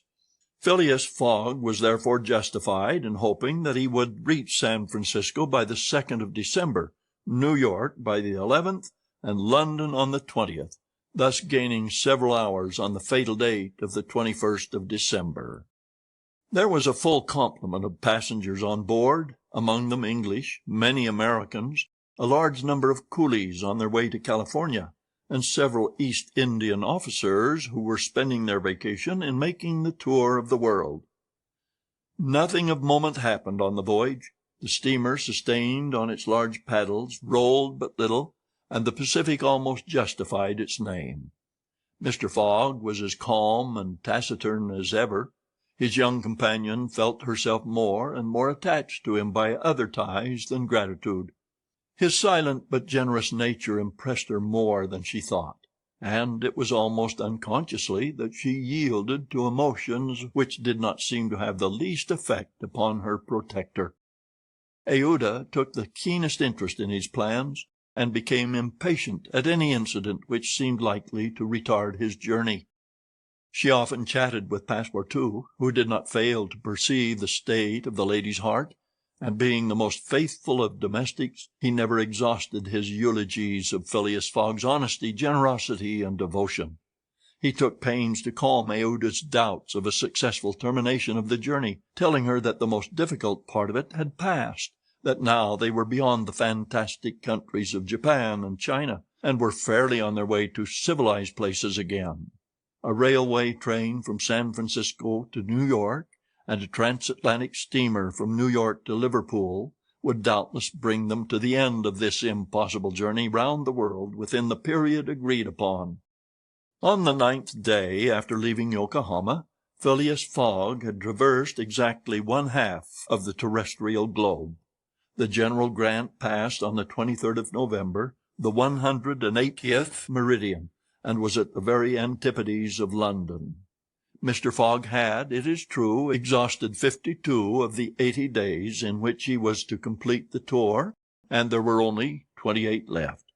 But though he was only half-way by the difference of meridians, he had really gone over 2/3 of the whole journey, for he had been obliged to make long circuits from London to Aden, from Aden to Bombay, from Calcutta to Singapore, and from Singapore to Yokohama.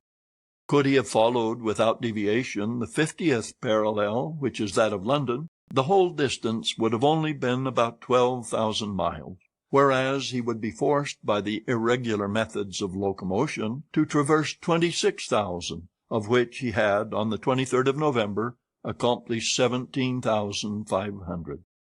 And now the course was a straight one, and Fix was no longer there to put obstacles in their way. It happened also on the 23rd of November that Passepartout made a joyful discovery. It will be remembered that the obstinate fellow had insisted on keeping his famous family watch at London time, and on regarding that of the countries he had passed through as quite false and unreliable.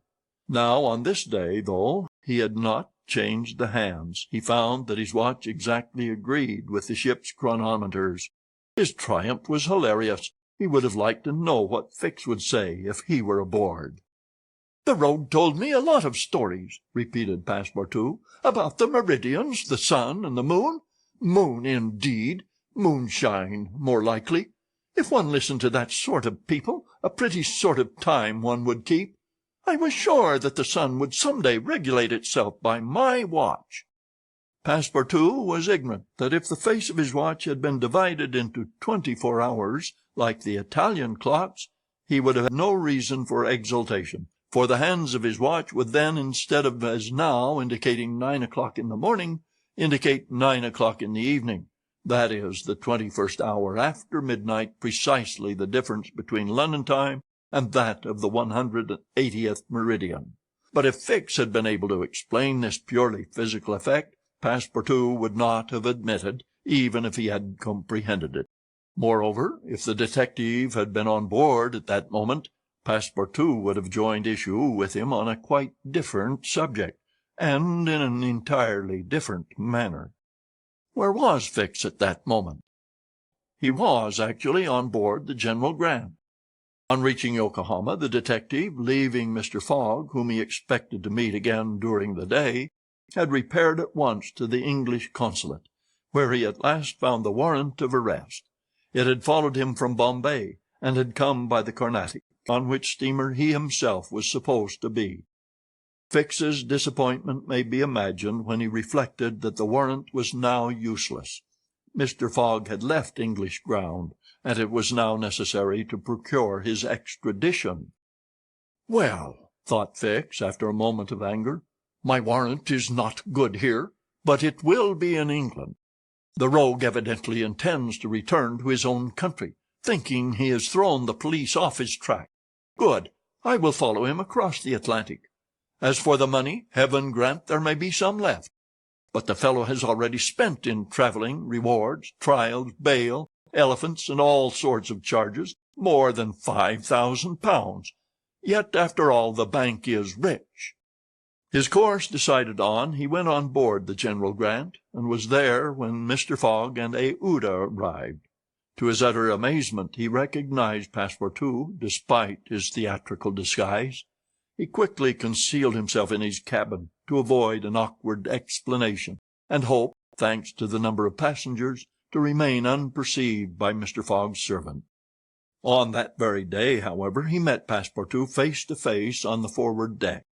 The latter, without a word, made a rush for him, grasped him by the throat, and, much to the amusement of a group of Americans, who immediately began to bet on him, administered to the detective a perfect volley of blows, which proved the great superiority of French over English pugilistic skill.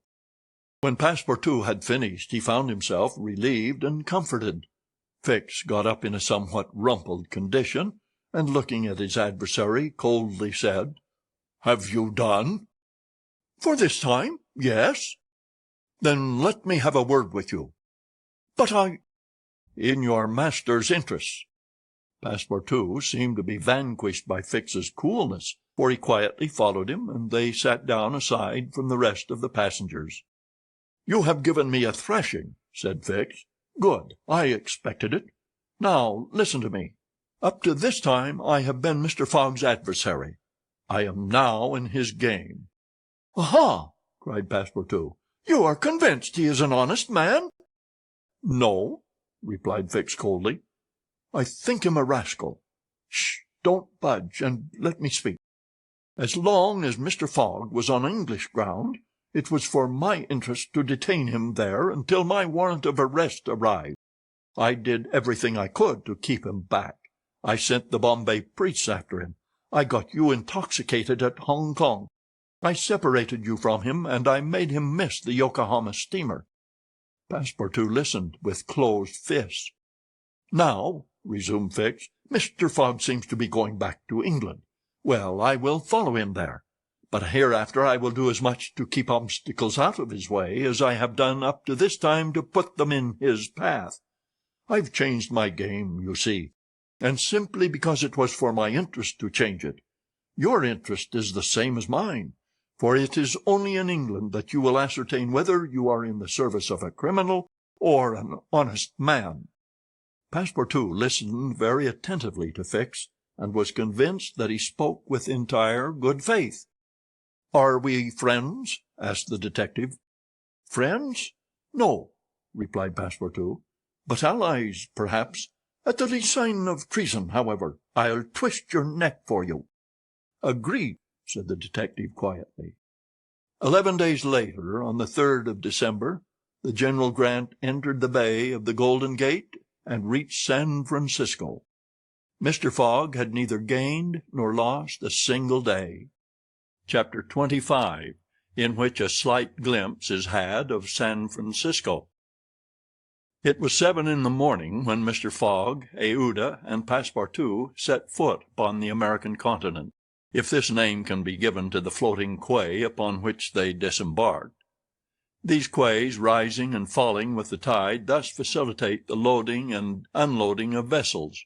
Alongside them were clippers of all sizes, steamers of all nationalities, and the steamboats with several decks rising one above the other, which ply on the Sacramento and its tributaries. There were also heaped up the products of a commerce which extends to Mexico, Chile, Peru, Brazil, Europe, Asia, and all the Pacific islands.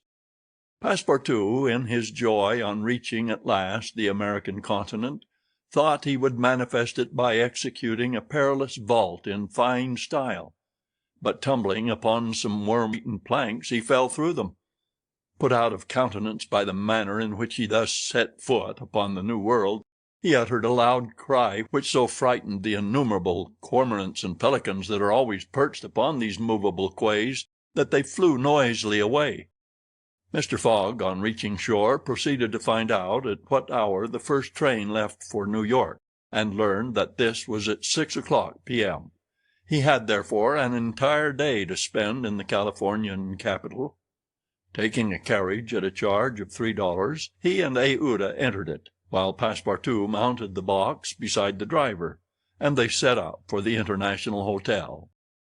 From his exalted position, Passepartout observed with much curiosity the wide streets, the low, evenly ranged houses, the Anglo-Saxon Gothic churches, the great docks, the palatial wooden and brick warehouses, the numerous conveyances, omnibuses, horse-cars, and upon the sidewalks not only Americans and Europeans, but Chinese and Indians.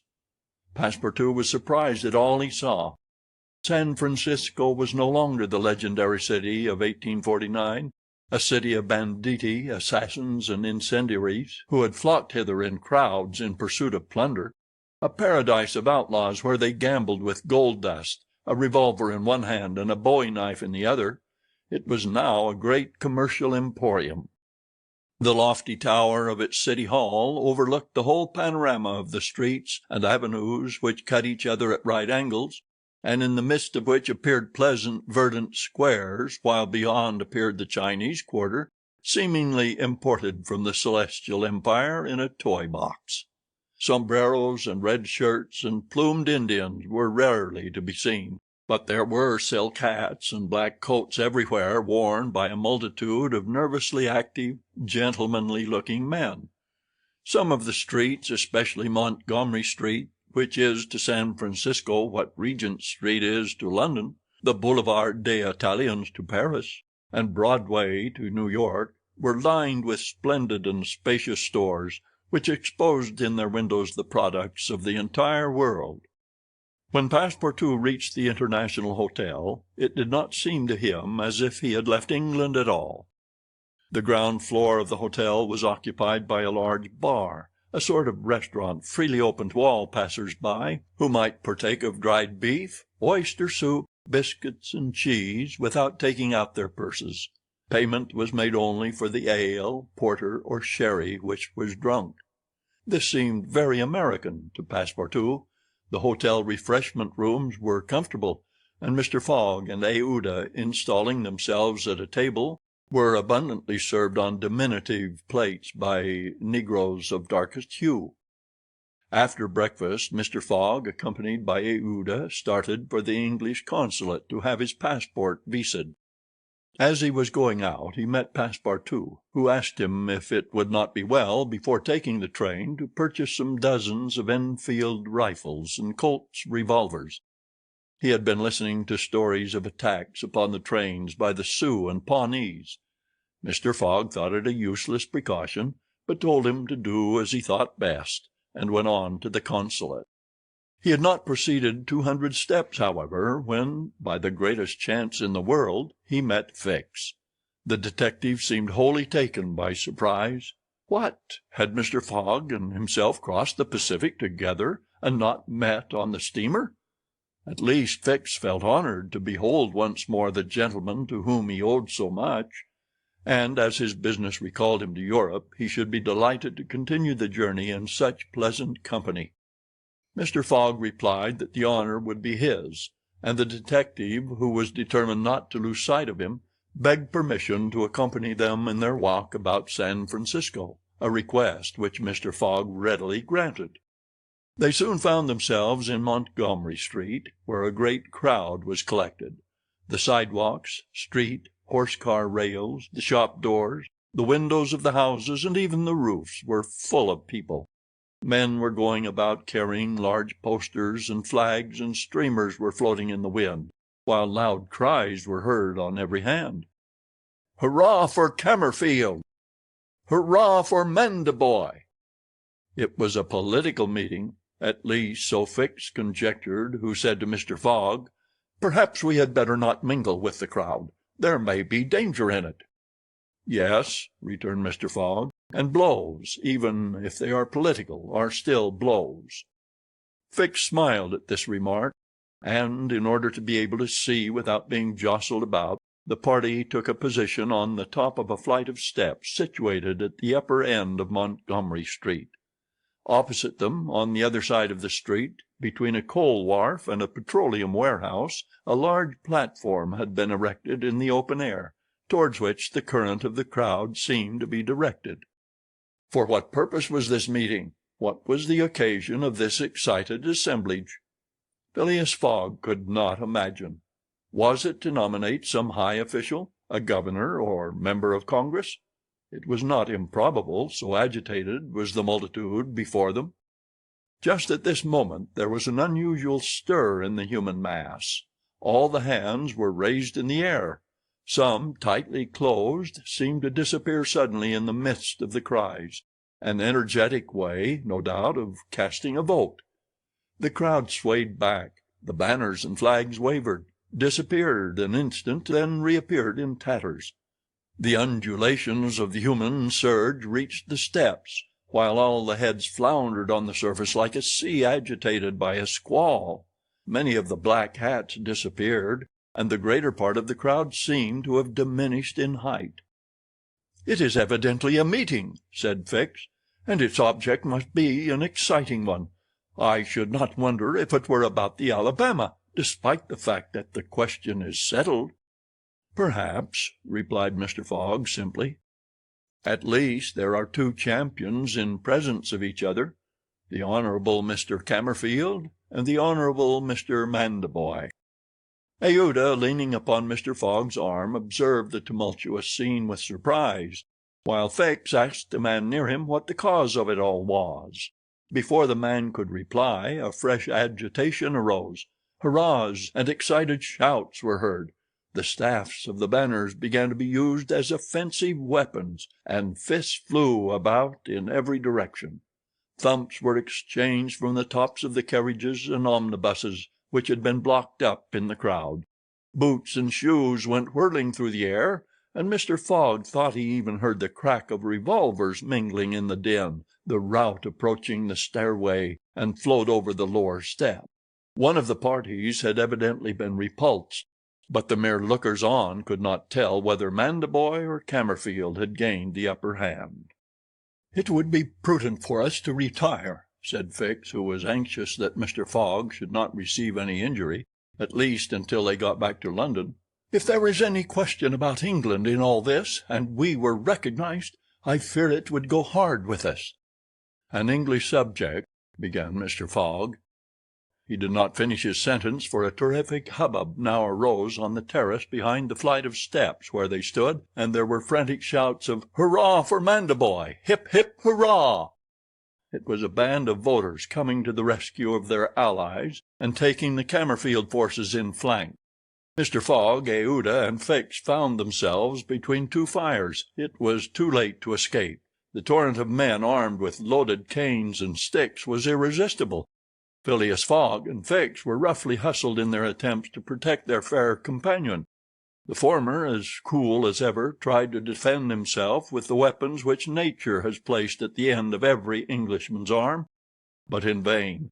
A big, brawny fellow with a red beard, flushed face, and broad shoulders, who seemed to be the chief of the band, raised his clenched fist to strike Fogg, whom he would have given a crushing blow, had not Fix rushed in and received it in his stead. An enormous bruise immediately made its appearance under the detective's silk hat, which was completely smashed in. "Yankee!" exclaimed Mr. Fogg, darting a contemptuous look at the ruffian. "Englishman," returned the other, "we will meet again." "When you please." "What is your name?" "Phileas Fogg. And yours?" "Colonel Stamp Proctor." The human tide now swept by, after overturning Fix, who speedily got upon his feet again, though with tattered clothes. Happily he was not seriously hurt. His travelling overcoat was divided into two unequal parts, and his trousers resembled those of certain Indians, which fit less compactly than they are easy to put on. Aouda had escaped unharmed, and Fix alone bore marks of the fray in his black and blue bruise. "Thanks," said Mr. Fogg to the detective as soon as they were out of the crowd. "No thanks are necessary," replied Fix, "but let us go." "Where?" "To a tailor's." Such a visit was indeed opportune. The clothing of both Mr. Fogg and Fix was in rags, as if they had themselves been actively engaged in the contest between Camerfield and Mandaboy. An hour after, they were once more suitably attired, and with Aouda returned to the International Hotel. Passepartout was waiting for his master, armed with half a dozen six-barreled revolvers. When he perceived Fix, he knit his brows, but Aouda having in a few words told him of their adventure, his countenance resumed its placid expression. Fix evidently was no longer an enemy, but an ally. He was faithfully keeping his word. Dinner over, the coach which was to convey the passengers and their luggage to the station drew up to the door. As he was getting in, Mr. Fogg said to Fix, "You have not seen this Colonel Proctor again?" "No." "I will come back to America to find him," said Phileas Fogg calmly. "It would not be right for an Englishman to permit himself to be treated in that way without retaliating." The detective smiled, but did not reply. It was clear that Mr. Fogg was one of those Englishmen who, while they do not tolerate duelling at home, fight abroad when their honor is attacked. At a quarter before 6, the travelers reached the station, and found the train ready to depart. As he was about to enter it, Mr. Fogg called a porter, and said to him, "My friend, was there not some trouble today in San Francisco?" "It was a political meeting, sir," replied the porter. "But I thought there was a great deal of disturbance in the streets." "It was only a meeting assembled for an election." "The election of a general-in-chief, no doubt?" asked Mr. Fogg. "No, sir, of a justice of the peace." Phileas Fogg got into the train, which started off at full speed. Chapter 26, in which Phileas Fogg and party travel by the Pacific Railroad. From ocean to ocean, so say the Americans, and these four words compose the general designation of the great trunk line which crosses the entire width of the United States. The Pacific Railroad is, however, really divided into two distinct lines, the Central Pacific, between San Francisco and Ogden, and the Union Pacific, between Ogden and Omaha. 5 main lines connect Omaha with New York. New York and San Francisco are thus united by an uninterrupted metal ribbon, which measures no less than 3,786 miles. Between Omaha and the Pacific the railway crosses a territory which is still infested by Indians and wild beasts, and a large tract which the Mormons, after they were driven from Illinois in 1845, began to colonize. The journey from New York to San Francisco consumed formerly, under the most favorable conditions, at least 6 months. It is now accomplished in 7 days. It was in 1862 that, in spite of the Southern members of Congress who wished a more southerly route, it was decided to lay the road between the 41st and 42nd parallels. President Lincoln himself fixed the end of the line at Omaha, in Nebraska. The work was at once commenced, and pursued with true American energy. Nor did the rapidity with which it went on injuriously affect its good execution.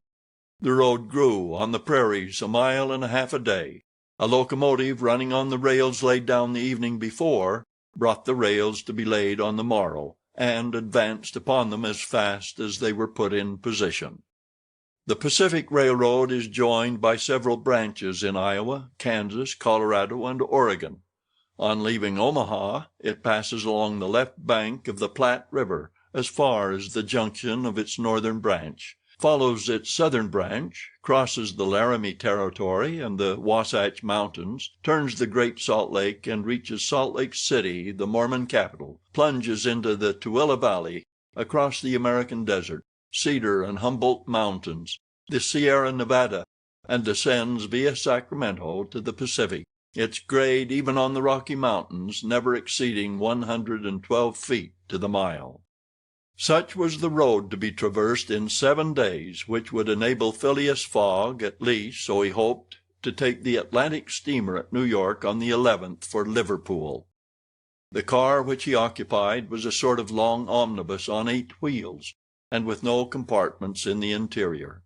It was supplied with 2 rows of seats perpendicular to the direction of the train on either side of an aisle which conducted to the front and rear platforms.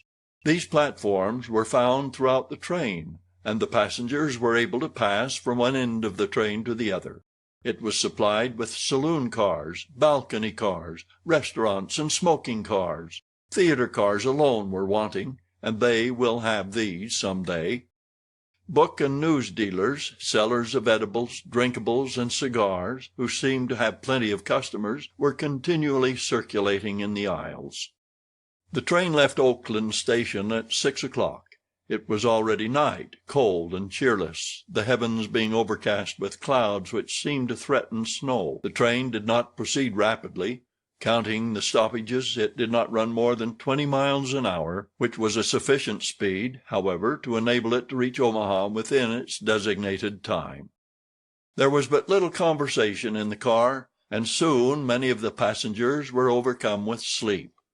Passepartout found himself beside the detective, but he did not talk to him. After recent events, their relations with each other had grown somewhat cold. There could no longer be mutual sympathy or intimacy between them. Fix's manner had not changed, but Passepartout was very reserved and ready to strangle his former friend on the slightest provocation. Snow began to fall an hour after they started, a fine snow, however, which happily could not obstruct the train. Nothing could be seen from the windows but a vast white sheet, against which the smoke of the locomotive had a grayish aspect. At 8 o'clock a steward entered the car and announced that the time for going to bed had arrived, and in a few minutes the car was transformed into a dormitory. The backs of the seats were thrown back. Bedsteads carefully packed were rolled out by an ingenious system.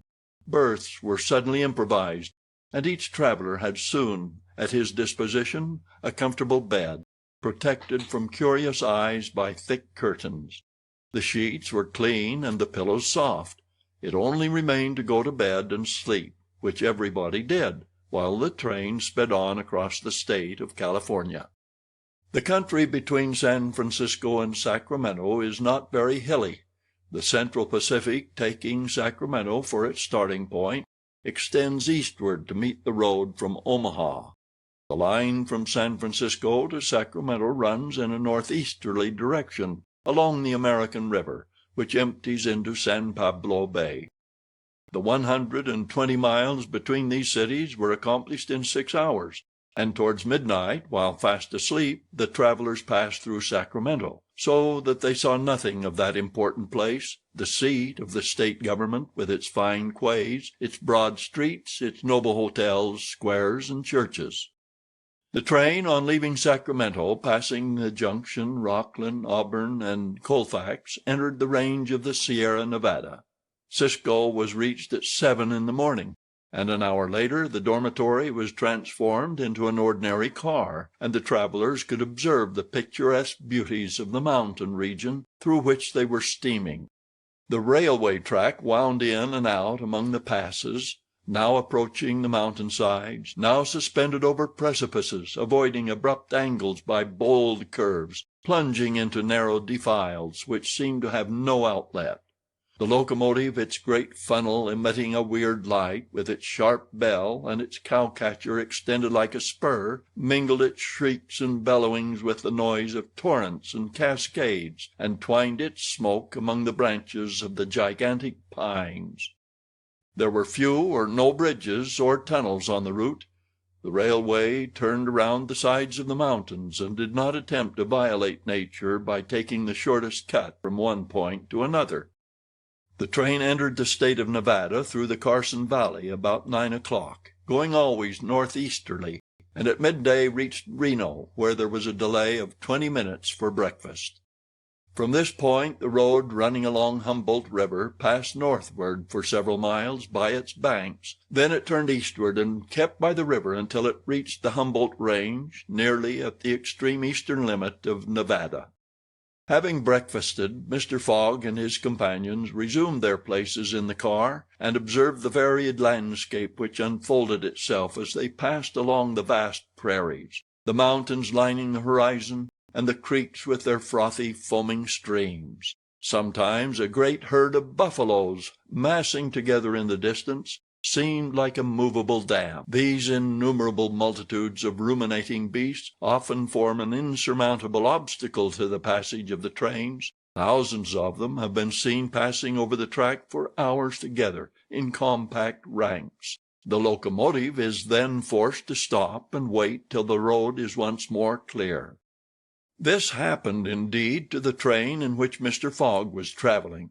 About 12 o'clock a troop of 10 or 12,000 head of buffalo encumbered the track. The locomotive, slackening its speed, tried to clear the way with its cowcatcher, but the mass of animals was too great.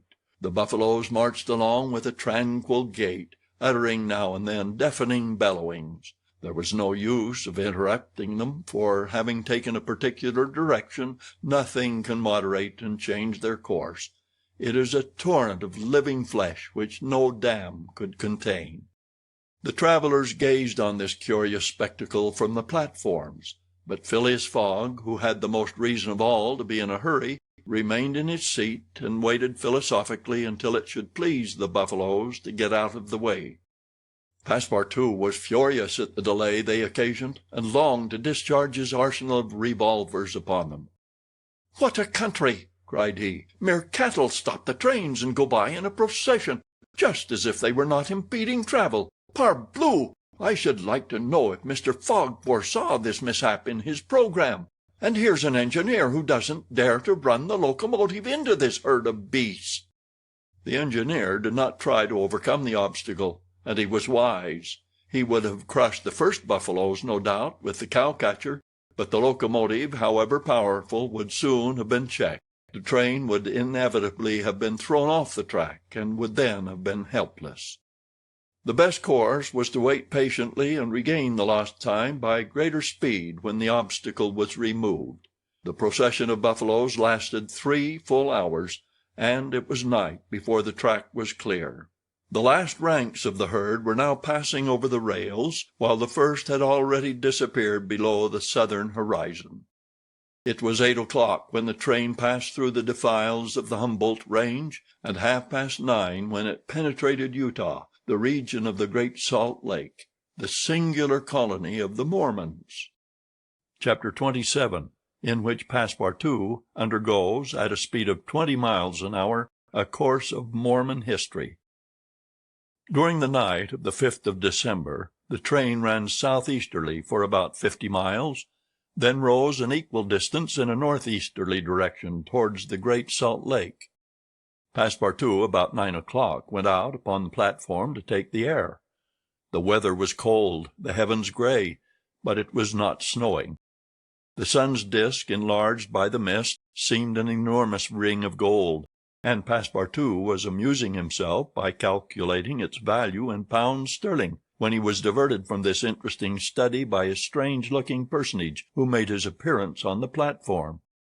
This personage, who had taken the train at Elko, was tall and dark, with black moustache, black stockings, a black silk hat, a black waistcoat, black trousers, a white cravat, and dog-skin gloves. He might have been taken for a clergyman. He went from one end of the train to the other, and affixed to the door of each car a notice written in manuscript.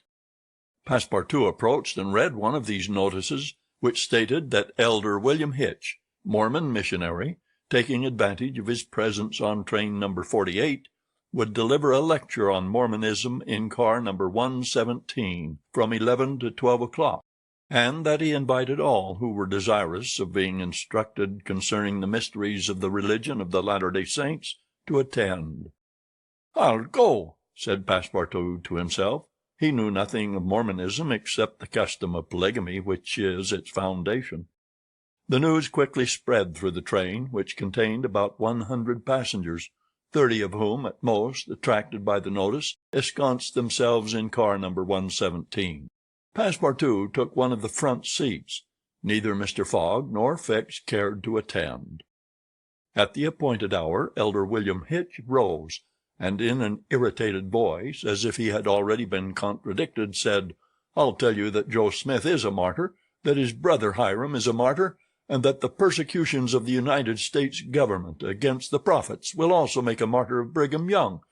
Who dares to say the contrary?" No one ventured to gainsay the missionary, whose excited tone contrasted curiously with his naturally calm visage. No doubt his anger arose from the hardships to which the Mormons were actually subjected. The government had just succeeded with some difficulty in reducing these independent fanatics to its rule. It had made itself master of Utah, and subjected that territory to the laws of the Union, after imprisoning Brigham Young on a charge of rebellion and polygamy. The disciples of the prophet had since redoubled their efforts, and resisted by words at least the authority of Congress. Elder Hitch, as is seen, was trying to make proselytes on the very railway trains. Then, emphasizing his words with his loud voice and frequent gestures, he related the history of the Mormons from biblical times, how that in Israel a Mormon prophet of the tribe of Joseph published the annals of the new religion and bequeathed them to his son Mormon, how many centuries later a translation of this precious book, which was written in Egyptian, was made by Joseph Smith, Jr., a Vermont farmer, who revealed himself as a mystical prophet in 1825, and how, in short, the celestial messenger appeared to him in an illuminated forest and gave him the annals of the Lord. Several of the audience, not being much interested in the missionary's narrative, here left the car. But Elder Hitch, continuing his lecture, related how Smith, Jr., with his father, 2 brothers, and a few disciples, founded the Church of the Latter-day Saints, which adopted, not only in America, but in England, Norway, and Sweden and Germany, counts many artisans as well as men engaged in the liberal professions among its members. How a colony was established in Ohio, a temple erected there at a cost of $200,000, and a town built at Kirtland. How Smith became an enterprising banker, and received from a simple mummy showman a papyrus scroll written by Abraham and several famous Egyptians. The elder's story became somewhat wearisome, and his audience grew gradually less, until it was reduced to 20 passengers, but this did not disconcert the enthusiast, who proceeded with the story of Joseph Smith's bankruptcy in 1837, and how his ruined creditors gave him a coat of tar and feathers. His reappearance some years afterwards, more honorable and honored than ever, at Independence, Missouri, the chief of a flourishing colony of 3,000 disciples, and his pursuit thence by outraged Gentiles and retirement into the far West. 10 hearers only were now left, among them honest Passepartout, who was listening with all his ears. Thus he learned that after long persecutions Smith reappeared in Illinois, and in 1839 founded a community at Nauvoo, on the Mississippi, numbering 25,000 souls, of which he became mayor, chief justice, and general-in-chief. That he announced himself in 1843 as a candidate for the presidency of the United States, and that finally, being drawn into the ambuscade at Carthage, he was thrown into prison and assassinated by a band of men disguised in masks. Passepartout was now the only person left in the car, and the elder, looking him full in the face, reminded him that 2 years after the assassination of Joseph Smith, the inspired prophet, Brigham Young, his successor, left Nauvoo for the banks of the Great Salt Lake, where, in the midst of that fertile region, directly on the route of the emigrants who crossed Utah on their way to California, the new colony, thanks to the polygamy practiced by the Mormons, had flourished beyond expectations. "And this," added Elder William Hitch, "this is why the jealousy of Congress has been aroused against us.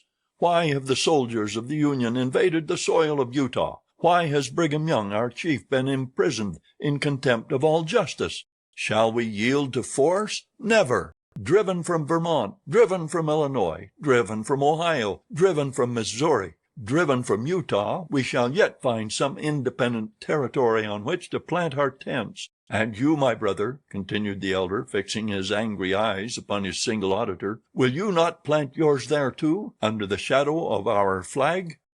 "No," replied Passepartout courageously, in his turn retiring from the car and leaving the elder to preach to vacancy. During the lecture the train had been making good progress, and towards 12:30 it reached the northwest border of the Great Salt Lake. Thence the passengers could observe the vast extent of this interior sea, which is also called the Dead Sea, and into which flows an American Jordan.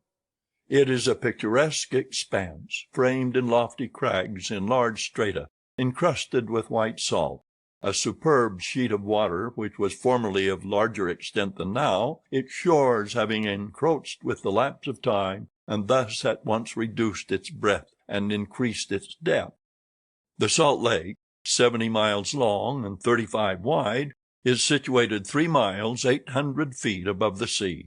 Quite different from Lake Asphaltite, whose depression is 1,200 feet below the sea, it contains considerable salt, and 1/4 of the weight of its water is solid matter, its specific weight being 1,170, and after being distilled 1,000. Fishes are, of course, unable to live in it, and those which descend through the Jordan, the Weber, and other streams soon perish. The country around the lake was well cultivated, for the Mormons are mostly farmers, while ranches and pens for domesticated animals, fields of wheat, corn, and other cereals, luxuriant prairies, hedges of wild rose, clumps of acacias, and milkwort, would have been seen 6 months later. Now the ground was covered with a thin powdering of snow. The train reached Ogden at 2 o'clock, where it rested for 6 hours.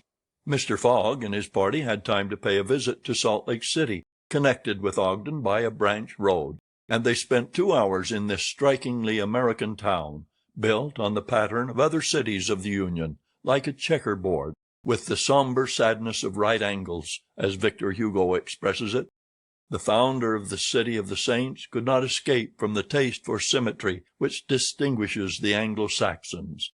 In this strange country, where the people are certainly not up to the level of their institutions, everything is done squarely, cities, houses, and follies. The travelers, then, were promenading at 3 o'clock about the streets of the town built between the banks of the Jordan and the spurs of the Wasatch Range. They saw few or no churches, but the prophet's mansion, the courthouse, and the arsenal, blue brick houses with verandas and porches, surrounded by gardens bordered with acacias, palms, and locusts. A clay and pebble wall, built in 1853, surrounded the town, and in the principal street were the market and several hotels adorned with pavilions. The place did not seem thickly populated. The streets were almost deserted, except in the vicinity of the temple, which they only reached after having traversed several quarters surrounded by palisades.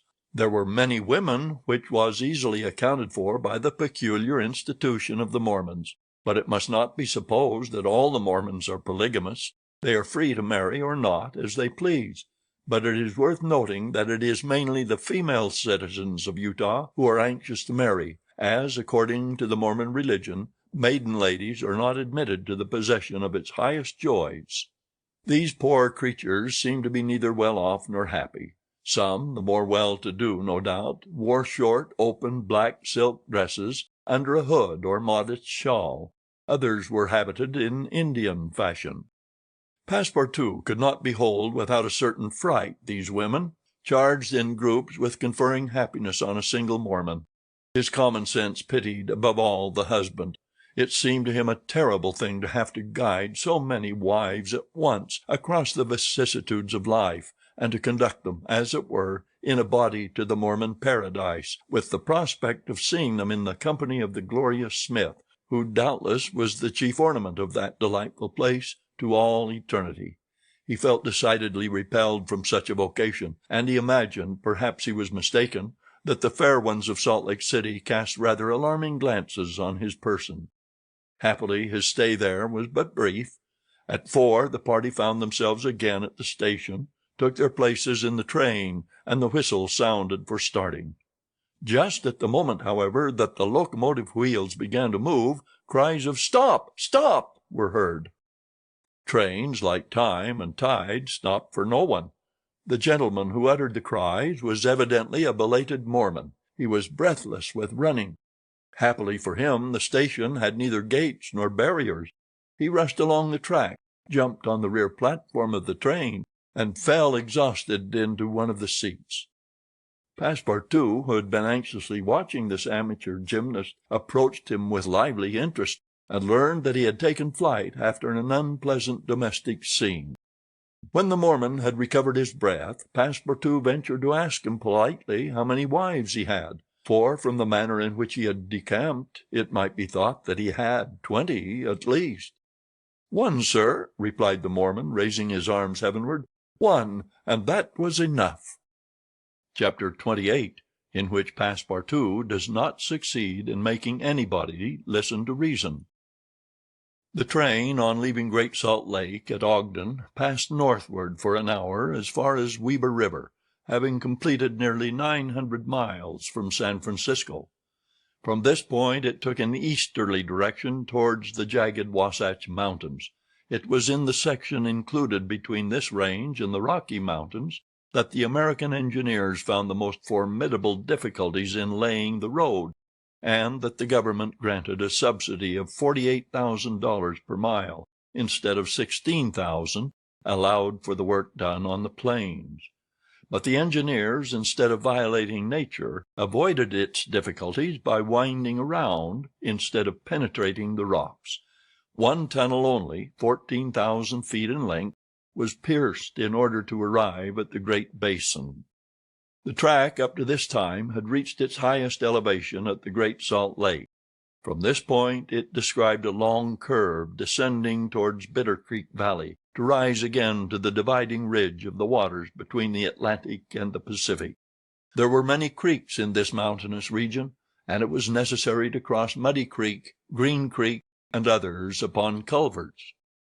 Passepartout grew more and more impatient as they went on, while Fix longed to get out of this difficult region, and was more anxious than Phileas Fogg himself to be beyond the dangers of delays and accidents, and set foot on English soil.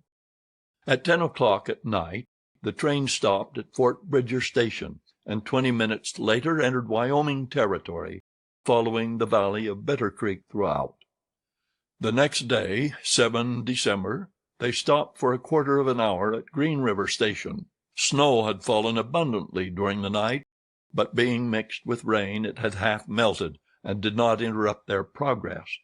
The bad weather, however, annoyed Passepartout, for the accumulation of snow by blocking the wheels of the cars would certainly have been fatal to Mr. Fogg's tour.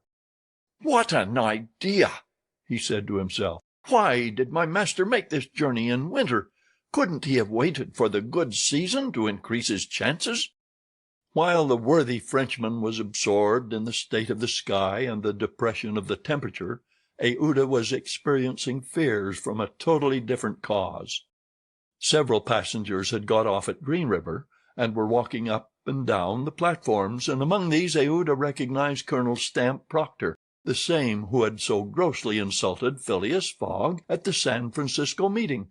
Not wishing to be recognized, the young woman drew back from the window, feeling much alarm at her discovery. She was attached to the man who, however coldly, gave her daily evidences of the most absolute devotion.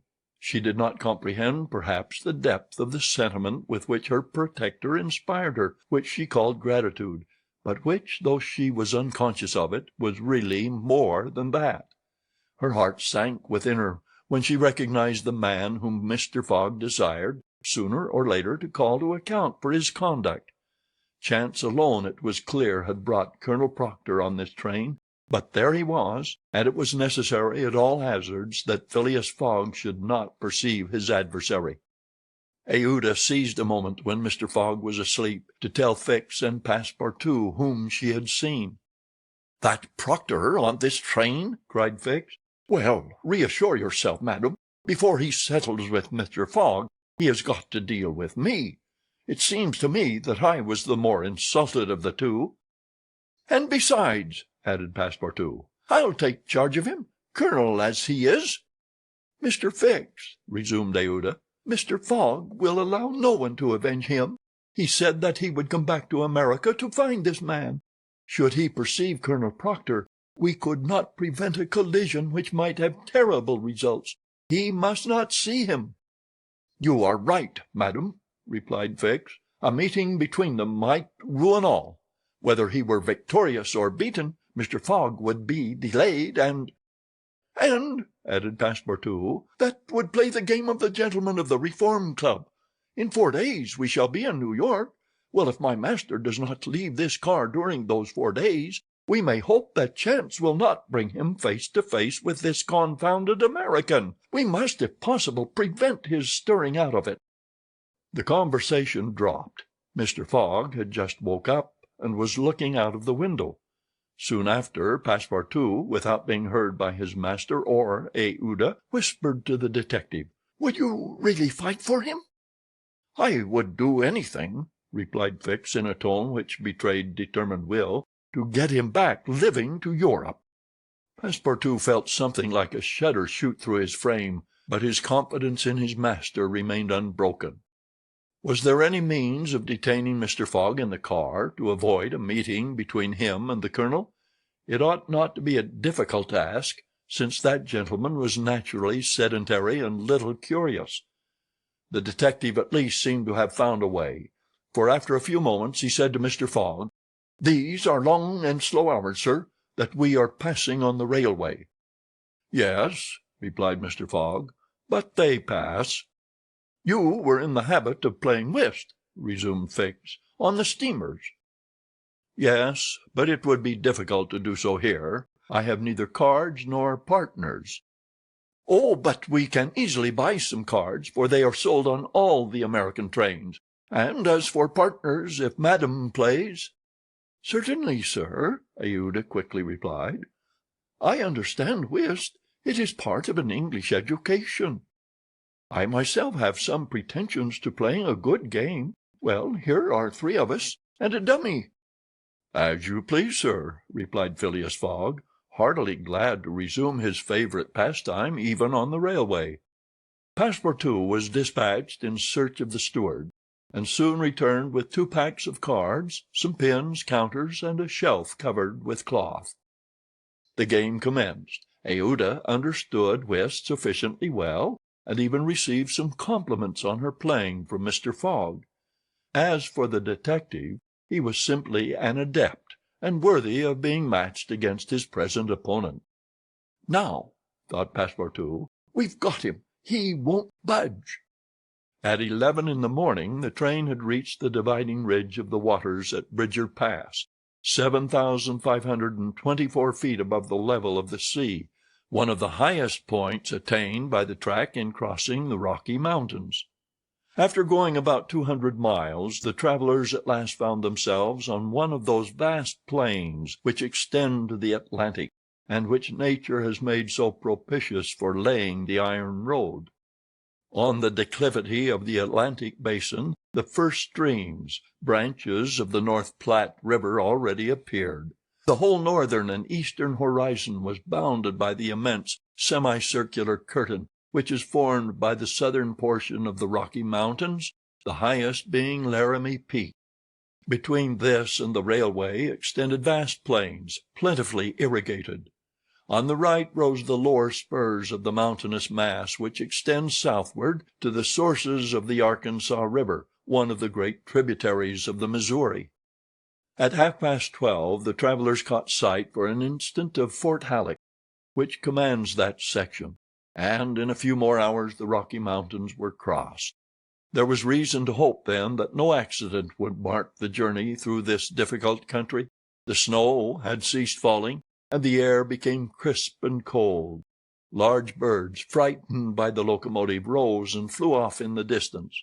No wild beast appeared on the plain. It was a desert in its vast nakedness. After a comfortable breakfast, served in the car, Mr. Fogg and his partners had just resumed whist, when a violent whistling was heard, and the train stopped. Passepartout put his head out of the door, but saw nothing to cause the delay. No station was in view. Aouda and Fix feared that Mr. Fogg might take it into his head to get out, but that gentleman contented himself with saying to his servant, "See what is the matter." Passepartout rushed out of the car. 30 or 40 passengers had already descended, amongst them Colonel Stamp Proctor. The train had stopped before a red signal which blocked the way. The engineer and conductor were talking excitedly with a signalman, whom the station-master at Medicine Bow, the next stopping-place, had sent on before. The passengers drew around and took part in the discussion, in which Colonel Proctor, with his insolent manner, was conspicuous. Passepartout, joining the group, heard the signalman say, "No, you can't pass. The bridge at Medicine Bow is shaky and would not bear the weight of the train." This was a suspension bridge thrown over some rapids about a mile from the place where they now were. According to the signalman, it was in a ruinous condition, several of the iron wires being broken, and it was impossible to risk the passage. He did not in any way exaggerate the condition of the bridge. It may be taken for granted that, rash as the Americans usually are, when they are prudent there is good reason for it. Passepartout, not daring to apprise his master of what he heard, listened with set teeth, immovable as a statue. Cried Colonel Proctor. "But we are not going to stay here, I imagine, and take root in the snow." "Colonel," replied the conductor, "we have telegraphed to Omaha for a train, but it is not likely that it will reach Medicine Bow in less than 6 hours." "6 hours!" cried Passepartout. "Certainly," returned the conductor. "Besides, it will take us as long as that to reach Medicine Bow on foot." "But it is only a mile from here," said one of the passengers. "Yes, but it's on the other side of the river." "And we can't cross that in a boat?" asked the colonel. "That's impossible. The creek is swelled by the rains. It is a rapid, and we shall have to make a circuit of 10 miles to the north to find a ford." The colonel launched a volley of oaths, denouncing the railway company and the conductor, and Passepartout, who was furious, was not disinclined to make common cause with him. Here was an obstacle indeed which all his master's banknotes could not remove. There was a general disappointment among the passengers, who, without reckoning the delay, saw themselves compelled to trudge 15 miles over a plain covered with snow. They grumbled and protested, and would certainly have thus attracted Phileas Fogg's attention if he had not been completely absorbed in his game. Passepartout found that he could not avoid telling his master what had occurred, and with hanging head he was turning towards the car when the engineer, a true Yankee named Forster, called out, "Gentlemen, perhaps there is a way, after all, to get over." "On the bridge?" asked a passenger. "On the bridge." "With our train?" "With our train." Passepartout stopped short and eagerly listened to the engineer. "But the bridge is unsafe," urged the conductor. "No matter," replied Forster. "I think that by putting on the very highest speed we might have a chance of getting over." "The devil!" muttered Passepartout. But a number of the passengers were at once attracted by the engineer's proposal, and Colonel Proctor was especially delighted, and found the plan a very feasible one. He told stories about engineers leaping their trains over rivers without bridges, by putting on full steam, and many of those present avowed themselves of the engineer's mind. "We have 50 chances out of 100 of getting over," said one. 80, 90. Passepartout was astonished, and though ready to attempt anything to get over Medicine Creek, thought the experiment proposed a little too American. "Besides," thought he, "there's still a more simple way, and it does not even occur to any of these people. Sir," said he aloud to one of the passengers, "the engineer's plan seems to me a little dangerous, but—" 80 chances, replied the passenger, turning his back on him. "I know it," said Passepartout, turning to another passenger, "but a simple idea." "Ideas are no use," returned the American, shrugging his shoulders, "as the engineer assures us that we can pass." "Doubtless," urged Passepartout, "we can pass, but perhaps it would be more prudent—" "What, prudent?" cried Colonel Proctor, whom this word seemed to excite prodigiously. "At full speed, don't you see? At full speed." "I know, I see," repeated Passepartout, "but it would be, if not more prudent, since that word displeases you, at least more natural." "Who? What's the matter with this fellow?" cried several. The poor fellow did not know to whom to address himself. "Are you afraid?" asked Colonel Proctor. "I afraid? Very well, I will show these people that a Frenchman can be as American as they." "All aboard!" cried the conductor. "Yes, all aboard," repeated Passepartout, and immediately. "But they can't prevent me from thinking that it would be more natural for us to cross the bridge on foot and let the train come after." But no one heard this sage reflection, nor would anyone have acknowledged its justice. The passengers resumed their places in the cars. Passepartout took his seat without telling what had passed. The whist players were quite absorbed in their game. The locomotive whistled vigorously. The engineer, reversing the steam, backed the train for nearly a mile, retiring like a jumper in order to take a longer leap. Then, with another whistle, he began to move forward. The train increased its speed, and soon its rapidity became frightful. A prolonged screech issued from the locomotive. The piston worked up and down 20 strokes to the second. They perceived that the whole train, rushing on at the rate of 100 miles an hour, hardly bore upon the rails at all. And they passed over. It was like a flash. No one saw the bridge. The train leaped, so to speak, from one bank to the other, and the engineer could not stop it until it had gone 5 miles beyond the station. But scarcely had the train passed the river when the bridge, completely ruined, fell with a crash into the rapids of Medicine Bow. Chapter 29, in which certain incidents are narrated which are only to be met with on American railroads. The train pursued its course that evening without interruption, passing Fort Saunders, crossing Cheyenne Pass, and reaching Evans Pass. The road here attained the highest elevation of the journey, 8,092 feet above the level of the sea. The travelers had now only to descend to the Atlantic by limitless plains, leveled by nature.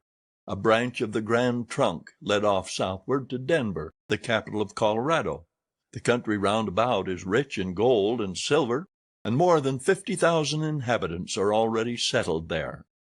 1,382 miles had been passed over from San Francisco in 3 days and 3 nights. 4 days and nights more would probably bring them to New York. Phileas Fogg was not as yet behindhand. During the night, Camp Walbach was passed on the left. Lodge Pole Creek ran parallel with the road, marking the boundary between the territories of Wyoming and Colorado.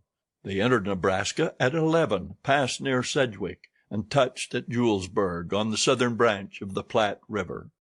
It was here that the Union Pacific Railroad was inaugurated on the 23rd of October, 1867, by the chief engineer, General Dodge. 2 powerful locomotives carrying 9 cars of invited guests, amongst whom was Thomas C. Durant, vice president of the road, stopped at this point. Cheers were given. The Sioux and Pawnees performed an imitation Indian battle. Fireworks were let off, and the first number of the Railway Pioneer was printed by a press brought on the train.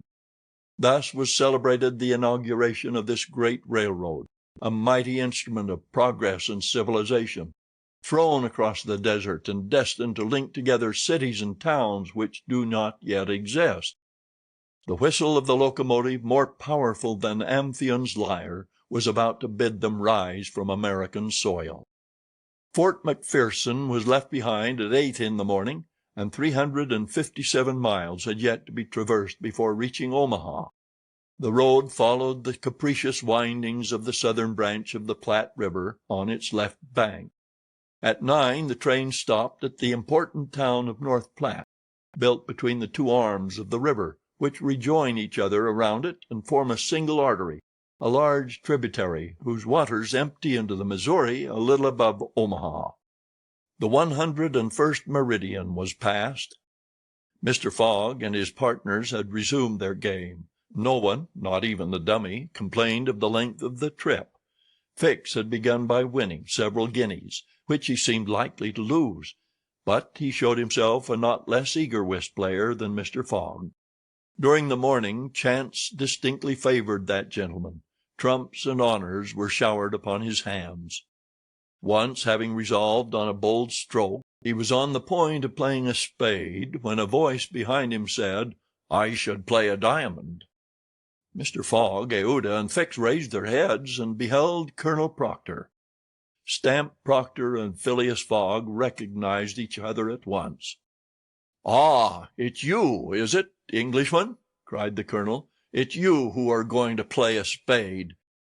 "And who plays it?" replies Phileas Fogg coolly, throwing down the 10 of spades. "Well, it pleases me to have it diamonds," replied Colonel Proctor in an insolent tone. He made a movement as if to seize the card which had just been played, adding, "You don't understand anything about whist." "Perhaps I do, as well as another," said Phileas Fogg, rising. "You have only to try, son of John Bull," replied the colonel. Euda turned pale and her blood ran cold. She seized Mr. Fogg's arm and gently pulled him back. Passepartout was ready to pounce upon the American, who was staring insolently at his opponent, but Fix got up and going to Colonel Proctor said, "You forget that it is I with whom you have to deal, sir, for it was I whom you not only insulted but struck." "Mr. Fix," said Mr. Fogg, "pardon me, but this affair is mine, and mine only. The colonel has again insulted me by insisting that I should not play a spade, and he shall give me satisfaction for it." "When and where you will," replied the American, "and with whatever weapon you choose." Euda in vain attempted to retain Mr. Fogg. As vainly did the detective endeavor to make the quarrel his. Passepartout wished to throw the colonel out of the window, but a sign from his master checked him. Phileas Fogg left the car, and the American followed him upon the platform. "Sir," said Mr. Fogg to his adversary, "I am in a great hurry to get back to Europe, and any delay whatever will be greatly to my disadvantage." "Well, what's that to me?" replied Colonel Proctor. "Sir," said Mr. Fogg very politely, "after our meeting in San Francisco, I determined to return to America and find you as soon as I had completed the business which called me to England." "Really?" "Will you appoint a meeting for 6 months hence?" "Why not 10 years hence?" "I say 6 months," returned Phileas Fogg, "and I shall be at the place of meeting promptly." "All this is an evasion," cried Stamp Proctor. "Now or never." "Very good. You are going to New York?" "No." "To Chicago?" "No." "To Omaha?" "What difference is it to you? Do you know Plum Creek?" "No," replied Mr. Fogg. "It's the next station. The train will be there in an hour, and will stop there 10 minutes. In 10 minutes several revolver shots could be exchanged." "Very well," said Mr. Fogg. "I will stop at Plum Creek." "And I guess you'll stay there, too," added the American insolently. "Who knows?" replied Mr. Fogg, returning to the car as coolly as usual. He began to reassure Aouda, telling her that blusterers were never to be feared, and begged Fix to be his second at the approaching duel, a request which the detective could not refuse. Mr. Fogg resumed the interrupted game with perfect calmness. At 11 o'clock the locomotive's whistle announced that they were approaching Plum Creek Station. Mr. Fogg rose, and, followed by Fix, went out upon the platform. Passepartout accompanied him, carrying a pair of revolvers. Aouda remained in the car, as pale as death. The door of the next car opened, and Colonel Proctor appeared on the platform, attended by a Yankee of his own stamp as his second. But just as the combatants were about to step from the train, the conductor hurried up and shouted, "You can't get off, gentlemen." "Why not?" asked the colonel. "We are 20 minutes late, and we shall not stop." "But I am going to fight a duel with this gentleman." "I am sorry," said the conductor, "but we shall be off at once. There's the bell ringing now." The train started. "I'm really very sorry, gentlemen," said the conductor. "Under any other circumstances I should have been happy to oblige you. But after all, as you have not had time to fight here, why not fight as we go along?" "That wouldn't be convenient, perhaps, for this gentleman," said the colonel in a jeering tone. "It would be perfectly so," replied Phileas Fogg. "Well, are we really in America?" thought Passepartout. "And the conductor is a gentleman of the first order." So muttering, he followed his master. The two combatants, their seconds, and the conductor passed through the cars to the rear of the train. The last car was only occupied by a dozen passengers, whom the conductor politely asked if they would not be so kind as to leave it vacant for a few moments, as two gentlemen had an affair of honor to settle. The passengers granted the request with alacrity, and straightway disappeared on the platform. The car, which was some 50 feet long, was very convenient for their purpose. The adversaries might march on each side in the aisle and fire at their ease. Never was duel more easily arranged. Mr. Fogg and Colonel Proctor, each provided with 2 6-barreled revolvers, entered the car. The seconds remaining outside shut them in. They were to begin firing at the first whistle of the locomotive. After an interval of 2 minutes, what remained of the two gentlemen would be taken from the car. Nothing could be more simple. Indeed, it was all so simple that Fix and Passepartout felt their hearts beating as if they would crack. They were listening for the whistle agreed upon, when suddenly savage cries resounded in the air, accompanied by reports which certainly did not issue from the car where the duelists were. The reports continued in front and the whole length of the car. Cries of terror proceeded from the interior of the cars.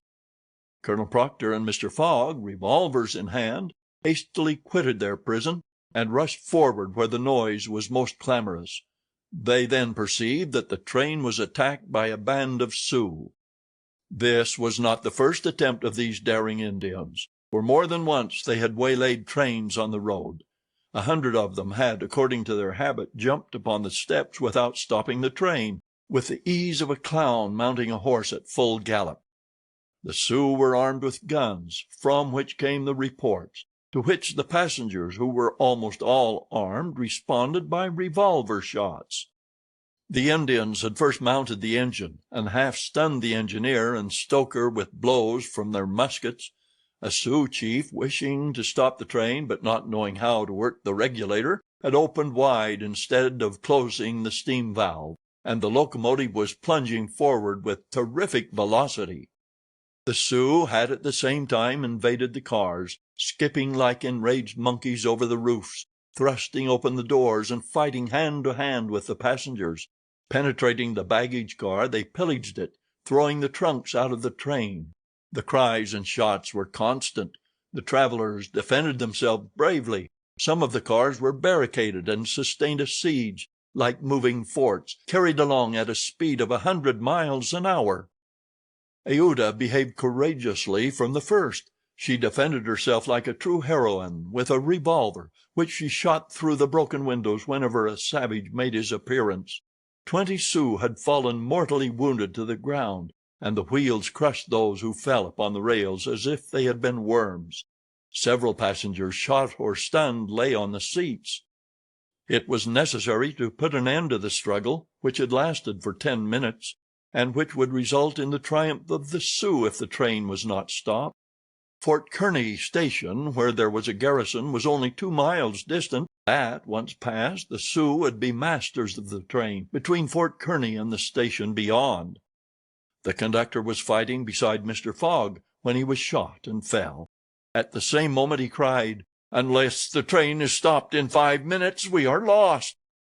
"It shall be stopped," said Phileas Fogg, preparing to rush from the car. "Stay, monsieur!" cried Passepartout. "I will go." Mr. Fogg had not time to stop the brave fellow, who, opening a door, unperceived by the Indians, succeeded in slipping under the car, and while the struggle continued and the balls whizzed across each other over his head, he made use of his old acrobatic experience, and with amazing agility worked his way under the cars, holding on to the chains, aiding himself by the brakes and edges of the sashes, creeping from one car to another with marvelous skill, and thus gaining the forward end of the train. There, suspended by one hand between the baggage car and the tender, with the other he loosened the safety chains, but owing to the traction he would never have succeeded in unscrewing the yoking bar had not a violent concussion jolted this bar out. The train, now detached from the engine, remained a little behind, whilst the locomotive rushed forward with increased speed. Carried on by the force already acquired, the train still moved for several minutes, but the brakes were worked, and at last they stopped, less than 100 feet from Kearny station. The soldiers of the fort, attracted by the shots, hurried up. The Sioux had not expected them, and decamped in a body before the train entirely stopped. But when the passengers counted each other on the station platform, several were found missing, among others the courageous Frenchman, whose devotion had just saved them. Chapter 30, in which Phileas Fogg simply does his duty. 3 passengers, including Passepartout, had disappeared. Had they been killed in the struggle? Were they taken prisoners by the Sioux? It was impossible to tell. There were many wounded, but none mortally. Colonel Proctor was one of the most seriously hurt. He had fought bravely, and a ball had entered his groin. He was carried into the station with the other wounded passengers to receive such attention as could be of avail. Aouda was safe, and Phileas Fogg, who had been in the thickest of the fight, had not received a scratch. Fix was slightly wounded in the arm, but Passepartout was not to be found, and tears coursed down Aouda's cheeks. All the passengers had got out of the train, the wheels of which were stained with blood. From the tires and spokes hung ragged pieces of flesh. As far as the eye could reach on the white plain behind, red trails were visible. The last Sioux were disappearing in the south, along the banks of Republican River. Mr. Fogg, with folded arms, remained motionless. He had a serious decision to make. Aouda, standing near him, looked at him without speaking, and he understood her look. If his servant was a prisoner, ought he not to risk everything to rescue him from the Indians? "I will find him living or dead," said he quietly to Aouda. "Ah, Mr. Fogg," cried she, clasping his hands and covering them with tears. "Living," added Mr. Fogg, "if we do not lose a moment." Phileas Fogg, by this resolution, inevitably sacrificed himself. He pronounced his own doom. The delay of a single day would make him lose the steamer at New York, and his bet would be certainly lost. But, as he thought, "It is my duty," he did not hesitate. The commanding officer of Fort Kearny was there. 100 of his soldiers had placed themselves in a position to defend the station should the Sioux attack it. "Sir," said Mr. Fogg to the captain, "3 passengers have disappeared." "Dead?" asked the captain. "Dead or prisoners. That is the uncertainty which must be solved. Do you propose to pursue the Sioux?" "That's a serious thing to do, sir," returned the captain. "These Indians may retreat beyond the Arkansas, and I cannot leave the fort unprotected." "The lives of 3 men are in question, sir," said Phileas Fogg. "Doubtless, but can I risk the lives of 50 men to save 3? I don't know whether you can, sir, but you ought to do so." "Nobody here," returned the other, "has a right to teach me my duty." "Very well," said Mr. Fogg coldly. "I will go alone." "You, sir?" cried Fix, coming up. "You go alone in pursuit of the Indians?" "Would you have me leave this poor fellow to perish, him to whom every one present owes his life? I shall go." "No, sir, you shall not go alone," cried the captain, touched in spite of himself. "No, you are a brave man. 30 volunteers," he added, turning to the soldiers. The whole company started forward at once. The captain had only to pick his men. 30 were chosen, and an old sergeant placed at their head. "Thanks, Captain," said Mr. Fogg. "Will you let me go with you?" asked Fix. "Do as you please, sir, but if you wish to do me a favor, you will remain with Aouda, in case anything should happen to me." A sudden pallor overspread the detective's face. Separate himself from the man whom he had so persistently followed step by step, leave him to wander about in this desert? Fix gazed attentively at Mr. Fogg, and despite his suspicions and of the struggle which was going on within him, he lowered his eyes before that calm and frank look. "I will stay," said he. A few moments after, Mr. Fogg pressed the young woman's hand, and, having confided to her his precious carpet-bag, went off with the sergeant and his little squad. But before going, he had said to the soldiers, "My friends, I will divide $5,000 among you if we save the prisoners." It was then a little past noon. Aouda retired to a waiting-room, and there she waited alone, thinking of the simple and noble generosity, the tranquil courage of Phileas Fogg. He had sacrificed his fortune, and was now risking his life, all without hesitation, from duty, in silence.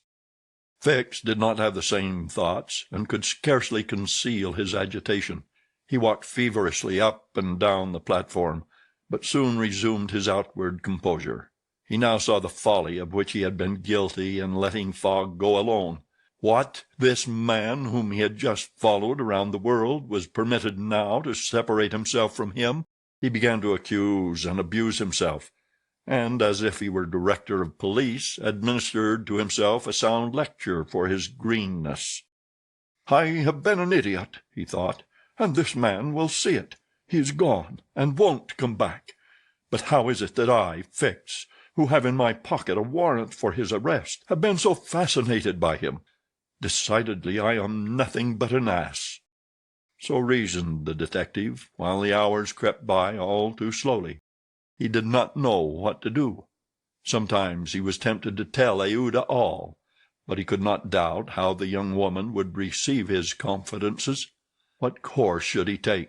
He thought of pursuing Fogg across the vast white plains. It did not seem impossible that he might overtake him. Footsteps were easily printed in the snow. But soon, under a new sheet, every imprint would be effaced. Fix became discouraged.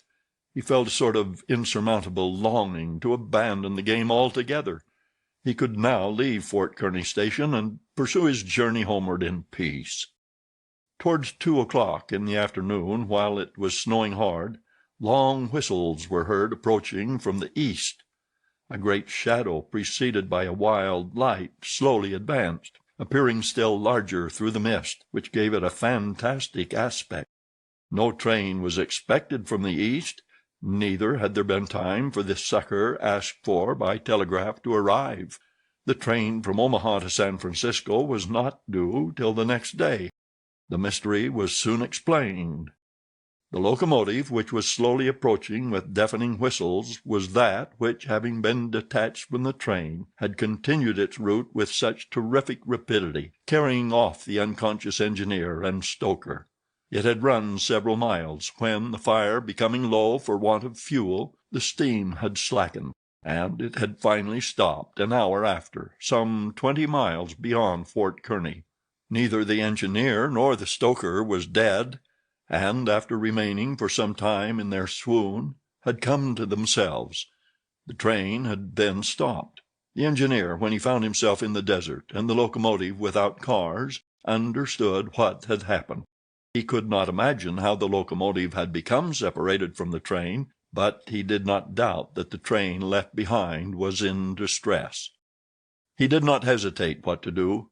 It would be prudent to continue on to Omaha, for it would be dangerous to return to the train, which the Indians might still be engaged in pillaging. Nevertheless, he began to rebuild the fire in the furnace. The pressure again mounted, and the locomotive returned, running backwards, to Fort Kearny. This it was which was whistling in the mist. The travelers were glad to see the locomotive resume its place at the head of the train. They could now continue the journey so terribly interrupted. Aouda, on seeing the locomotive come up, hurried out of the station and asked the conductor, "Are you going to start?" "At once, madam." "But the prisoners, our unfortunate fellow travelers?" "I cannot interrupt the trip," replied the conductor. "We are already 3 hours behind time." "And when will another train pass here from San Francisco?" "Tomorrow evening, madam." "Tomorrow evening? But then it will be too late. We must wait." "It is impossible," responded the conductor. "If you wish to go, please get in." "I will not go," said Aouda. Fix had heard this conversation. A little while before, when there was no prospect of proceeding on the journey, he had made up his mind to leave Fort Kearny. But now that the train was there, ready to start, and he had only to take his seat in the car, an irresistible influence held him back. The station platform burned his feet, and he could not stir. The conflict in his mind again began. Anger and failure stifled him. He wished to struggle on to the end. Meanwhile, the passengers and some of the wounded, among them Colonel Proctor, whose injuries were serious, had taken their places in the train. The buzzing of the overheated boiler was heard, and the steam was escaping from the valves. The engineer whistled. The train started, and soon disappeared, mingling its white smoke with the eddies of the densely falling snow. The detective had remained behind. Several hours passed. The weather was dismal, and it was very cold. Fix sat motionless on a bench in the station. He might have been thought asleep. Aouda, despite the storm, kept coming out of the waiting-room, going to the end of the platform, and peering through the tempest of snow, as if to pierce the mist which narrowed the horizon around her, and to hear, if possible, some welcome sound. She heard and saw nothing. Then she would return, chilled through, to issue out again after the lapse of a few moments, but always in vain. Evening came, and the little band had not returned. Where could they be? Had they found the Indians, and were they having a conflict with them, or were they still wandering amid the mist? The commander of the fort was anxious, though he tried to conceal his apprehensions. As night approached, the snow fell less plentifully, but it became intensely cold. Absolute silence rested on the plains. Neither flight of bird nor passing of beast troubled the perfect calm. Throughout the night, Aouda, full of sad forebodings, her heart stifled with anguish, wandered about on the verge of the plains. Her imagination carried her far off, and showed her innumerable dangers. What she suffered through the long hours it would be impossible to describe. Fix remained stationary in the same place, but did not sleep. Once a man approached and spoke to him, and the detective merely replied by shaking his head. Thus the night passed. At dawn the half-extinguished disk of the sun rose above a misty horizon, but it was now possible to recognize objects 2 miles off. Phileas Fogg and the squad had gone southward. In the south all was still vacancy. It was then 7 o'clock. The captain, who was really alarmed, did not know what course to take. Should he send another detachment to the rescue of the first? Should he sacrifice more men with so few chances of saving those already sacrificed? His hesitation did not last long, however. Calling one of his lieutenants, he was on the point of ordering a reconnaissance, when gunshots were heard. Was it a signal?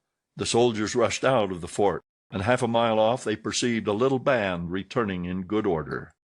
Mr. Fogg was marching at their head, and just behind him were Passepartout and the other two travelers, rescued from the Sioux. They had met and fought the Indians 10 miles south of Fort Kearny. Shortly before the detachment arrived, Passepartout and his companions had begun to struggle with their captors, 3 of whom the Frenchman had felled with his fists, when his master and the soldiers hastened up to their relief. All were welcomed with joyful cries. Phileas Fogg distributed the reward he had promised to the soldiers, while Passepartout, not without reason, muttered to himself, "It must certainly be confessed that I cost my master dear." Fix, without saying a word, looked at Mr. Fogg, and it would have been difficult to analyze the thoughts which struggled within him. As for Aouda, she took her protector's hand and pressed it in her own, too much moved to speak. Meanwhile, Passepartout was looking about for the train. He thought he should find it there, ready to start for Omaha, and he hoped that the time lost might be regained. "The train! The train!" cried he. "Gone," replied Fix. "And when does the next train pass here?" said Phileas Fogg. "Not till this evening." "Ah," returned the impassible gentleman quietly. Chapter 31, in which Fix, the detective, considerably furthers the interests of Phileas Fogg. Phileas Fogg found himself 20 hours behind time. Passepartout, the involuntary cause of this delay, was desperate. He had ruined his master. At this moment the detective approached Mr. Fogg, and, looking him intently in the face, said, "Seriously, sir, are you in great haste?" "Quite seriously." "I have a purpose in asking," resumed Fix. "It is absolutely necessary that you should be in New York on the 11th, before 9 o'clock in the evening, the time that the steamer leaves for Liverpool?" "It is absolutely necessary." "And if your journey had not been interrupted by these Indians, you would have reached New York on the morning of the 11th?" "Yes, with 11 hours to spare before the steamer left." "Good. You are, therefore, 20 hours behind. 12 from 20 leaves 8. You must regain 8 hours. Do you wish to try to do so?" "On foot?" asked Mr. Fogg. "No, on a sledge," replied Fix. "On a sledge with sails.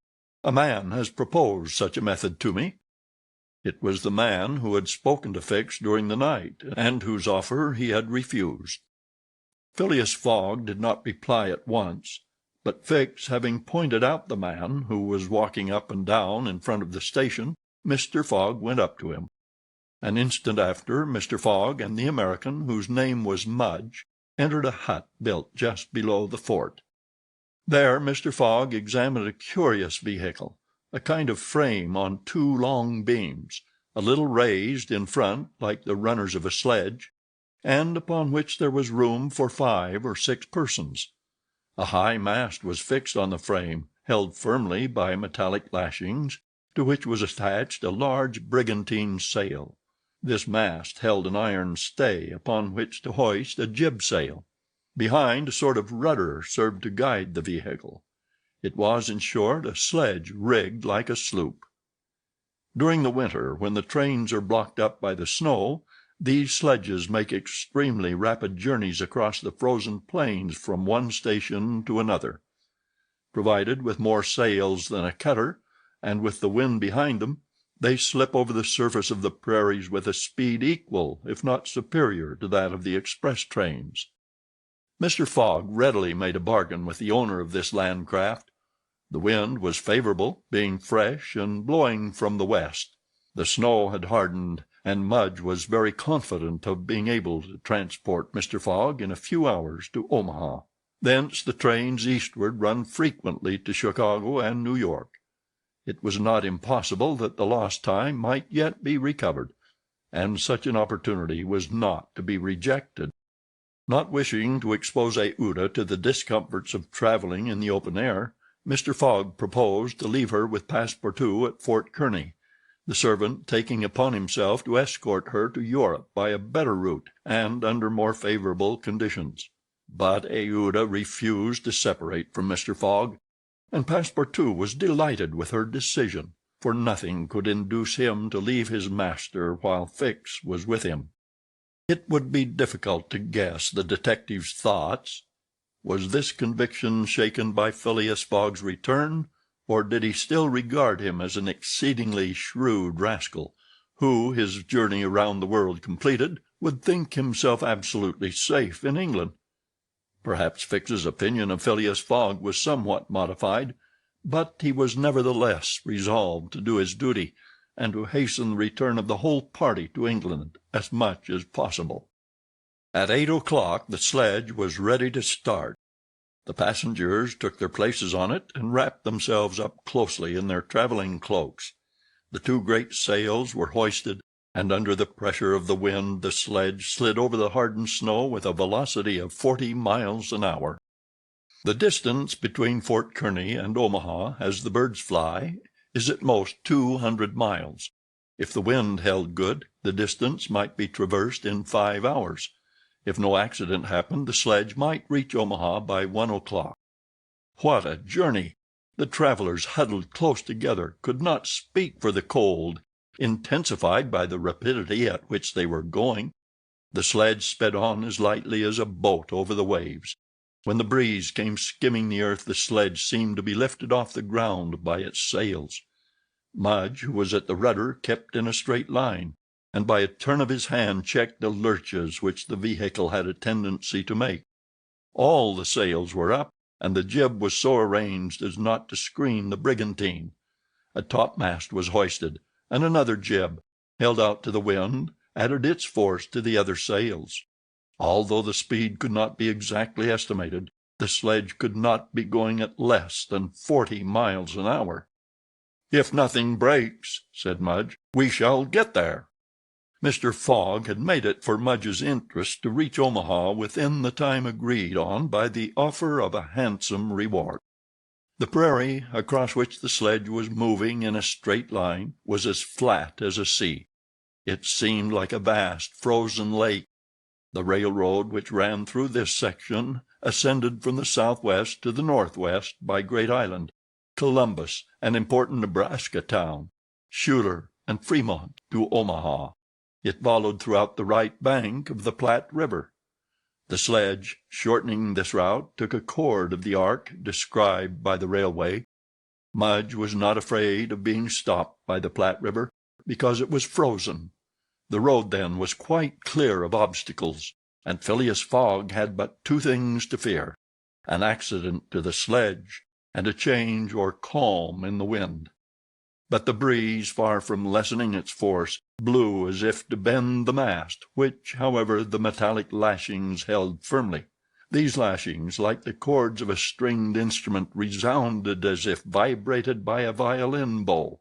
The sledge slid along in the midst of a plaintively intense melody. "Those chords give the fifth and the octave," said Mr. Fogg. These were the only words he uttered during the journey. Aouda, cozily packed in furs and cloaks, was sheltered as much as possible from the attacks of the freezing wind. As for Passepartout, his face was as red as the sun's disk when it sets in the mist, and he laboriously inhaled the biting air. With his natural buoyancy of spirits, he began to hope again. They would reach New York on the evening, if not on the morning of the 11th. And there was still some chances that it would be before the steamer sailed for Liverpool. Passepartout even felt a strong desire to grasp his ally Fix by the hand. He remembered that it was the detective who procured the sledge, the only means of reaching Omaha in time, but, checked by some presentiment, he kept his usual reserve. One thing, however, Passepartout would never forget, and that was the sacrifice which Mr. Fogg had made without hesitation to rescue him from the Sioux. Mr. Fogg had risked his fortune and his life. No, his servant would never forget that. While each of the party was absorbed in reflections so different, the sledge flew over the vast carpet of snow. The creeks it passed over were not perceived. Fields and streams disappeared under the uniform whiteness. The plain was absolutely deserted. Between the Union Pacific Road and the branch which unites Kearney with St. Joseph, it formed a great uninhabited island. Neither village, station, nor fort appeared. From time to time they sped by some phantom-like tree, whose white skeleton twisted and rattled in the wind. Sometimes flocks of wild birds rose, or bands of gaunt, famished, ferocious prairie wolves ran howling after the sledge. Passepartout, revolver in hand, held himself ready to fire on those which came too near. Had an accident then happened to the sledge, the travelers attacked by these beasts would have been in the most terrible danger. But it held on its even course, soon gained on the wolves, and ere long left the howling band at a safe distance behind. About noon Mudge perceived by certain landmarks that he was crossing the Platte River. He said nothing, but he felt certain that he was now within 20 miles of Omaha. In less than an hour he left the rudder and furled his sails, whilst the sledge, carried forward by the great impetus the wind had given it, went on half a mile further with its sails unspread. It stopped at last, and Mudge, pointing to a mass of roofs white with snow, said, "We have got there." Arrived at the station, which is in daily communication by numerous trains with the Atlantic seaboard. Passepartout and Fix jumped off, stretched their stiffened limbs, and aided Mr. Fogg and the young woman to descend from the sledge. Phileas Fogg generously rewarded Mudge, whose hand Passepartout warmly grasped, and the party directed their steps to the Omaha railway station. The Pacific Railroad proper finds its terminus at this important Nebraska town. Omaha is connected with Chicago by the Chicago and Rock Island Railroad, which runs directly east and passes 50 stations. A train was ready to start when Mr. Fogg and his party reached the station, and they only had time to get into the cars. They had seen nothing of Omaha, but Passepartout confessed to himself that this was not to be regretted, as they were not traveling to see the sights.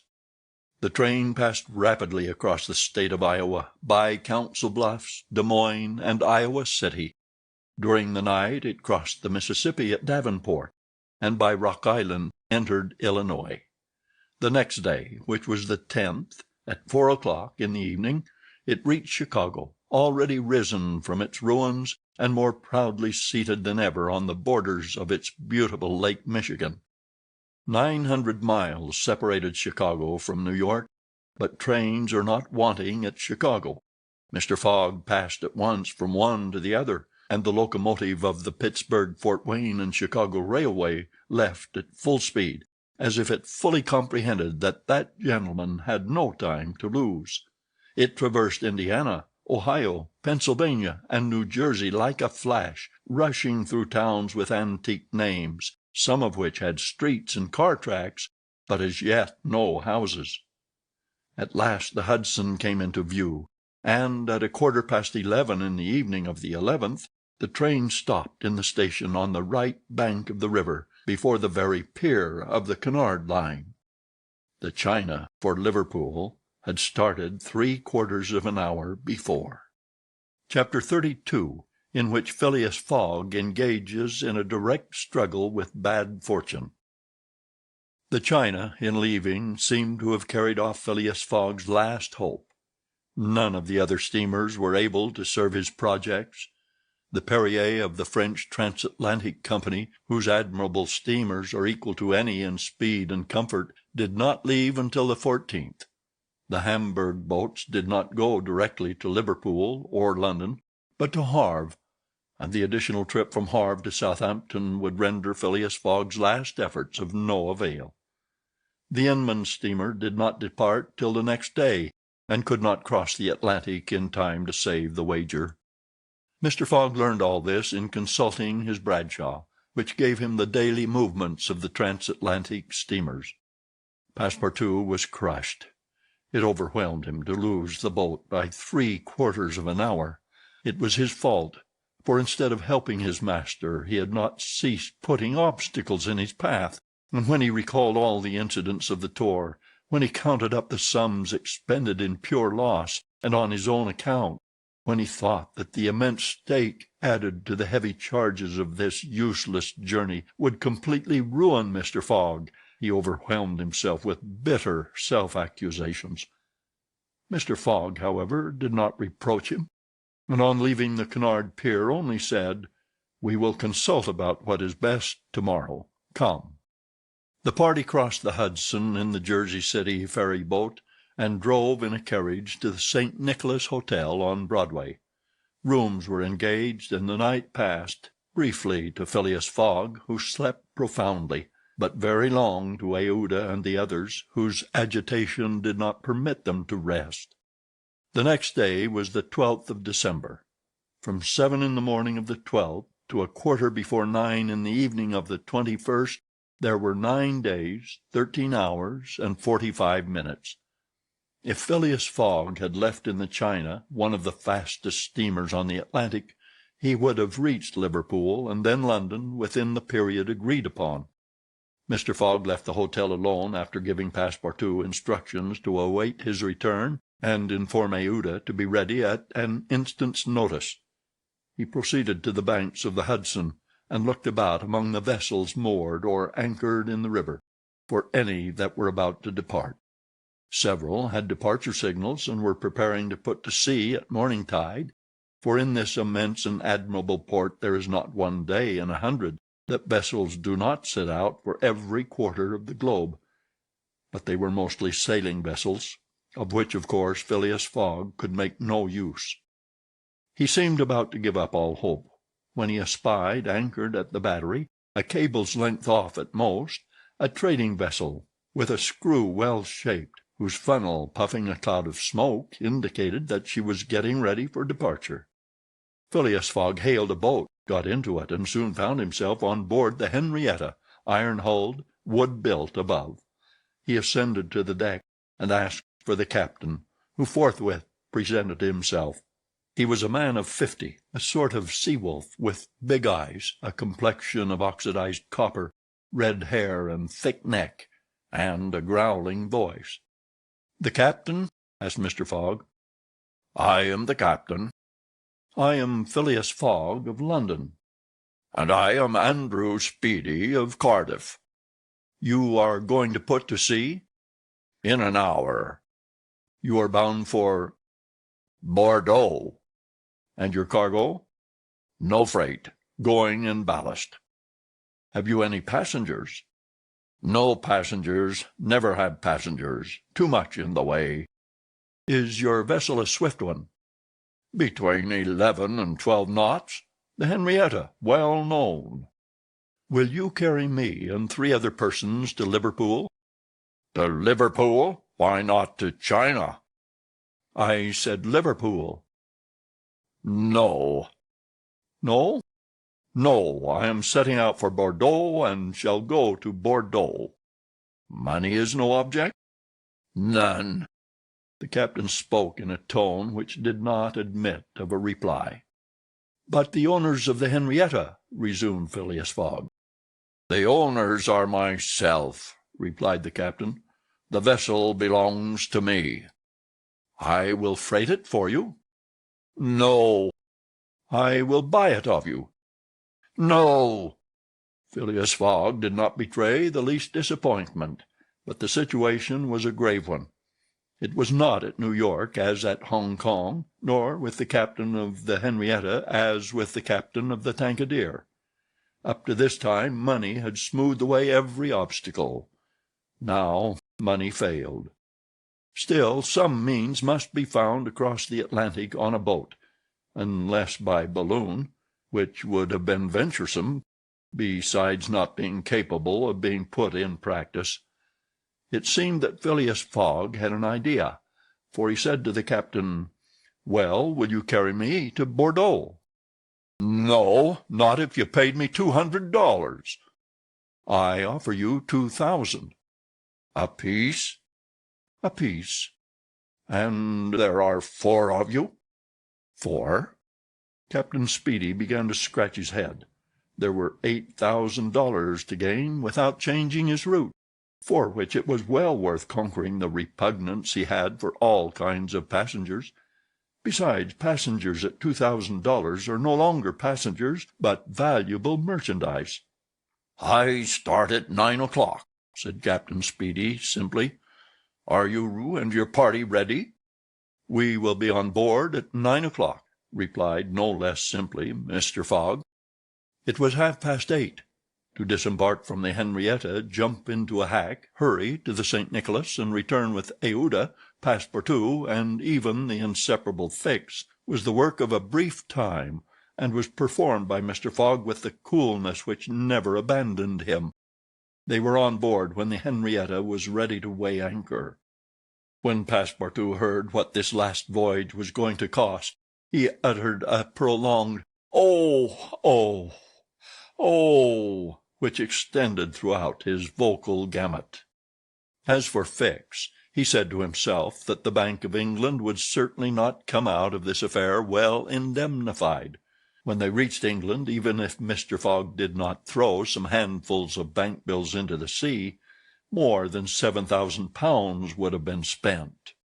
Chapter 33, in which Phileas Fogg shows himself equal to the occasion.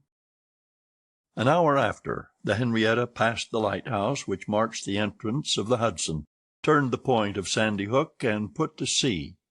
During the day she skirted Long Island, passed Fire Island, and directed her course rapidly eastward. At noon the next day a man mounted the bridge to ascertain the vessel's position. It might be thought that this was Captain Speedy. Not the least in the world. It was Phileas Fogg, Esquire. As for Captain Speedy, he was shut up in his cabin under lock and key, and was uttering loud cries which signified an anger at once pardonable and excessive. What had happened was very simple.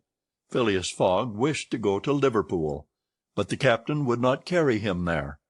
Then Phileas Fogg had taken passage for Bordeaux, and during the 30 hours he had been on board had so shrewdly managed with his bank-notes that the sailors and stokers, who were only an occasional crew, and were not on the best terms with the captain, went over to him in a body. This was why Phileas Fogg was in command instead of Captain Speedy, why the captain was a prisoner in his cabin, and why, in short, the Henrietta was directing her course towards Liverpool. It was very clear, to see Mr. Fogg manage the craft, that he had been a sailor. How the adventure ended will be seen anon. Aouda was anxious, though she said nothing. As for Passepartout, he thought Mr. Fogg's manoeuvre simply glorious. The captain had said between 11 and 12 knots, and the Henrietta confirmed his prediction. If then, for there were ifs still, the sea did not become too boisterous, if the wind did not veer round to the east, if no accident happened to the boat or its machinery, the Henrietta might cross the 3,000 miles from New York to Liverpool in the 9 days between the 12th and the 21st of December. It is true that once arrived, the affair on board the Henrietta, added to that of the Bank of England, might create more difficulties for Mr. Fogg than he imagined or could desire. During the first days they went along smoothly enough. The sea was not very unpropitious. The wind seemed stationary in the northeast. The sails were hoisted, and the Henrietta ploughed across the waves like a real transatlantic steamer. Passepartout was delighted. His master's last exploit, the consequences of which he ignored, enchanted him. Never had the crew seen so jolly and dexterous a fellow. He formed warm friendships with the sailors, and amazed them with his acrobatic feats. He thought they managed the vessel like gentlemen, and that the stokers fired up like heroes. His loquacious good humor infected everyone. He had forgotten the past, its vexations and delays. He only thought of the end, so nearly accomplished, and sometimes he boiled over with impatience, as if heated by the furnaces of the Henrietta. Often also the worthy fellow revolved round Fix, looking at him with a keen, distrustful eye. But he did not speak to him, for their old intimacy no longer existed. Fix, it must be confessed, understood nothing of what was going on. The conquest of the Henrietta, the bribery of the crew, Fogg managing the boat like a skilled seaman, amazed and confused him.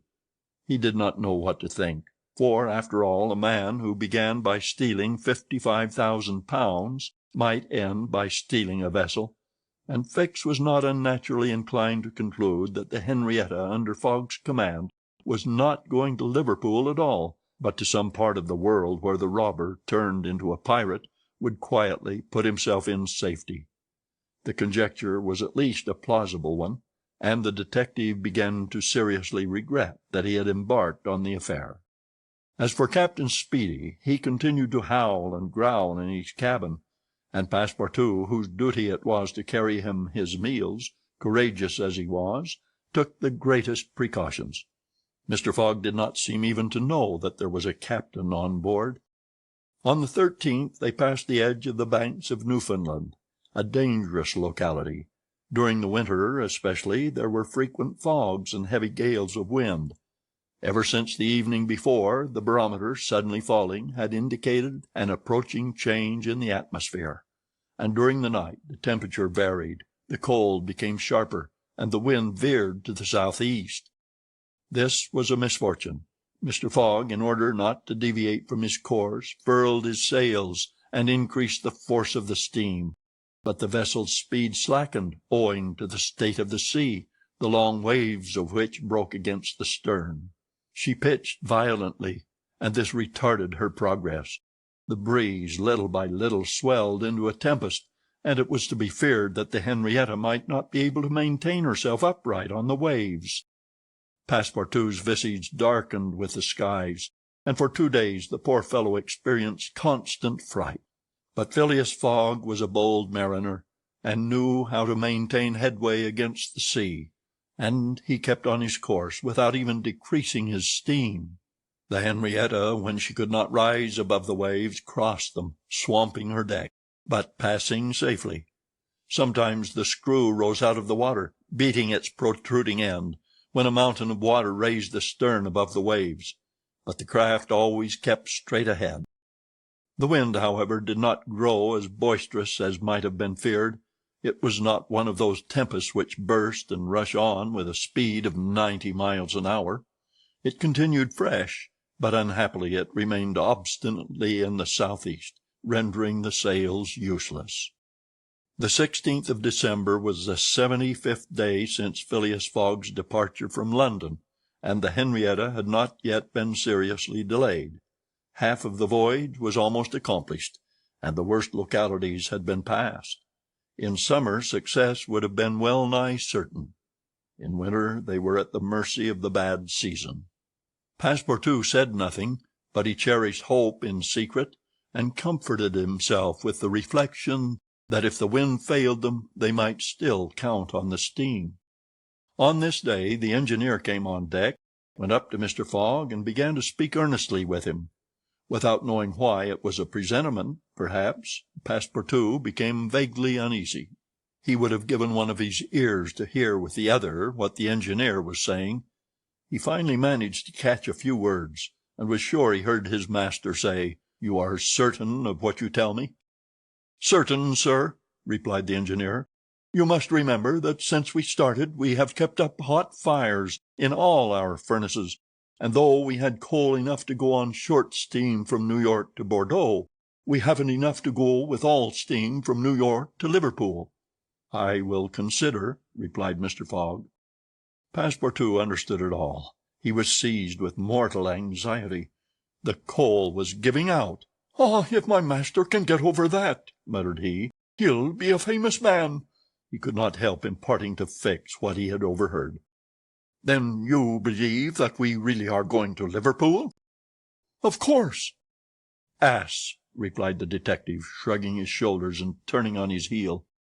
Passepartout was on the point of vigorously resenting the epithet, the reason of which he could not for the life of him comprehend, but he reflected that the unfortunate Fix was probably very much disappointed and humiliated in his self-esteem, after having so awkwardly followed a false scent around the world, and refrained. And now what course would Phileas Fogg adopt? It was difficult to imagine. Nevertheless, he seemed to have decided upon one, for that evening he sent for the engineer, and said to him, "Feed all the fires until the coal is exhausted." A few moments after, the funnel of the Henrietta vomited forth torrents of smoke. The vessel continued to proceed with all steam on. But on the 18th the engineer, as he had predicted, announced that the coal would give out in the course of the day. "Do not let the fires go down," replied Mr. Fogg. "Keep them up to the last. Let the valves be filled." Towards noon, Phileas Fogg, having ascertained their position, called Passepartout, and ordered him to go for Captain Speedy. It was as if the honest fellow had been commanded to unchain a tiger. He went to the poop, saying to himself, "He will be like a madman." In a few moments, with cries and oaths, a bomb appeared on the poop deck. The bomb was Captain Speedy. It was clear that he was on the point of bursting. "Where are we?" were the first words his anger permitted him to utter. Had the poor man been an apoplectic, he could never have recovered from his paroxysm of wrath. "Where are we?" he repeated with purple face. 707 miles from Liverpool," replied Mr. Fogg with imperturbable calmness. "Pirate!" cried Captain Speedy. "I have sent for you, sir." "Picaroon!" "Sir," continued Mr. Fogg, "to ask you to sell me your vessel." "No, by all devils, no." "But I shall be obliged to burn her." "Burn the Henrietta?" "Yes, at least the upper part of her. The coal has given out." "Burn my vessel!" cried Captain Speedy, who could scarcely pronounce the words. "A vessel worth $50,000?" "Here are 60,000, replied Phileas Fogg, handing the captain a roll of bank bills. This had a prodigious effect on Andrew Speedy. An American can scarcely remain unmoved at the sight of $60,000. The captain forgot in an instant his anger, his imprisonment, and all his grudges against his passenger. The Henrietta was 20 years old. It was a great bargain. The bomb would not go off after all. Mr. Fogg had taken away the match. "And I shall still have the iron hull," said the captain in a softer tone. "The iron hull and the engine. Is it agreed?" "Agreed." And Andrew Speedy, seizing the bank notes, counted them and consigned them to his pocket. During this colloquy, Passepartout was as white as a sheet, and Fix seemed on the point of having an apoplectic fit. Nearly £20,000 had been expended, and Fogg left the hull and engine to the captain, that is, near the whole value of the craft. It was true, however, that £55,000 had been stolen from the bank. When Andrew Speedy had pocketed the money, Mr. Fogg said to him, "Don't let this astonish you, sir.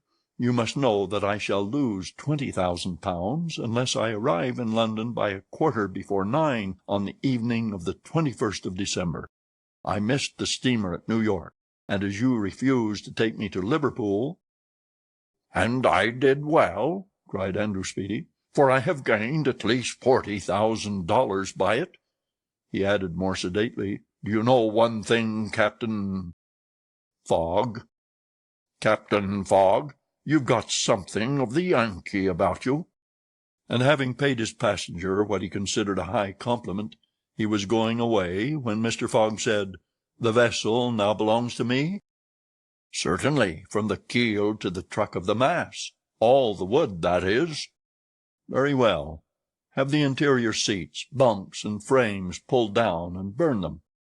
It was necessary to have dry wood to keep the steam up to the adequate pressure, and on that day the poop, cabins, bunks, and the spare deck were sacrificed. On the next day, the 19th of December, the masts, rafts, and spars were burned. The crew worked lustily, keeping up the fires. Passepartout hewed, cut, and sawed away with all his might. There was a perfect rage for demolition. The railings, fittings, the greater part of the deck, and topsides disappeared on the 20th, and the Henrietta was now only a flat hulk. But on this day they sighted the Irish coast and Fastnet Light. By 10 in the evening they were passing Queenstown. Phileas Fogg had only 24 hours more in which to get to London. That length of time was necessary to reach Liverpool with all the steam on, and the steam was about to give out altogether. "Sir," said Captain Speedy, who was now deeply interested in Mr. Fogg's project, "I really commiserate you. Everything is against you. We are only opposite Queenstown." "Ah," said Mr. Fogg, "is that place where we see the lights, Queenstown?" "Yes." "Can we enter the harbor?" "Not under 3 hours, only at high tide." "Stay," replied Mr. Fogg calmly, without betraying in his features that by a supreme inspiration he was about to attempt once more to conquer ill fortune. Queenstown is the Irish port at which the transatlantic steamers stop to put off the mails. These mails are carried to Dublin by express trains, always held in readiness to start. From Dublin they are sent on to Liverpool by the most rapid boats, and thus gain 12 hours on the Atlantic steamers. Phileas Fogg counted on gaining 12 hours in the same way. Instead of arriving at Liverpool the next evening by the Henrietta, he would be there by noon, and would therefore have time to reach London before a quarter before 9 in the evening. The Henrietta entered Queenstown harbor at 1 o'clock in the morning, it then being high tide, and Phileas Fogg, after being grasped heartily by the hand by Captain Speedy, left that gentleman on the levelled hulk of his craft, which was still worth half what he had sold it for. The party went on shore at once. Fix was greatly tempted to arrest Mr. Fogg on the spot, but he did not. Why? What struggle was going on within him? Had he changed his mind about his man? Did he understand that he had made a grave mistake? He did not, however, abandon Mr. Fogg. They all got upon the train, which was just ready to start, at 1:30. At dawn of day they were in Dublin, and they lost no time in embarking on a steamer, which, disdaining to rise upon the waves, invariably cut through them. Phileas Fogg at last disembarked on the Liverpool quay at 20 minutes before 12, 21st of December. He was only 6 hours distant from London. But at this moment Fix came up, put his hand upon Mr. Fogg's shoulder, and showing his warrant, said, "You are really Phileas Fogg?" "I am." "I arrest you in the Queen's name." Chapter 34, in which Phileas Fogg at last reaches London. Phileas Fogg was in prison. He had been shut up in the custom-house, and he was to be transferred to London the next day. Passepartout, when he saw his master arrested, would have fallen upon Fix, had he not been held back by some policemen. Aouda was thunderstruck at the suddenness of an event which she could not understand. Passepartout explained to her how it was that the honest and courageous Fogg was arrested as a robber. The young woman's heart revolted against so heinous a charge, and when she saw that she could attempt to do nothing to save her protector, she wept bitterly. As for Fix, he had arrested Mr. Fogg because it was his duty, whether Mr. Fogg were guilty or not. The thought then struck Passepartout that he was the cause of this new misfortune. Had he not concealed Fix's errand from his master? When Fix revealed his true character and purpose, why had he not told Mr. Fogg? If the latter had been warned, he would no doubt have given Fix proof of his innocence, satisfied him of his mistake. At least, Fix would not have continued his journey at the expense and on the heels of his master, only to arrest him the moment he set foot on English soil. Passepartout wept till he was blind, and felt like blowing his brains out. Aouda and he had remained, despite the cold, under the portico of the custom-house. Neither wished to leave the place. Both were anxious to see Mr. Fogg again. That gentleman was really ruined, and that at the moment when he was about to attain his end. This arrest was fatal. Having arrived at Liverpool at 20 minutes before 12 on the 21st of December, he had till a quarter before 9 that evening to reach the Reform Club, that is, 9 hours and a quarter. The journey from Liverpool to London was 6 hours. If anyone at this moment had entered the custom-house, he would have found Mr. Fogg seated, motionless, calm, and without apparent anger, upon a wooden bench. He was not, it is true, resigned, but this last blow failed to force him into an outward betrayal of any emotion. Was he being devoured by one of those secret rages, all the more terrible because contained, and which only burst forth with an irresistible force At the last moment? No one could tell. There he sat, calmly waiting. For what? Did he still cherish hope? Did he still believe, now that the door of this prison was closed upon him, that he would succeed? However that may have been, Mr. Fogg carefully put his watch upon the table and observed its advancing hands. Not a word escaped his lips, but his look was singularly set and stern. The situation, in any event, was a terrible one, and might be thus stated: if Phileas Fogg was honest, he was ruined. If he was a knave, he was caught. Did escape occur to him? Did he examine to see if there were any practicable outlet from his prison? Did he think of escaping from it? Possibly. For once he walked slowly around the room. But the door was locked, and the window heavily barred with iron rods. He sat down again, and drew his journal from his pocket. On the line where these words were written, 21st December, Saturday, Liverpool, he added, 80th day, 11:40 a.m., and waited. The custom-house clock struck 1. Mr. Fogg observed that his watch was 2 hours too fast. 2 hours! Admitting that he was at this moment taking an express train, he could reach London and the Reform Club by a quarter before 9 p.m. His forehead slightly wrinkled. At 33 minutes past 2, he heard a singular noise outside, then a hasty opening of doors. Passepartout's voice was audible, and immediately after that of Fix. Phileas Fogg's eyes brightened for an instant. The door swung open, and he saw Passepartout, Aouda, and Fix, who hurried towards him. Fix was out of breath, and his hair was in disorder. He could not speak. "Sir," he stammered, "sir, forgive me. Most unfortunate resemblance. Robber arrested 3 days ago. You are free." Phileas Fogg was free. He walked to the detective, looked him steadily in the face, and with the only rapid motion he had ever made in his life, or which he ever would make, drew back his arms, and with the precision of a machine knocked Fix down. "Well hit!" cried Passepartout. "Parbleu! That's what you might call a good application of English fists." Fix, who found himself on the floor, did not utter a word. He had only received his deserts.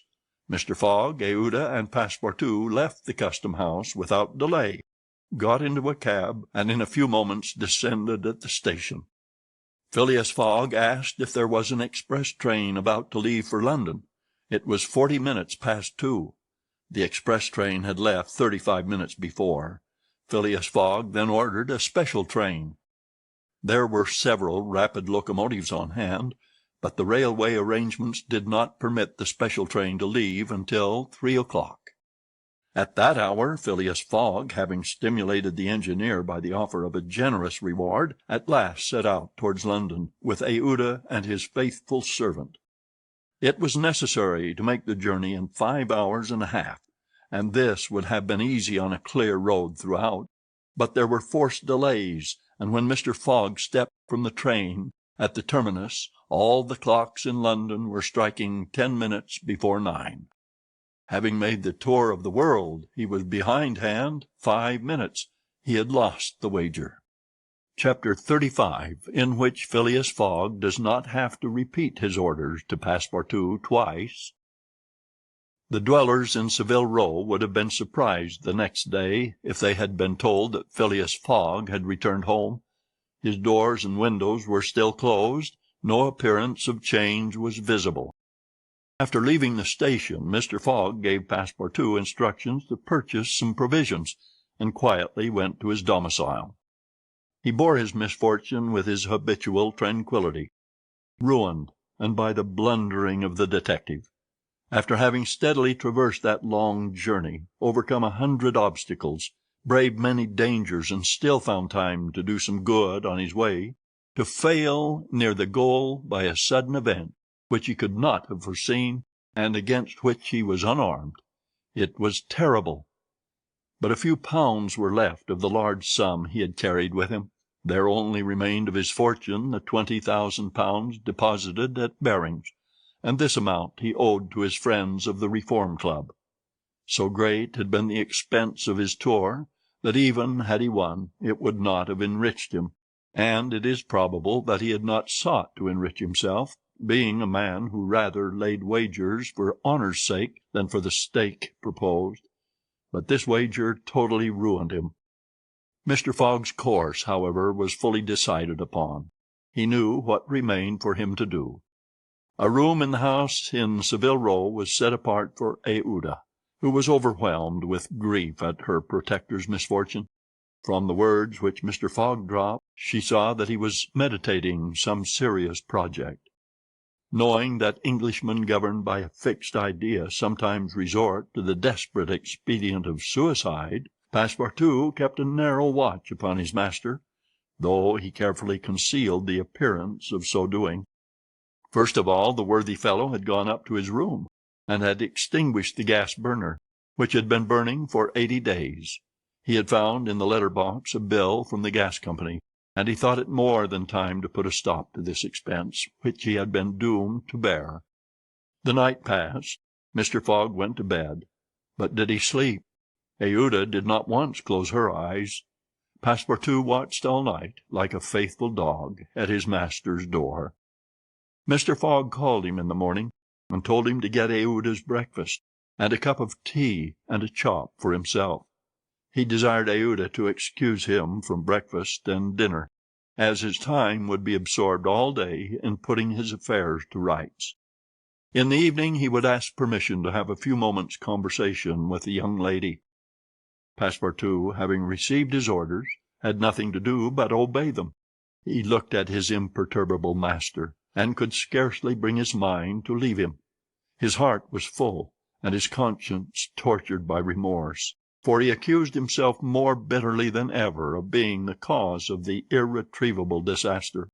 Yes, if he had warned Mr. Fogg, and had betrayed Fix's projects to him, his master would certainly not have given the detective passage to Liverpool. And then Passepartout could hold in no longer. "My master, Mr. Fogg!" he cried. "Why do you not curse me? It was my fault that—" "I blame no one," returned Phileas Fogg, with perfect calmness. "Go." Passepartout left the room, and went to find Aouda, to whom he delivered his master's message. "Madam," he added, "I can do nothing myself, nothing. I have no influence over my master, but you, perhaps—" "What influence could I have?" replied Aouda. "Mr. Fogg is influenced by no one. Has he ever understood that my gratitude to him is overflowing? Has he ever read my heart? My friend, he must not be left alone an instant. You say he is going to speak with me this evening?" "Yes, madam, probably to arrange for your protection and comfort in England." "We shall see," replied Aouda, becoming suddenly pensive. Throughout this day, Sunday, the house in Savile Row was as if uninhabited, and Phileas Fogg, for the first time since he had lived in that house, did not set out for his club when Westminster clock struck 11:30. Why should he present himself at the Reform? His friends no longer expected him there. As Phileas Fogg had not appeared in the saloon on the evening before, Saturday, the 21st of December, at 9:15, he had lost his wager. It was not even necessary that he should go to his bankers for the £20,000, for his antagonists already had his cheque in their hands, and they had only to fill it out and send it to the Barings to have the amount transferred to their credit. Mr. Fogg, therefore, had no reason for going out, and so he remained at home. He shut himself up in his room, and busied himself putting his affairs in order. Passepartout continually ascended and descended the stairs. The hours were long for him. He listened at his master's door, and looked through the keyhole, as if he had a perfect right so to do, and as if he feared that something terrible might happen at any moment. Sometimes he thought of Fix, but no longer in anger. Fix, like all the world, had been mistaken in Phileas Fogg, and had only done his duty in tracking and arresting him, while he, Passepartout— This thought haunted him, and he never ceased cursing his miserable folly. Finding himself too wretched to remain alone, he knocked at Aouda's door, went into her room, seated himself without speaking in a corner, and looked ruefully at the young woman. Aouda was still pensive. About 7:30 in the evening Mr. Fogg sent to know if Aouda would receive him, and in a few moments he found himself alone with her. Phileas Fogg took a chair and sat down near the fireplace, opposite Aouda. No emotion was visible on his face. Fogg returned was exactly the Fogg who had gone away. There was the same calm, the same impassibility. He sat several minutes without speaking. Then, bending his eyes on Aouda, "Madam," said he, "will you pardon me for bringing you to England?" "I, Mr. Fogg?" replied Aouda, checking the pulsations of her heart. "Please let me finish," returned Mr. Fogg. "When I decided to bring you far away from the country which was so unsafe for you, I was rich, and counted on putting a portion of my fortune at your disposal. Then your existence would have been free and happy. But now I am ruined." "I know it, Mr. Fogg," replied Aouda, "and I ask you in my turn, will you forgive me for having followed you, and, who knows, for having perhaps delayed you, and thus contributed to your ruin?" "Madam, you could not remain in India, and your safety could only be assured by bringing you to such a distance that your persecutors could not take you." "So, Mr. Fogg," resumed Aouda, "not content with rescuing me from a terrible death, you thought yourself bound to secure my comfort in a foreign land?" "Yes, madam, but circumstances have been against me. Still, I beg to place the little I have left at your service." "But what will become of you, Mr. Fogg?" "As for me, madam," replied the gentleman coldly, "I have need of nothing." "But how do you look upon the fate, sir, which awaits you?" "As I am in the habit of doing." "At least," said Aouda, "want should not overtake a man like you. Your friends—" "I have no friends, madam." "Your relatives—" "I have no longer any relatives." "I pity you, then, Mr. Fogg, for solitude is a sad thing, with no heart to which to confide your griefs. They say, though, that misery itself, shared by two sympathetic souls, may be borne with patience." "They say so, madam." "Mr. Fogg," said Aouda, rising and seizing his hand, "do you wish at once a kinswoman and friend? Will you have me for your wife?" Mr. Fogg, at this, rose in his turn. There was an unwonted light in his eyes, and a slight trembling of his lips. Aouda looked into his face. The sincerity, rectitude, firmness, and sweetness of this soft glance of a noble woman, who could dare all to save him to whom she owed all, at first astonished, then penetrated him. He shut his eyes for an instant, as if to avoid her look. When he opened them again, "I love you," he said, simply. "Yes, by all that is holiest, I love you, and I am entirely yours." "Ah!" cried Aouda, pressing his hand to her heart. Passepartout was summoned, and appeared immediately. Mr. Fogg still held Aouda's hand in his own. Passepartout understood, and his big round face became as radiant as the tropical sun at its zenith. Mr. Fogg asked him if it was not too late to notify the Reverend Samuel Wilson of Marylebone Parish that evening. Passepartout smiled his most genial smile, and said, "Never too late." It was 5 minutes past 8. "Will it be for tomorrow, Monday?" "For tomorrow, Monday," said Mr. Fogg, turning to Aouda. "Yes, for tomorrow, Monday," she replied. Passepartout hurried off as fast as his legs would carry him. Chapter 36, in which Phileas Fogg's name is once more at a premium on 'Change. It is time to relate what a change took place in English public opinion when it transpired that the real bank robber, a certain James Strand, had been arrested on the 17th day of December at Edinburgh. 3 days before, Phileas Fogg had been a criminal who was being desperately followed up by the police. Now he was an honorable gentleman, mathematically pursuing his eccentric journey around the world. The papers resumed their discussion about the wager. All those who had laid bets for or against him revived their interest. As if by magic, the Phileas Fogg bonds again became negotiable, and many new wagers were made. Phileas Fogg's name was once more at a premium on 'Change. His 5 friends of the Reform Club passed these 3 days in a state of feverish suspense. Would Phileas Fogg, whom they had forgotten, reappear before their eyes? Where was he at this moment? The 17th of December, the day of James Strand's arrest, was the 76th since Phileas Fogg's departure, and no news of him had been received. Was he dead? Had he abandoned the effort? Or was he continuing his journey along the route agreed upon? And would he appear on Saturday, the 21st of December, at 9:15 in the evening, on the threshold of the Reform Club saloon? The anxiety in which for 3 days London society existed cannot be described. Telegrams were sent to America and Asia for news of Phileas Fogg. Messengers were dispatched to the house in Savile Row, morning and evening. No news. The police were ignorant what had become of the detective, Fix, who had so unfortunately followed up a false scent. Bets increased, nevertheless, in number and value. Phileas Fogg, like a race-horse, was drawing near his last turning-point. The bonds were quoted no longer at 100 below par, but at 20, at 10, and at 5, and paralytic old Lord Albemarle bet even in his favor. A great crowd was collected in Pall Mall and the neighboring streets on Saturday evening.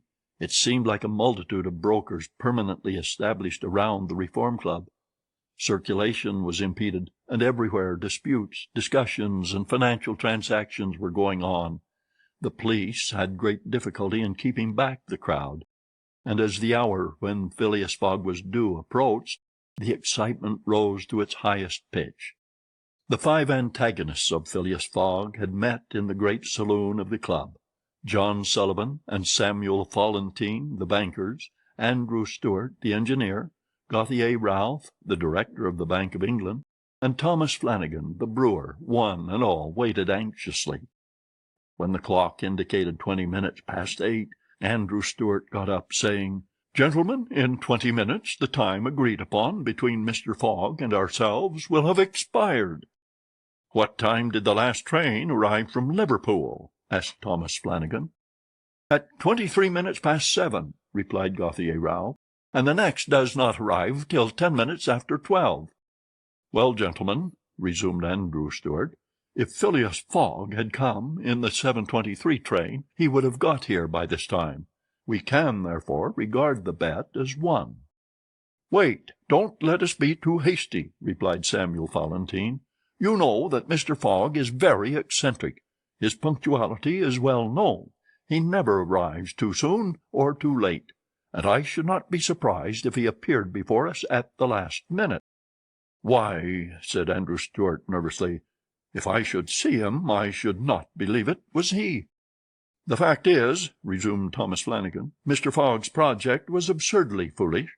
Whatever his punctuality, he could not prevent the delays which were certain to occur, and a delay of only 2 or 3 days would be fatal to his tour." "Observe, too," added John Sullivan, "that we have received no intelligence from him, though there are telegraphic lines all along his route." "He has lost, gentlemen," said Andrew Stuart. "He has 100 times lost. You know, besides, that the China, the only steamer he could have taken from New York to get here in time, arrived yesterday. I have seen a list of the passengers, and the name of Phileas Fogg is not among them. Even if we admit that fortune has favored him, he can scarcely have reached America. I think he will be at least 20 days behindhand, and that Lord Albemarle will lose a cool 5,000.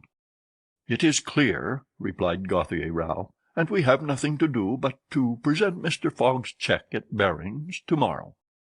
At this moment the hands of the club clock pointed to 20 minutes to 9. "5 minutes more," said Andrew Stuart.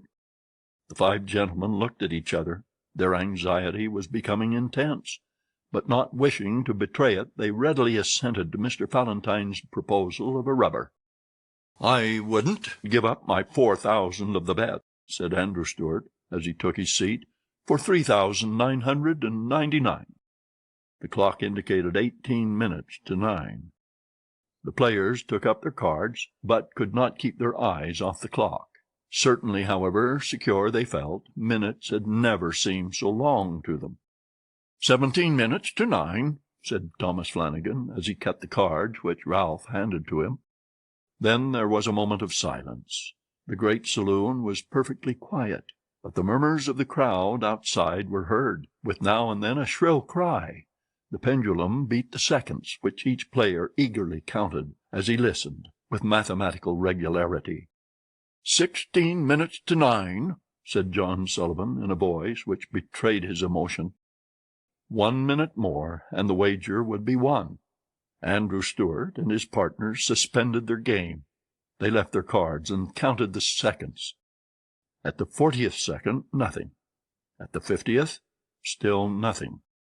At the 55th, a loud cry was heard in the street, followed by applause, hurrahs, and some fierce growls. The players rose from their seats.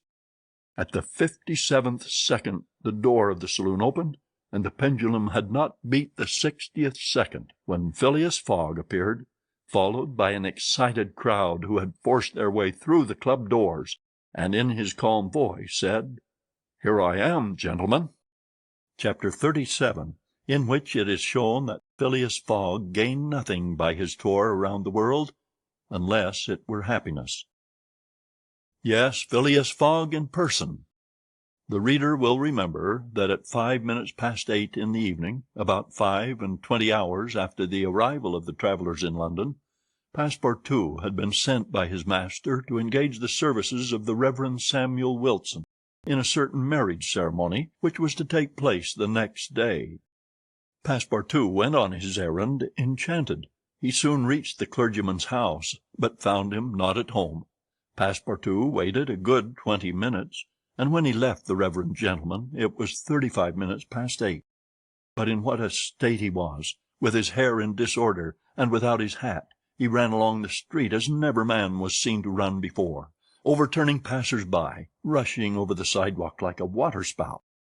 In 3 minutes he was in Savile Row again, and staggered back into Mr. Fogg's room. He could not speak. "What is the matter?" asked Mr. Fogg. "My master!" gasped Passepartout. "Marriage! Impossible!" "Impossible?" "Impossible for tomorrow." "Why so?" "Because tomorrow is Sunday." "Monday," replied Mr. Fogg. "No, today is Saturday." "Saturday? Impossible." "Yes, yes, yes, yes!" cried Passepartout. "You have made a mistake of 1 day. We arrived 24 hours ahead of time, but there are only 10 minutes left." Passepartout had seized his master by the collar, and was dragging him along with irresistible force. Phileas Fogg, thus kidnapped without having time to think, left his house, jumped into a cab, promised £100 to the cabman, and having run over 2 dogs and overturned 5 carriages, reached the Reform Club. The clock indicated 9:15 when he appeared in the great saloon. Phileas Fogg had accomplished the journey round the world in 80 days. Phileas Fogg had won his wager of £20,000. How was it that a man so exact and fastidious could have made this error of a day? How came he to think that he had arrived in London on Saturday, the 21st day of December, when it was really Friday the 20th, the 79th day only from his departure? The cause of the error is very simple. Phileas Fogg had, without suspecting it, gained 1 day on his journey, and this merely because he had travelled constantly eastward. He would, on the contrary, have lost a day had he gone in the opposite direction, that is, westward. In journeying eastward he had gone towards the sun, and the days therefore diminished for him as many times 4 minutes as he crossed degrees in this direction. There are 360 degrees on the circumference of the earth, and these 360 degrees multiplied by 4 minutes gives precisely 24 hours. That is the day unconsciously gained. In other words, while Phileas Fogg, going eastward, saw the sun pass the meridian 80 times, his friends in London only saw it pass the meridian 79 times. This is why they awaited him at the Reform Club on Saturday, and not Sunday, as Mr. Fogg thought. and Passepartout's famous family watch, which had always kept London time, would have betrayed this fact if it had marked the days as well as the hours and the minutes. Phileas Fogg, then, had won the £20,000, but as he had spent nearly 19,000 on the way, the pecuniary gain was small. His object was, however, to be victorious and not to win money. He divided the £1,000 that remained between Passepartout and the unfortunate Fix, against whom he cherished no grudge. He deducted, however, from Passepartout's share the cost of the gas, which had burned in his room for 1920 hours, for the sake of regularity. That evening Mr. Fogg, as tranquil and phlegmatic as ever, said to Aouda, "Is our marriage still agreeable to you?" "Mr. Fogg," replied she, "it is for me to ask that question. You were ruined, but now you are rich again." "Pardon me, madam, my fortune belongs to you. If you had not suggested our marriage, my servant would not have gone to the Reverend Samuel Wilson's. I should not have been apprised of my error, and—" "Dear Mr. Fogg," said the young woman. "Dear Aouda," replied Phileas Fogg. It need not be said that the marriage took place 48 hours after, and that Passepartout, glowing and dazzling, gave the bride away. Had he not saved her, and was he not entitled to this honor? The next day, as soon as it was light, Passepartout rapped vigorously at his master's door.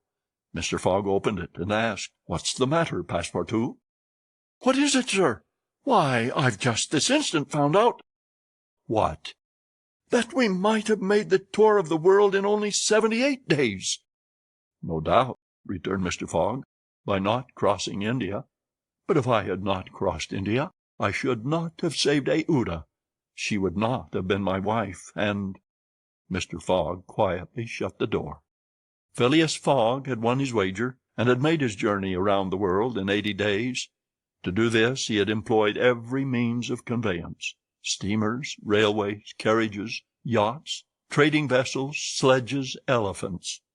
The eccentric gentleman had throughout displayed all his marvelous qualities of coolness and exactitude. But what then? What had he really gained by all this trouble? What had he brought back from this long and weary journey? Nothing, you say? Perhaps so. Nothing but a charming woman, who, strange as it may appear, made him the happiest of men.